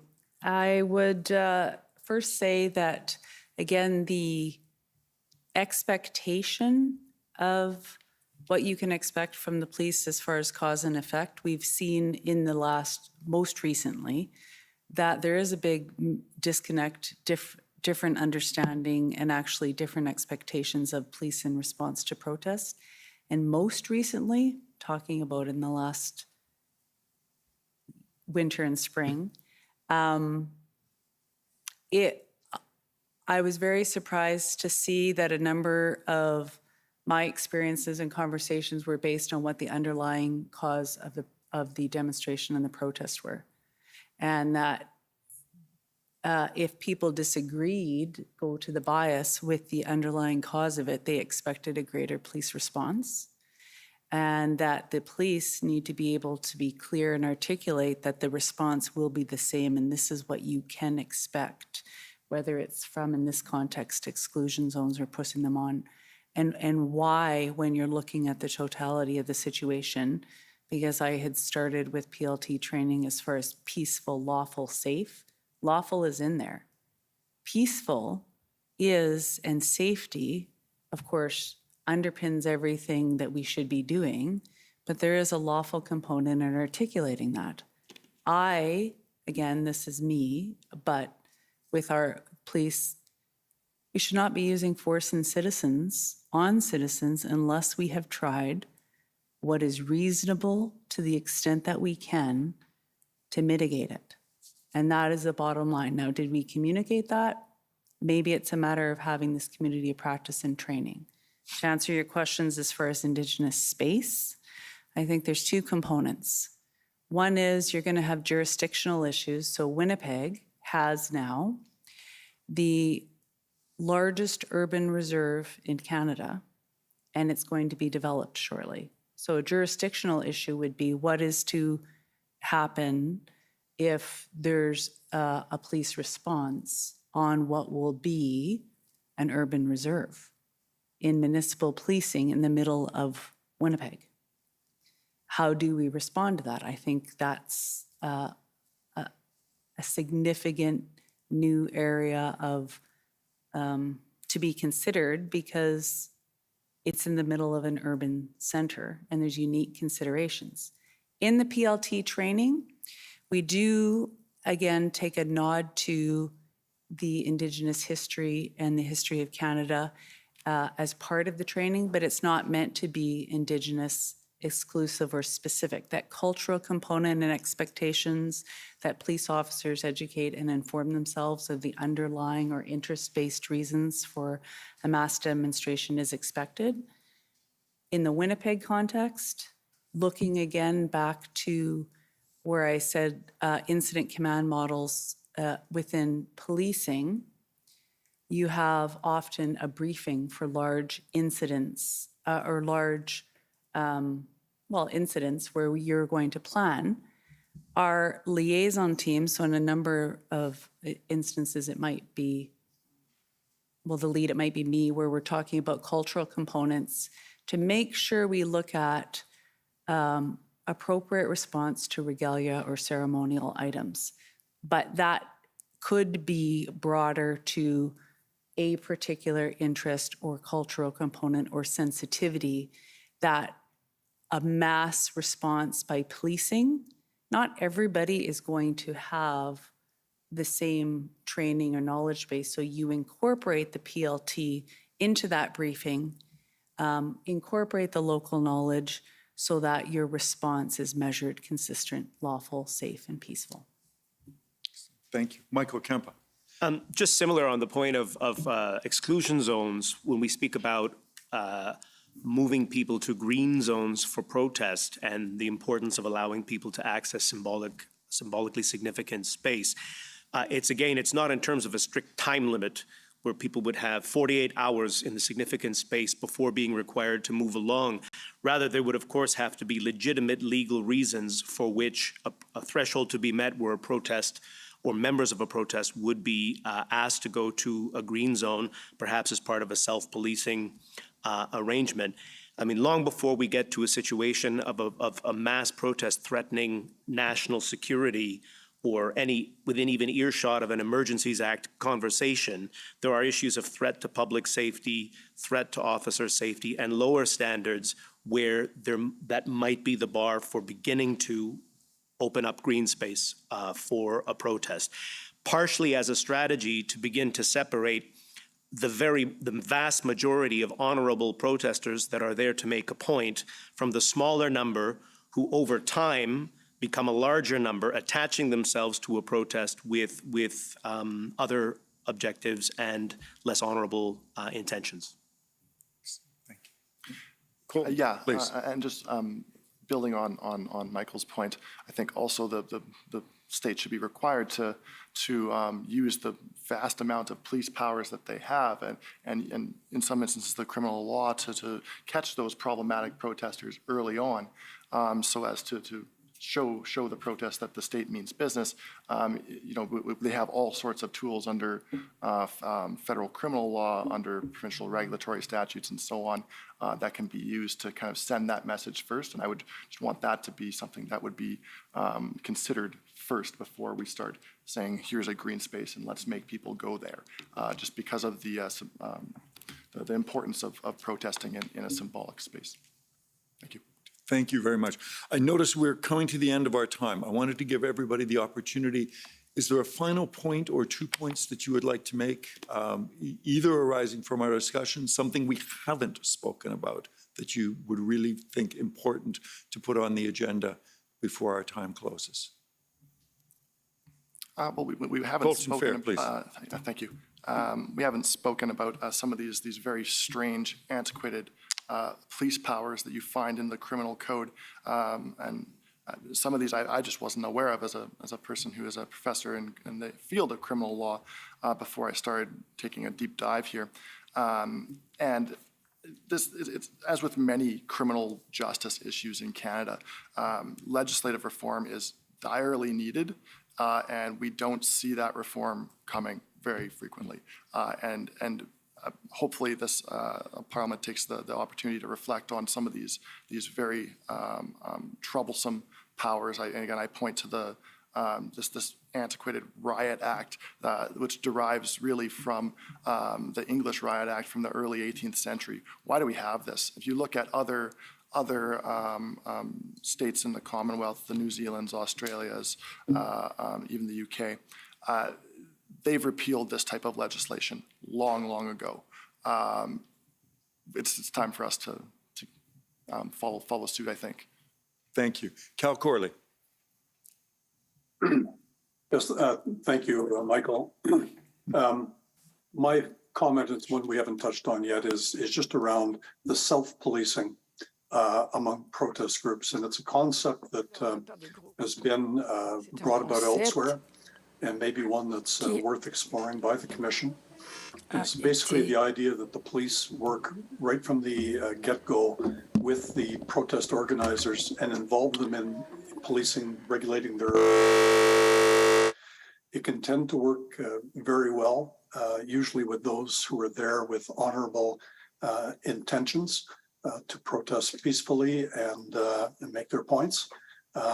Sometimes less so, but it can be a differentiator and reduce police effort as these groups multiply, and such as Michael mentioned earlier. Thank you. Michael Kempa? Just, Commissioner, if I could, I would just end on the point. I know it's been very alarming for people to see what was widely seen as the collapse of the civil policing system in the face of what began as an honorable protest. There is a reassuring point to make, and that's that major public disorder episodes have always been major turning points in how policing is set up and delivered. Even the advent of modern public policing came on the heels of major civil disturbance. which is simply to say it's entirely within our power to reorganize the policing system to meet these challenges. It's a small reassuring point. Thank you. Robert, do you have any final points? No. Bonnie, Emerson? No. Commissioner, any final questions? Well, one question I have, just going back to what was talked about in terms of control, and I totally agree, it has to be clear who controls.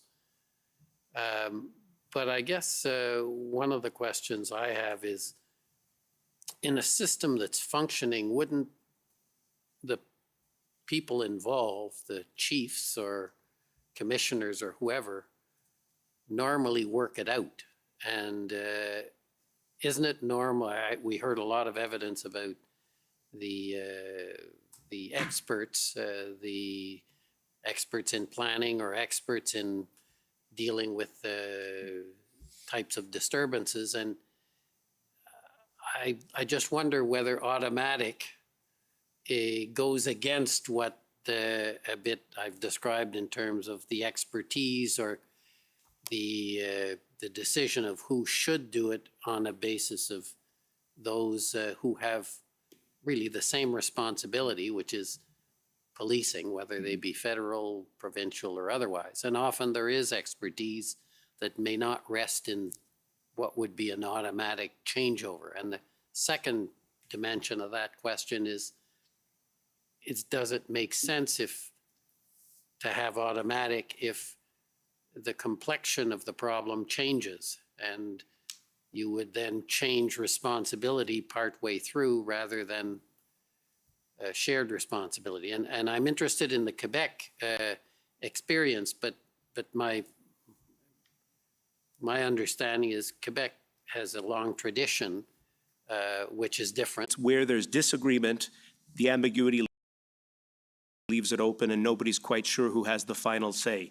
So perhaps you could have it that if there was an agreement on how to proceed, you would only move to thresholds when things would begin to break down, just for clarity. Robert, yeah. Maybe two quick